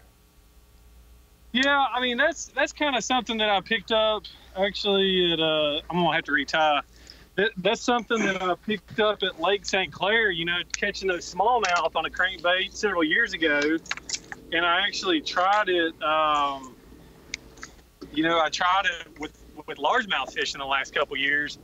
And that's how I've been, you know, doing a lot of my deep cranking the last several years, is just really, you know, trying to make it as erratic as possible. You know, there's sometimes that just a straight, you know, burn it in, you know, works good. But I think, you know, when you're burning it in and then you pop your rod and just that crankbait is doing lots of just crazy stuff, you know, that's what triggers a lot of bites. Well, Brandon, great job today, man. Great job throughout these 2 days, and we'll be hopefully seeing you tomorrow out here on the water. And Brandon COBB having a good day. He's one of the 1%ers. He's talking about schools. I got 2 schools. I like what he's talking about. That's the first time I've heard that word during the course of this tournament. I want to see him tomorrow. Absolutely. Bass trivia for you. In what place did Larry Nixon finish in the 92 megabucks event on Lake Guntersville to become the first $1 million BASS man? Was it 2nd, 6th, 8th, or 4th? Think about that for a while. We have the answer when we return here on Bassmaster Live. The NOCO Bassmaster Elite at Lake Guntersville is being brought to you live by Seafoam Marine Pro. The NOCO Bassmaster Elite at Lake Guntersville is brought to you by Humminbird, Mercury, Minn Kota, and by Talon. Officially, it's called Bassmaster Megabucks, the richest and toughest test in professional bass fishing. Unofficially, it's the annual Larry Nixon benefit. This tournament at Guntersville, Alabama marks the 8th Megabucks event. Nixon has won 4 times. And a top finish here will put the all-time Bass Angler Sportsman Society's money winner over the $1 million career winnings on the Bassmaster Tournament Trail. Well, of the almost 30 very top-level Bassmaster events that have been held on Guntersville through the years, this is one of the most prominent. And Davey, you told me this is the one you wanted to be in back in the day. This was the big money tournament back in the day. I dreamed of participating in these, but you always felt like you would finish second to Larry Nixon because he certainly was able to capitalize and become the first $1 million winner in Bassmaster history. Now we have a lot of those people because we got $100,000 events, every Elite Series event, but the Megabucks certainly a great tournament back in the day. And of course, that was the subject of our trivia question when we left. Again, what place did Larry Nixon finish in the 1992 Megabucks event on Lake Guntersville to become that first $1 million I'll give you a hint, he won 30 grand. He won 30 grand. I couldn't, that doesn't help me. Go, Ronnie. Ronnie? I'll say 6th, C. I'll say, I'm going to go B. I'm going to go with you there, Tommy. B. Ding, ding, ding, ding, ding, ding, ding. 30 grand down to 6. B. What am I doing? I'm not even in the game over This here. is the table of knowledge over here now. The screen of knowledge and the table of knowledge. I will say I was negative like 12. I was negative 11 months old then. I mean, come on now. The screen of knowledge is going to scold you when you walk back over there. It gave him $1,003,486 in bass earnings. That was where the money was. That was where the money was. I love those events for several reasons. You know, everyone in the whole field fished, and then you made a cut, which was unusual back then. Now we do it every Elite event. But once you made that cut, then you fished in a course format with another angler that you were fishing head-to-head against. And I think I fished like 4 of those events. It's something that I wish I could say a little differently, but I finished second in one. And, you know, nobody remembers who finished second. I'd love to have that little notch on your belt or whatever to win a Megabucks. That would be awesome. They were like 5 or 6 day events. Yeah. Oh, yeah. 6 days. It was a big deal. I'm someone else who was just a toddler then, but remembers them, and I know as a student of them, is our friend, Mark Zona, our colleague, our associate. This is a red letter day this October 1st because this marks the opening of the northern headquarters for Bassmaster Live. Z, do you remember that one? Actually, I don't. I like to stay in my lane, Tommy Sanders. You know this, and I don't want to step on Such's feet with trivia right now. But Greg Hackney texted me this morning. He said, name the color jig, the color of the jig and soft plastic that Denny Brower was throwing in that tournament. And Davey, I got the color right. Do you remember the color? Well, there was only 2 colors back then, but I'm going to go with the most popular, black blue, but a Texas crawl would be my second choice if you give me 2 picks. But black blue, I'm just going with. You said you covered the tournament in 92, Z. You've got to know this. There are viewers that absolutely know the answer to this, Davey, and when I say it, you're going to go, oh. It is the color almost of your shirt, Davey. Or if you look at the Neon Studios word behind you, sapphire blue. Sapphire blue. Okay. Sort of a glowing blue. How about that? I mean, I wasn't covering the tournament. I was, you know, in the National Guard. You covered the tournament. You could remember sapphire blue. Well, exactly right. And I actually, when I covered that event, I did it from my bedroom, similar to what I'm doing right now. Let's get back out on Lake Guntersville now. And Chad Morgan-Taylor. Chad wanted some water to start moving. Really has been a while since he's put a keeper in the boat. Chad has fallen from spinning the first half of the day in either second or third place. So, Z, I got to ask you, we're seeing everyone except Chad just using different baits every time we go back to him. Do you think Chad's got a chance, one rod Chad, we're going to call him so far in this event? I believe he just caught a fish on something else right there. Oh, wow. It is a little crankbait. Terrible timing for that question. Huh. I'm going to check him just to make sure, because he's fat. He almost threw that back. Yeah. He's a keeper. He barely is. We'll catch another one here in a minute.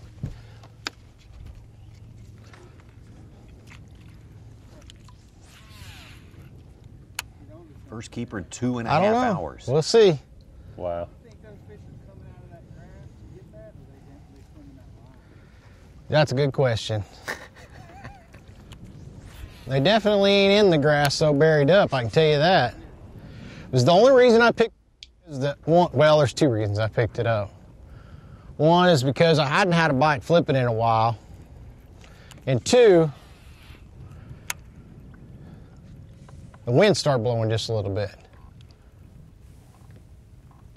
Cameraman asked, do the fish in the grass swim out and get that, or are they just sitting on that line, swimming up and down the line? He said, that was a good question. And then he just left it at that. He didn't have an answer for that. Well, no, but with this color water and getting a little chop on the water, it gets them a little. Uh-huh.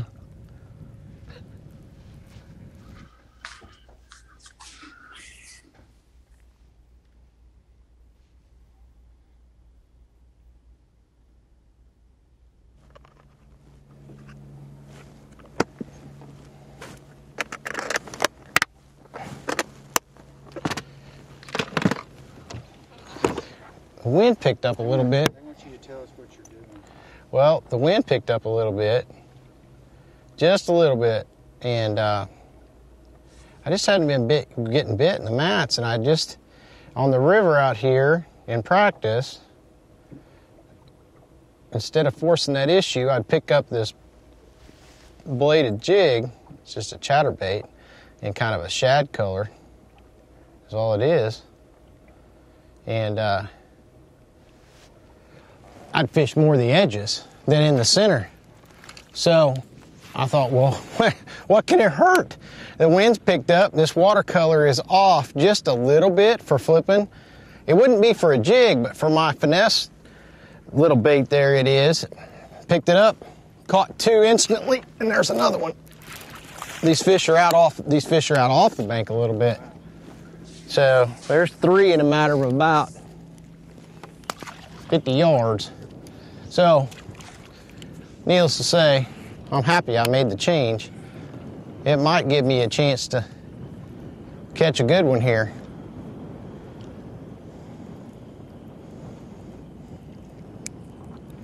Maybe. I think that can be our APCO Taste the Bait right there. That is the APCO Taste the Bait, as a matter of fact, yes. Does not surprise me. He mentioned the current was slower today, and those fish will move off of that cover a little bit. They don't have to stay close to those current breaks as much when that current slows down like it has. That's a real good move for him here. Chad's got 10, almost 11 pounds now. Back up into 7th place.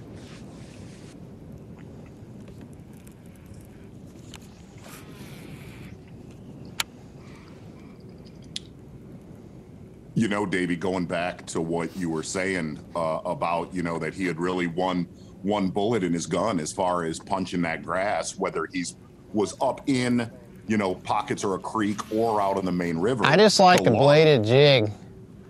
I just like it better. I feel like I got a chance of catching a little bit bigger fish with it. It's just for what little cold front we got through, it's a really good cold front bait, and it's easy to fish around the grass,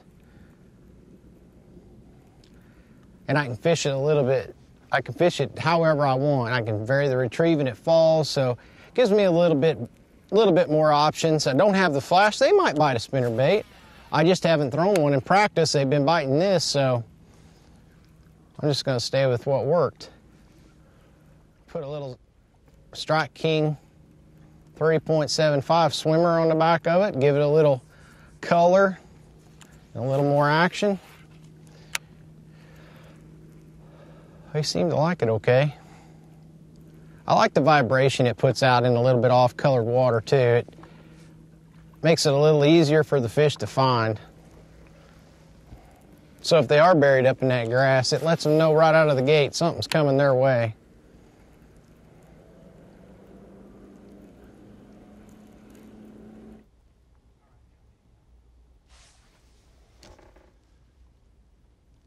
How about a little move from one Steve Kennedy, 15.5 pounds today from 43rd to 14th just now.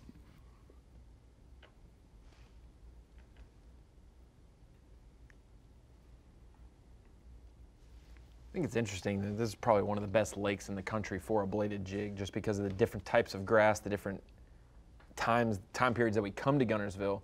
So to see it factor on a bluebird, basically sunny day, calm, just to pick up a couple extra fish for Chad could give him some confidence tomorrow. When the wind picks up, it could really be a deal. Well, it is, you know, has been said, it's been flat today till now. I mean, that's what obviously the impetus for the bladed jig. But and we see the wind, you know, on his jersey a little bit. Davey, with that wind blowing, as much as they're starting to key in on threadfin or other types of shad, they're smaller this time of the year. They're not the biggest shad, you know, whatnot. This wind will blow them right up against that mat. They're not going to just go and pursue and swim around underneath the mat a mile in there. Sometimes they hang on that edge, which is the perfect ambush that these bass need, and it could really just make an area pop off like this 50-yard stretch for him. Yeah, absolutely, and I think the fish have just come off those little clumps that he's been fishing, that he's been flipping because of the current being slower. He's talked about that quite a bit. And now with a little bit of wind, these fish will actually bite something like a chatterbait, where with its slick calm and that slower current, they were sitting right out there, but just real hard to get those fish to bite. Z, what were you saying about the Morgan Taylor switching up a little bit, but basically had a punching bait in his hand the whole time? You know, Davey, and it's really, I think your entire career thrived upon this. The law of average when you're at Guntersville, if you punch all day long and you take a dozen shots to 15 shots, you're gonna collide with one or two big ones. I guess that was the most surprising thing watching this morning, you know, into our midday break, that you would think, man, if you set the hook 12 times punching that main river grass, you're gonna connect eventually.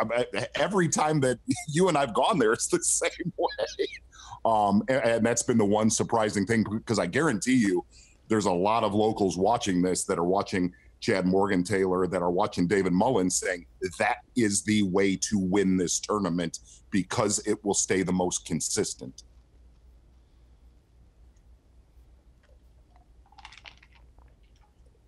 So Z, did it surprise you to see Randy Sullivan fishing where he was fishing? Said he caught 14 or 15 fish there on a crankbait yesterday.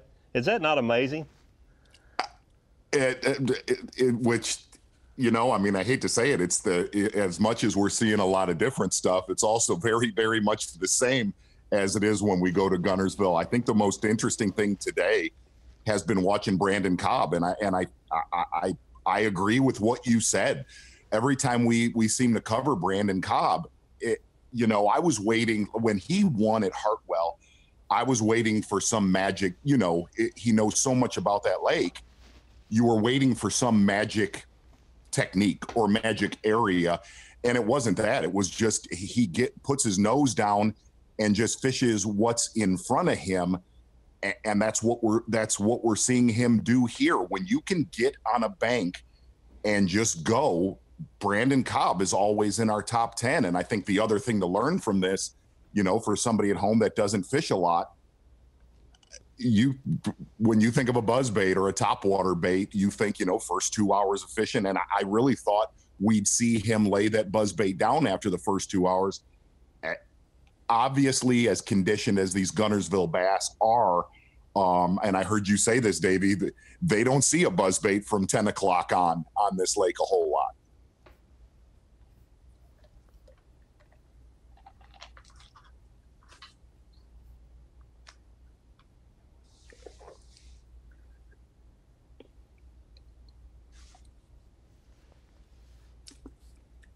Randy Sullivan again. He's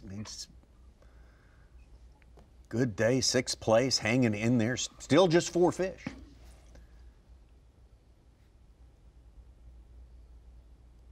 And people, I really think if you look at the Angler of the Year standings, and I know you guys have talked about this a lot today. I was listening in. It was interesting to cover Clark yesterday. As painful as yesterday was for him, that could end up being one of the most critical days of every day's critical. And we've talked about the importance of every single day, but man, he salvaged yesterday for the rest of the season. If he brings it down to the wire, yesterday's going to be one of the most important days of the year for Clark Wendlandt. Oh, I totally do. Totally agree. You know, there's a lot of fishing left. It's far from over, but if he would win AOY, yesterday would be a day he would have to remember forever, because it would have been real easy to spin out. It would have been real easy with a camera on you, the pressure, a month between tournaments. You know, if you're leading AOY and you got a tournament the next week, you don't have all those interviews and all those people saying, well, are you going to get it done, all that stuff going on. But he had a month. Pursuit should be calling him every other day. I had to call him, yeah. But and then you got the camera on you, and you had a decent practice under the tough conditions, and your best area at 10 o'clock, you don't have a fish, and you just have to abandon everything. He did a great job to survive yesterday, no doubt about it. He's got about 10.5 today. He's fallen from 22nd or 21st to about 27th right now.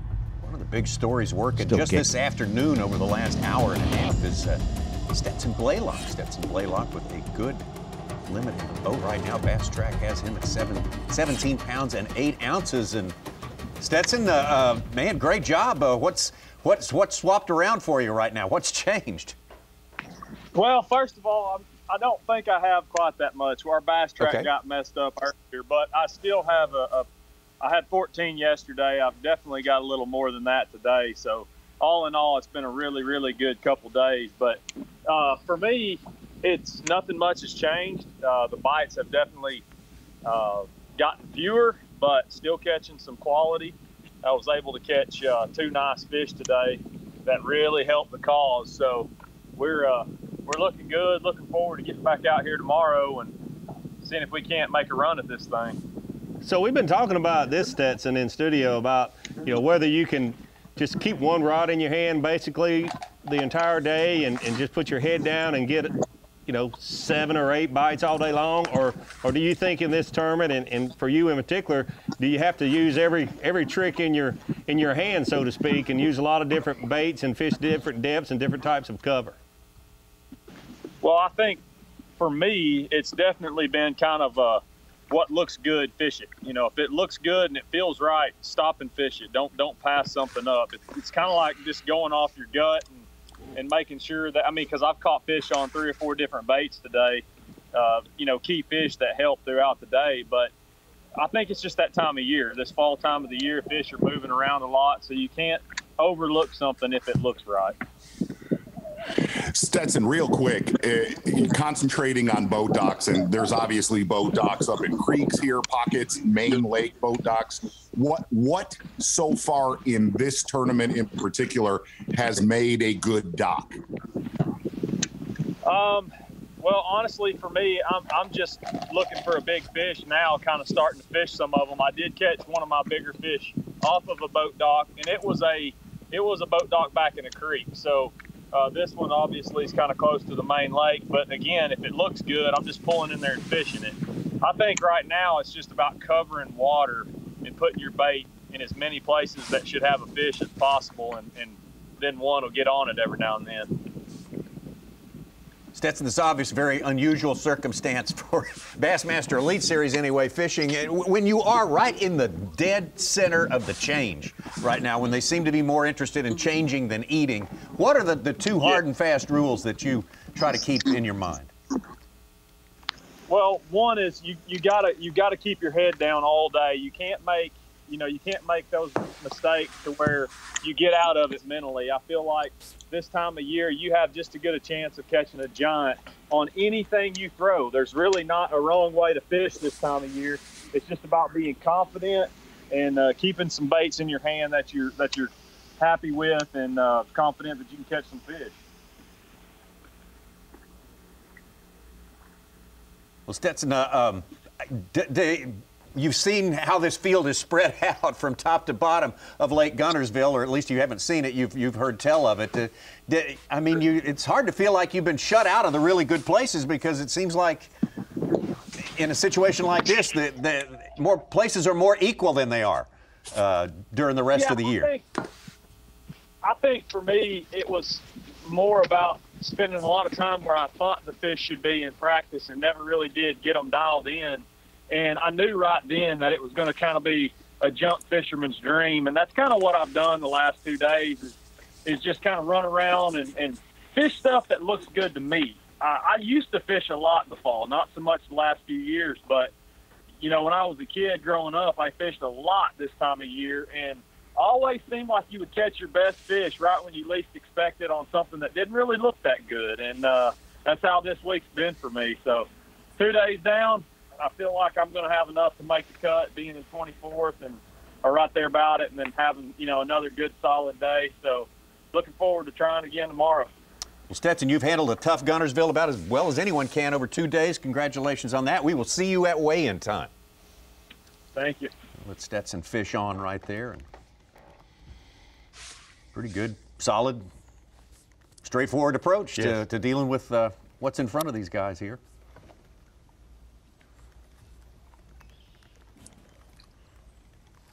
So, Davey, taking a look at Kyle Welcher, Randy Sullivan, and we've seen so many different techniques, as Tommy just said, spread throughout Lake Guntersville.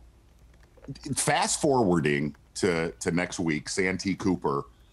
Davey, we've covered you in tournaments there in the spring. We know what goes on in the springtime of the year. What is going to be the major players as far as how they catch them next week? You know, since the vegetation is, let's call it sparse at Santee Cooper now compared to many years ago when a lot of these anglers, especially the older ones that were, you know, fishing those tournaments back in '06 and before, when we were having frequent tournaments down there, a lot less vegetation. So, you know, wood is the primary cover, whether it be a cypress tree or a stump or a blowdown, something like that. So I think we'll see a lot of these guys focusing on the cypress trees, very similar to in the spring, maybe using some different baits than we would in the spring. But I just hope, because I think we hit Guntersville at really a tough time. It's cool there this week, but I don't think those fish have really made that move and settled in yet to the fall pattern.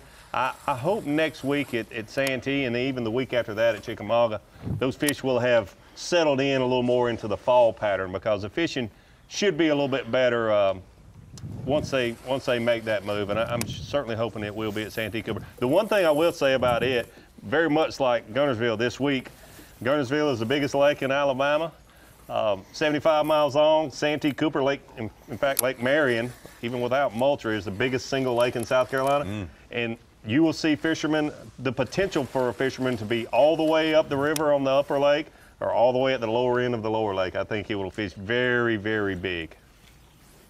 Long time since the Elite Series has been to Santee Cooper. Hey, Z, thank you so much for joining in here and being a part of the conversation. Mark Zona from home there and helping us out, as he always does, to understand a place he knows pretty darn well. There's your leaderboard still. Brandon COBB right on top. Stetson Blaylock right there. Well, actually, it's a tie. It is a tie. And 4 ounces behind is Wes Logan. Man, oh man, this tight tournaments are the rule during the course of 2020, and this one may be the tightest yet when it's all said and done. We're a long way from there as it stands right now. Got plenty of fishing left to go today, an hour's worth. We'll be back to commence with that in a moment. The NOCO Bassmaster Elite at Lake Guntersville is being brought to you live by Seafoam Marine Pro. You're watching the NOCO Bassmaster Elite at Lake Guntersville, being brought to you live by Seafoam Marine Pro. Getting into our last hour of fishing that we bring to you on Bassmaster Live. Bear in mind, the weigh-in starts 3:30 p.m. Eastern Time today on Bassmaster.com, right here. First flight arrives back in Scottsboro, Goose Pond area, about that time. It's a great shot. Some angling going on right now. Full field of 85 out there, and that's the way it stacks up according to Bass Track. Brandon COBB, Stetson Blaylock in a tie, unofficially. Wes Logan, Seth Feider, right up in there. Card, Sullivan, Morgan Taylor, Hank Cherry. We spent some time with yesterday. Brandon COBB's been the guy who's seemingly the most consistent throughout the day. He hasn't landed a giant yet, but boy, he's caught some solid fish, and he's caught them fairly regularly. This was moments ago, just while we were away. Oh, that's a big one, I think.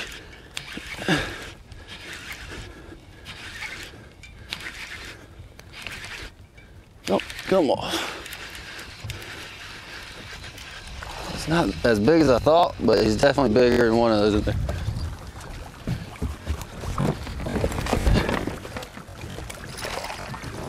Yep. Upgrade there. About a pound. That, sir, will help. Another 3-pounder. Oh, it's got a head of it. Yeah. I think he can go in the big side. The big side. And so he got rid of a 2-4 and put that in as a 3-pound 4-ounce. All right. His lead yeah, is a so pound. this is I have one little flipping area that I caught a 4.5 yesterday and another decent one. And I came to it this morning, lost to 3.5, and I actually saw a few pretty big ones. So I came back to it this afternoon planning on flipping, but the water got kind of dirty. The wind's blowing in here, and I didn't think it was gonna work, but just fan casting the toe toter out here. I just caught about a 3.25, something like that. So we got one more probably under 3 pounds. I got 4 over 3 and then 1 under it. So get one more and we'll be about what we can do with them.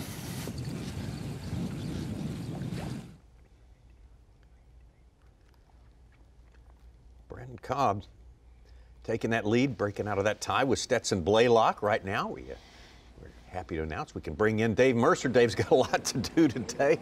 Got the weigh-in coming up in an hour and a half, or actually less time than that, and Dave's prep starts seriously long before that. But what have you? What's been standing out to you today? I mean, it's Dave. We usually have guys that you can at least a few of them can see a pathway to victory. I don't know if anyone has got a clear path to victory at this point. I'm going to tell you 3 guys that got a clear path to a whooping, and that whooping's coming from me, guys. And I take this serious. You guys know this. I am a serious sports journalist, and your sources. You're only as valuable as your sources. And you guys heard my story this morning. I mean, the 3 anglers in question, of course.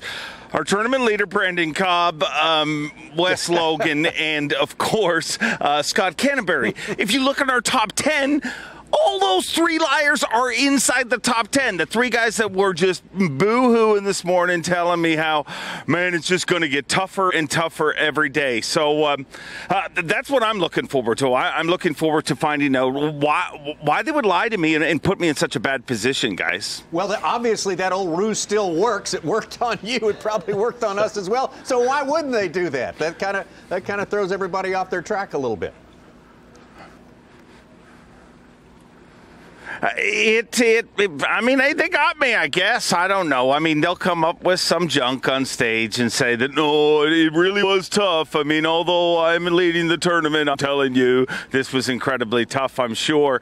But one thing I wanted to touch on, guys, that I'm getting lots of questions about. People are asking. I mean, obviously, you can hear for the first time at these weigh-ins, you're hearing something that we haven't heard in a while, and that's some crowd response. And we do have a small crowd here this time for the first time in literally since the last time we were here. You know how bizarre that is? Obviously, the last kind of regular event pre-COVID was the Classic, which was here in Guntersville. When we return to Guntersville and we have a socially distanced crowd, our team and the local area have worked really hard to make sure that everybody is safe, and we've got, you know, all sorts of precautions in effect. But basically the biggest thing is we've got small seating pods throughout the venue. So our big massive venue where we're so used to seeing those crowds on top of each other, getting things back to normal, a little bit normal, but a socially distanced crowd. And man, I am sure thankful to have the ones that we have here. So it's Alabama. I mean, people are going to show up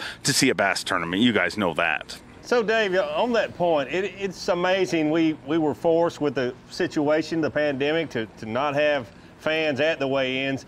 And it really made us realize, I know it did for me, and I want to hear your perspective, but it makes you really appreciate and understand that the fans are as big a part of this sport as any other element, the fish, the anglers themselves, but the fans are certainly a big, big part of what we do. The fans are everything, Davey. I mean, really, let's call a spade a spade. But why is Gerald Swindle back here? Why is Brandon Polnick back here? You know what? Why the fans are literally, if you look at everything that's gone on in the last number of years, and man, does it feel like the last 3 years feels like a couple of decades, really, when you start to think about it. But the fans are what has always been what Bass is. You know what I mean? It's that moment. It's what we all grow up, you know, dreaming about. I mean, every single one of us has that little seed. You know, I always say, you know, the ridiculous things that we all remember. I literally can't remember my wife's birthday without looking at my phone, but I can remember the moment when Robert Hamilton Jr. won the Classic, and he said, other than the birth of my 2 children and my unbelievable faith in the Lord Jesus Christ, this is the greatest moment of my life. And I remember it word for word, and those are the moments that make us all fall in love with the sports, and they don't happen as clearly without the fans. You know, you don't have that passionate reaction, that one-on-one that Bassmaster weigh-ins have come so synonymous with from Ray Scott right on to today. So, you know, I've always appreciated the fans, and clearly I like people, crowds. It's kind of what I get excited about. But man, it's the little. It's not just the crowd, the cheering. It's just that interaction. It's that look that the fans get to share with the anglers. It's that interaction, and just to have them back here, it really just kind of makes us feel whole again. You know what I mean? I mean, we went on, we had events just like everybody else, just like every other sport, but it was just weird. It was just so much goodness with the ESPN stuff, but so much positive negativity because we're missing such a major part. Well, that major part is back, and it'll only get bigger from here on. So I'm thankful to have the fans back, and there was not a introduction, there was not an announcement, there was not any moment on that stage that I didn't miss them. And our anglers say that every single day to me. Dave, yes or no, do you don't like the canned fan noises at some of these bubble playoff events and stuff like that? I hate them. I think it's the dumbest. No. Perfect. Thank you, Dave Mercer. Good stuff. Yeah, Dave talking very eloquently about the missing seats at the table and how they're getting filled back up again. That's a great point from Dave Mercer, and Dave's getting ready to go make his preparations to with fans this time to get ready to do a weigh-in. That's Yeah, good news. It was difficult as a fan of the sport or us doing what we do to not have the fans there at the weigh-ins, but I could only imagine every time I would watch Dave Mercer do a weigh-in with no fans, how difficult his job became without having that audience to interact with. He did such a great job, but it had to be very, very difficult with no fans. He's a super talented guy, and the way he, you're right, the way he interacts with people, very few people can do it like he does, and that's, if any. There's your tomorrow's forecast, TH Marine, courtesy of them. High tomorrow, 67, a little cooler tomorrow, cool tonight, and probably cooler tomorrow night. The wind, more wind predicted for tomorrow and Saturday. Well, the main part of that front going through will have abided a bit.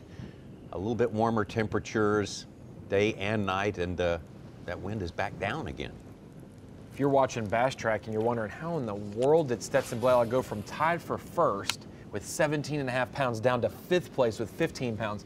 Like he said on our Skype call, his Bass Track got a little messed up, not by error, but duplicated with service. So his entire limit was in there, and then it put another whole limit in there, so some of the coals were extra coals. But showed us 2 got 4-pounders and 2 3.5 pounders. So I messed up. And so we've gotten it down to what he thinks it is, around 15, which he said. He said yesterday he had 14 and change. He knew he had more than that today, so put him around 15. He's going to be in the top 5, but he's not tied for the lead right this second. Maybe, though. Maybe. Soon.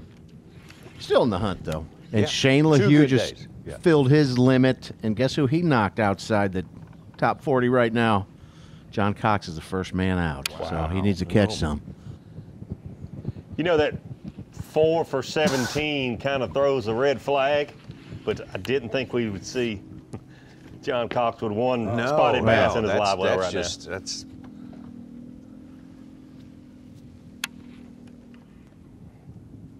And LaHue's got right at 19 pounds even in 40th. And again, we just, you know, nobody's loading the boat in 15 minutes in this tournament at any point in the day. Exactly. Your time is running out faster than it would in the average Bassmaster Elite event. I just want to give an update for everybody who's been really concerned with my state of mind with my fantasy team. The guy I picked to win, who was next to last, Drew Benton, yesterday with 1 fish.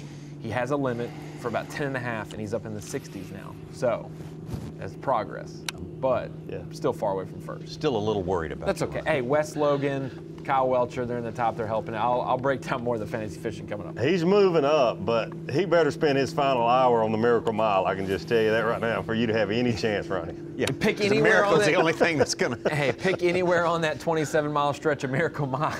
Yeah. You know, I was looking at the Bass Track, and I see the top 10 highlighted in colors, and it's amazing. There's several down at the dam, mid-lake, all the way up to the top. They're really spread out, as is the whole field, but the top 10 is even spread out like that.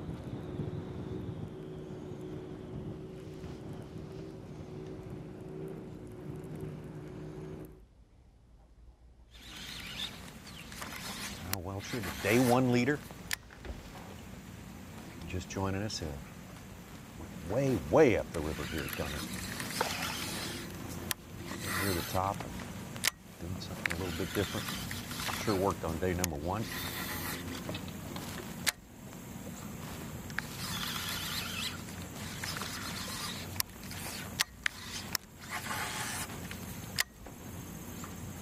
We talked about this a little bit earlier. It's not surprising to me to see him not be able to catch another 19 pounds today, but on your tough day or a day that you stumble a little bit, you've got to stay around. To me, historically, your bad day, if you're going to stay in the hunt and win an event, your bad day needs to be like that cut line, like in this particular event, 11 pounds. Mm-hmm. Just like Clark did yesterday. He at 5 or 6, that's worse than just a stump your toe kind of day. You got to get up there around where that cut line is, that daily about 11 pounds to really have a chance to be fishing and be in contention on Championship Saturday in this case. Needs another good one or two to get to that point. There's 4 fish in the boat for 8.5. Back to Randy Sullivan, where we saw him early today. or the general area where we saw him early today. Well, he's been tough, hanging in there, 6th place. Boy, that 5-pounder went a long way for Oh him. my gosh, the value of a He's not the only 4.5. one. Yeah, I mean, that or 5. 4+ pounder is huge in this tournament.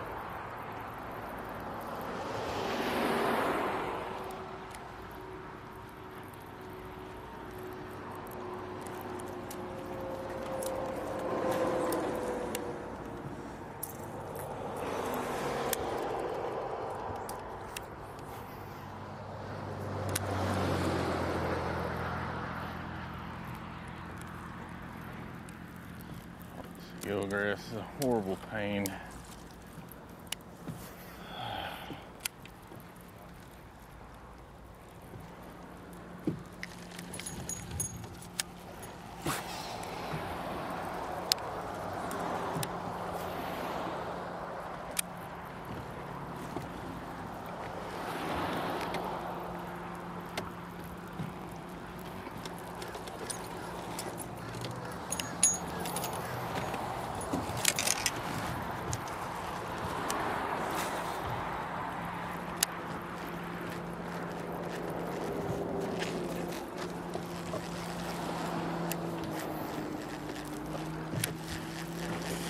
I counted about 14 guys without Bass Track service.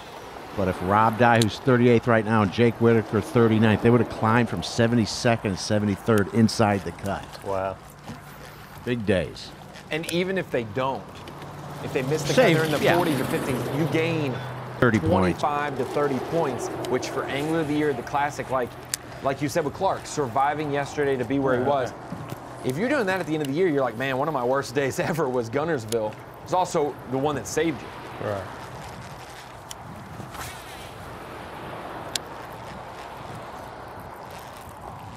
Boy, that classic cut line. 37th is Matt Herron with 366 points. Bernie Schultz is tied with him. Steve Kennedy and Lester are right there, 39th and 40th.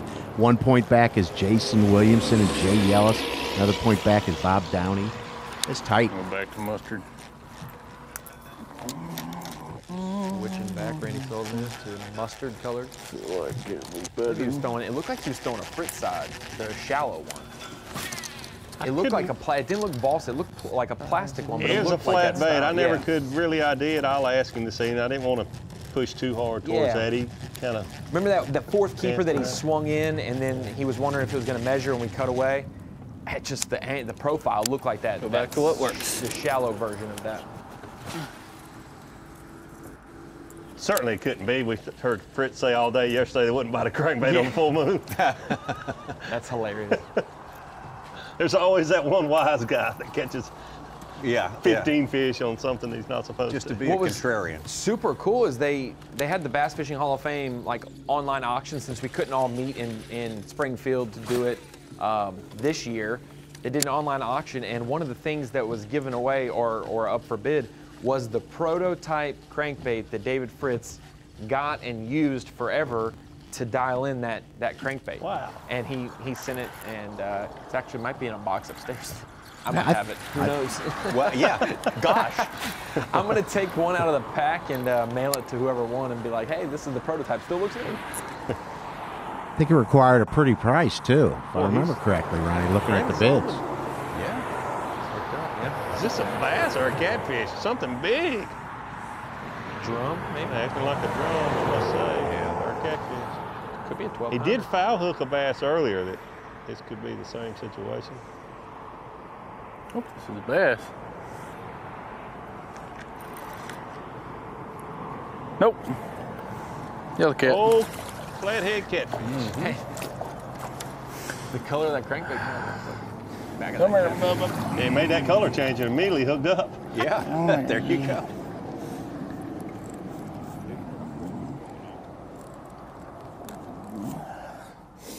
I don't want to grab you in the wrong spot, because you know better than that. While Randy Sullivan deals with this catfish, we're going to take you to the screen of knowledge. I wanted to talk about Rapala Bassmaster Fantasy Fishing, and I try to be as transparent with the viewers as possible. We give each other hard times about trying to say that we're right on certain things and we're smart for picking that guy. But here's my fantasy lineup. I haven't changed it. It's the same document I showed yesterday. Drew Benton, Kyle Welcher, Cliff Prince, Wes Logan, and Quentin Capo. And everyone, if you've never played Rapala Bassmaster Fantasy Fishing, they're divided out basically by AOI standings. The guys who are in the top 15 in points, 15 to 30, 30 to 45, and it gets all the way down, and the last 15 guys are in bucket E. So it's hard to pick 5 of your favorite anglers because some of them are all bunched in one bucket. But for right now, Drew Benton, a good comeback today. Welcher's in the top. Wes Logan's near the top. Cliff Prince has been, Cliff Prince has been pretty consistent. He's got 2 10 or 11 pound days right below that projected cut line, but 20.5 to 21 could still get you done today. And then Quentin Capo hasn't pinged in a little while, so we'll see how the update is there. But the guys that I'm interested in, the fantasy fishing guys that are in the top 40 that didn't catch a limit yesterday, there's a couple guys that have 3 fish or 4 fish that were in our top 40. Ed Lochran, Cody Holland, Chris ZALDAIN, and John Cox. Today, other than ZALDAIN, they're all struggling mightily. They didn't get many bites yesterday. They caught a giant. Each of them had a 6 to 8.5 pounder that really anchored their day. Not having it today. Cox with 1 fish, Lochran with 2, Cody Holland with 0, and ZALDAIN has a limit for 9 pounds, which is just about half a pound more than this one big fish. So the big fish will be good for bonus points for Chris ZALDAIN and whoever picks him. But man, that consistency is really hard. That big bite's going to help you, but that doesn't mean that you're going to have a limit and succeed. So we'll keep on a watch for the guys who didn't get a limit yesterday. And if they can forge one out today and make that cut, it'll be super big for the guys who want their teams to succeed for fantasy fishing. Ronnie Moore on it, as usual. Your fantasy facts right up to the minute. Very much up to date there. Brandon COBB, the guy's still on top right now. Got a pound-plus lead. The rest of the field, and there's that cut line. That's what's huge today. That's what is critical. Got to make that top 40 in order to fish and get the points, the money. So much riding on that day 2 cut line. We'll be back and get closer to it when we return. The NOCO Bassmaster Elite at Lake Guntersville is being brought to you live by Seafoam Marine Pro. The NOCO Bassmaster Elite at Lake Guntersville is brought to you by Abu Garcia, Berkeley, Nitro Boats, and by Ranger Boats. Well, we just have 20, 25 minutes more fishing time to show you on Bassmaster Live, though the anglers will continue. First flight doesn't check back in until 3:30 local time, 3:30 Eastern time, I should say. The weigh-in comes up at about that time right here on Bassmaster.com. The cut line is what everyone's looking at. Jake Whitaker, last man in. Rob D, Chris Groh, Austin Felix, the rookie. On top right now, Shane Lehue, John Cox, who started the day in 4th place. Caleb Kufal and Kyle Monty. Guys under that. Those are unofficial weights, of course. And of course, there's time to get some more changes. Changes are happening almost constantly. Not almost constantly, but completely constantly here over the course of 2 days. They definitely are, Tommy. Look at the hummingbird lay of the lake. Once again, you see the entire Lake Guntersville being fished by these 85 anglers. It's something that you don't normally see. You normally see about half of the lower end of the 75 miles being used, but very unusual amount of anglers fishing farther upriver than we see in the spring and even early summer tournaments. Most of the fish catchers are from mid-lake down, but just I guess normally we say when you see them spread out, it's a sign of a good fishery, and this is certainly one of the best fisheries in the country, but it's also a sign of how scattered and how many different patterns are sort of kind of working, but no one pattern really dominating. We have only seen Chad Morgentaler really with one rod in his hand for most of the time, and even he has had a very slow afternoon. People will look at this lay of the lake and be like, what are these guys doing? No wonder they're catching here in the middle of the river, but that stretch of river has that giant grass mat that goes all the way up the middle. That's why they're out in the middle of that. Well, let's talk to this. A little bonus coverage we've got for you. Bob Downey with a limit today, pretty decent, respectable limit of 12 pounds or thereabout. Is that a pretty good guess, Bob? Yeah, it might be a little bit on the light side by about maybe a pound or so, but yeah, pretty good day so far. I'm happy with having another limit. I've only caught 6 keepers today. It's been quite the grind, but slowly but surely things have finally kind of come together. So happy with it. Have you unlocked any of the secrets of how to catch them during this real difficult week of the year yet, or are you just sort of just fishing what you see and hoping for the best? No, I pretty much caught all mine punching grass mats yesterday and again today. I think all 5 from yesterday and all 5 in the well today are coming in these grass mats. They're somewhat isolated. It's not just a real straight stretch. It's kind of patchy here and there.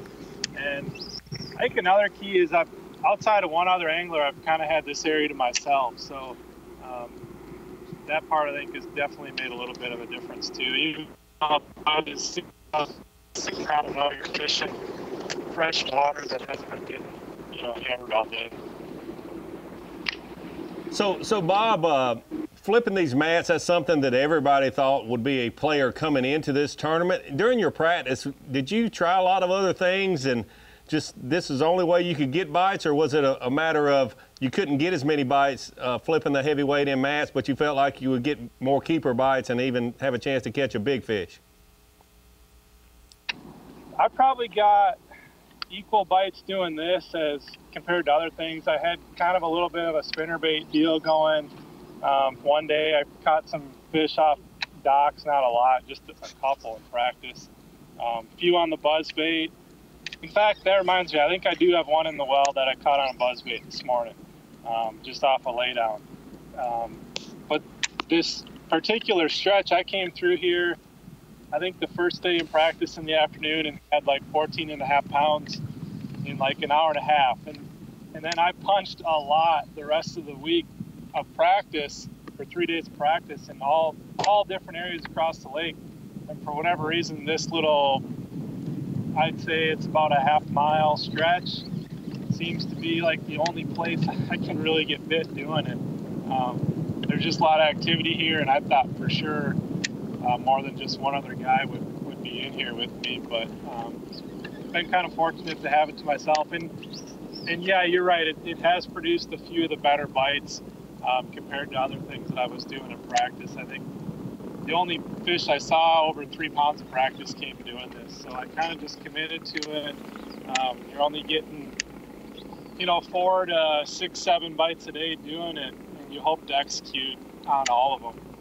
Well, Bob, great job. Solid, 2 solid days. You can't ask for much better than that. You look to be in good shape right now, and in which you continued good luck here on Lake Guntersville. Bob Downey out there with another limit today, somewhere in the 12-pound range.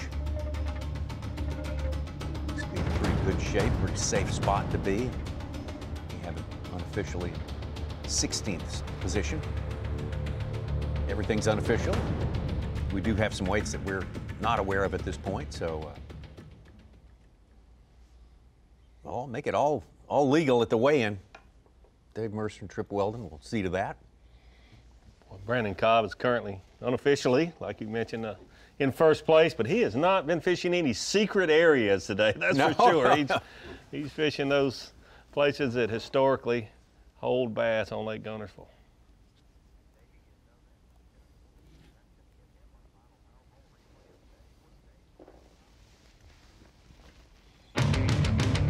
So, speaking of Brandon COBB, do you hear a little music in the background, Tommy? I think we know what that means. I think we got a good idea. So I'm going to vote, not just because he's from Greenwood, South Carolina, but I'm going to vote for Brandon COBB to be our power pole replay today because of just this. When the sun was just coming over the horizon, Brandon COBB started catching fish on a buzzbait. And he is for 16-incher. October the 1st day on Lake Guntersville, high bluebird skies. He has done a good job catching fish steady all day long. No big 6, 7, even an 8.5 pounder like we saw come across the scales yesterday. But Brandon COBB has to be my vote for power pole replay of the day because he has just been able to catch him steady, keep the trolling motor down, do what he enjoys doing, which is throwing a buzz bait a whole lot. Top water and underwater buzz baits. He's had bites that's on. right. That's But first time ever.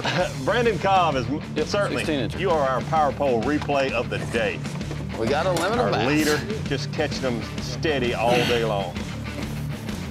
That one was cool. Here's another thing about Brandon COBB.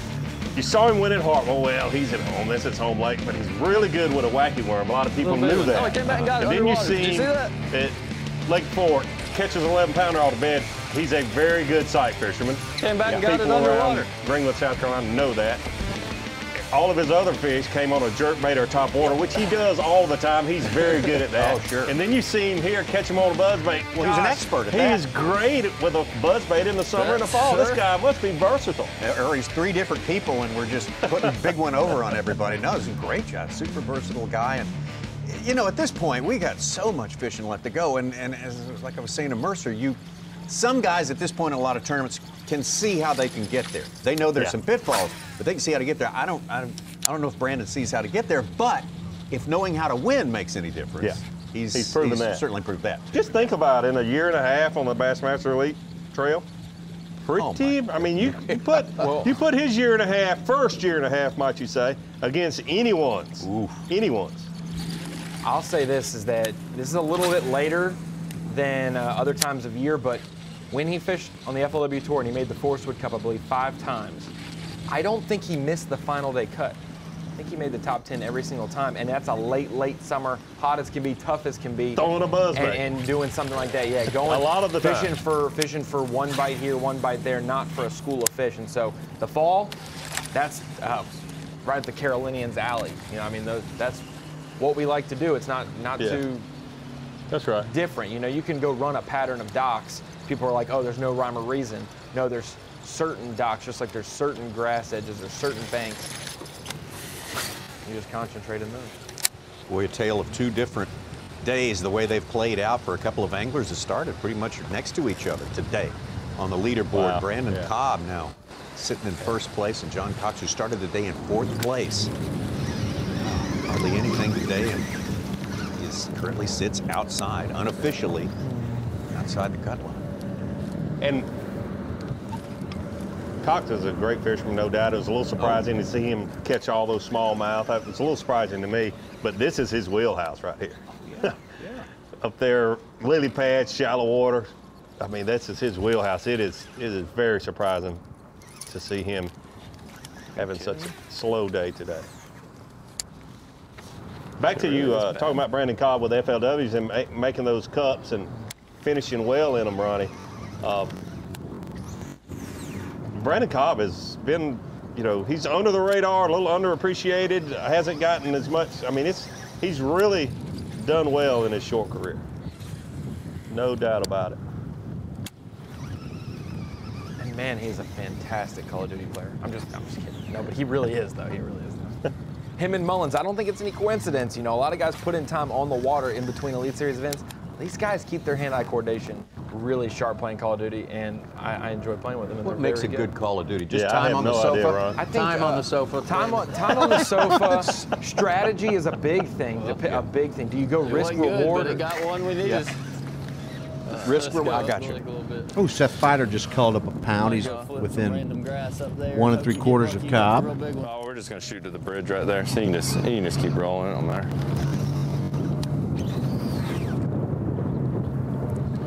Maybe we'll run into them. All right, one more flip.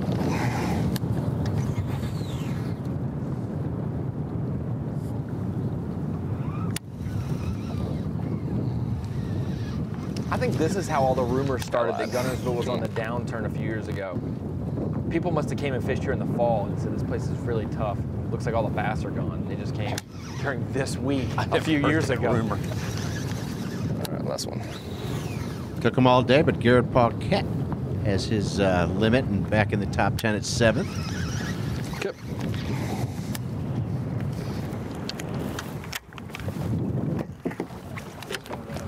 Yeah, let's shoot to that bridge real quick.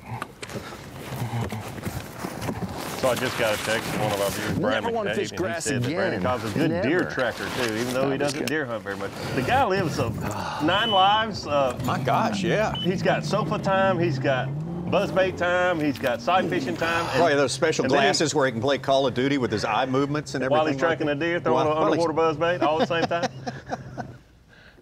They did have, I will say this time, because you said the whole eyes thing in tracking. I saw a dude playing Call of Duty with his drum set the other day. He had his a cymbal, made him pan to the right, and he was playing. It was incredible. I don't know what kind of song he made out of it, but you know. Mullins is all right. He's getting better. He's getting better. Patrick Walters, terrible. So Mullins is still with 4 fish. Yes.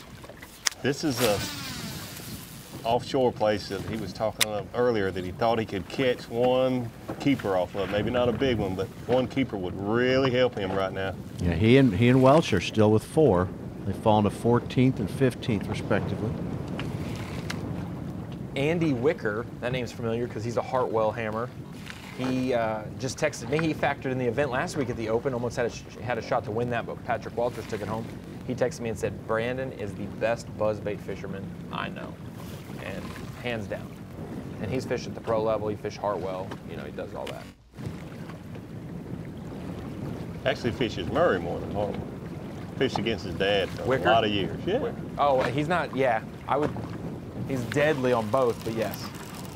Probably because a lot more pro tournaments come to Hartwell lately than Murray. Yeah, true. Yeah, that would be one focus reason. Yeah, he's been fishing FLW for several years. We need to get another elite on Murray again. Bring Davey Hyde out of retirement. You're almost at the $2 million. You're looking for everybody's job in the room, aren't you, Ronnie? You're almost at the $2 million mark. I called you the other day asking if you were going to fish the Hartwell Open because you're only I just actually a had couple planned to bucks fish from Hartwell it. before COVID, just, you know, because there was nothing going on a week or two before or after. And I'm like, I do want to get over that $2 million mark, and that'd be a great time. But now with Hartwell being the week before 3 elite events in a row, I chose not to. That'd have been a lot to bite off. I'm trying to put you in some record books over here, David. You ever think I'm just like, hate you?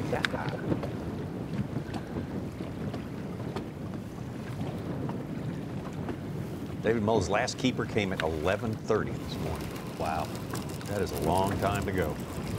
Sitting on 4 fish.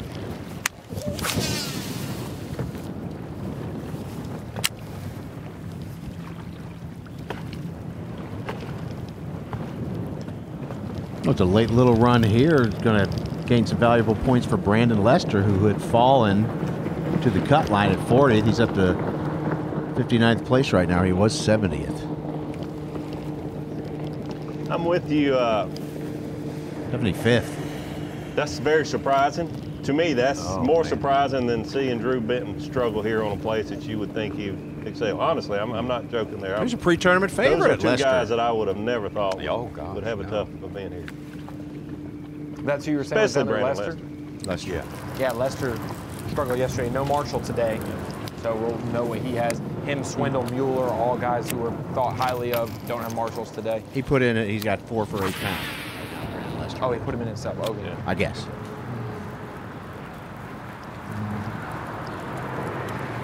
Still thinking about Call of Duty.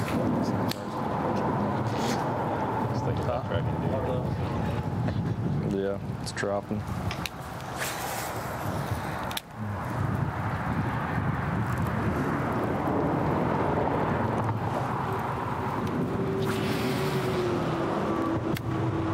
You know, it's incredible. John Cox has had a lot of success in our sport.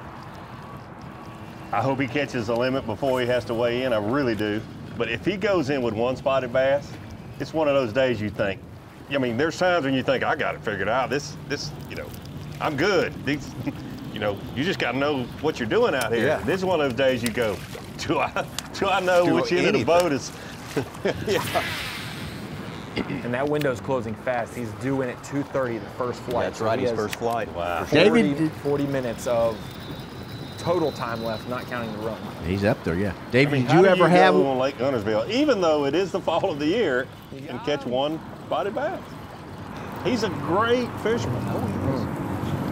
David, did you ever experience one of those days where you?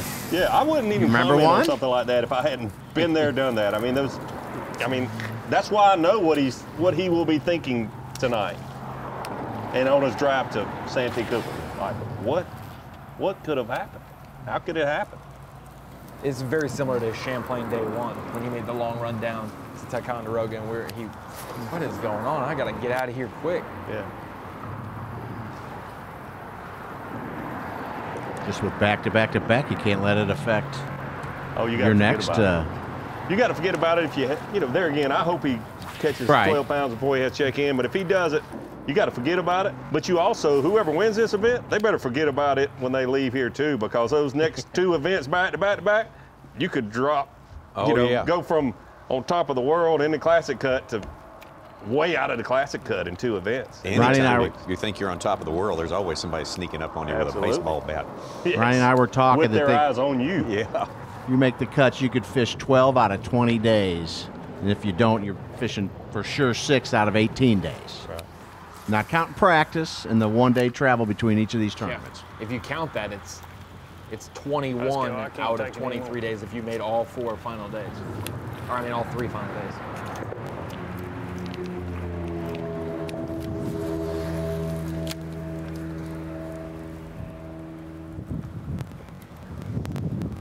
So do you think we'll see somebody make all 3 cuts, final day cuts?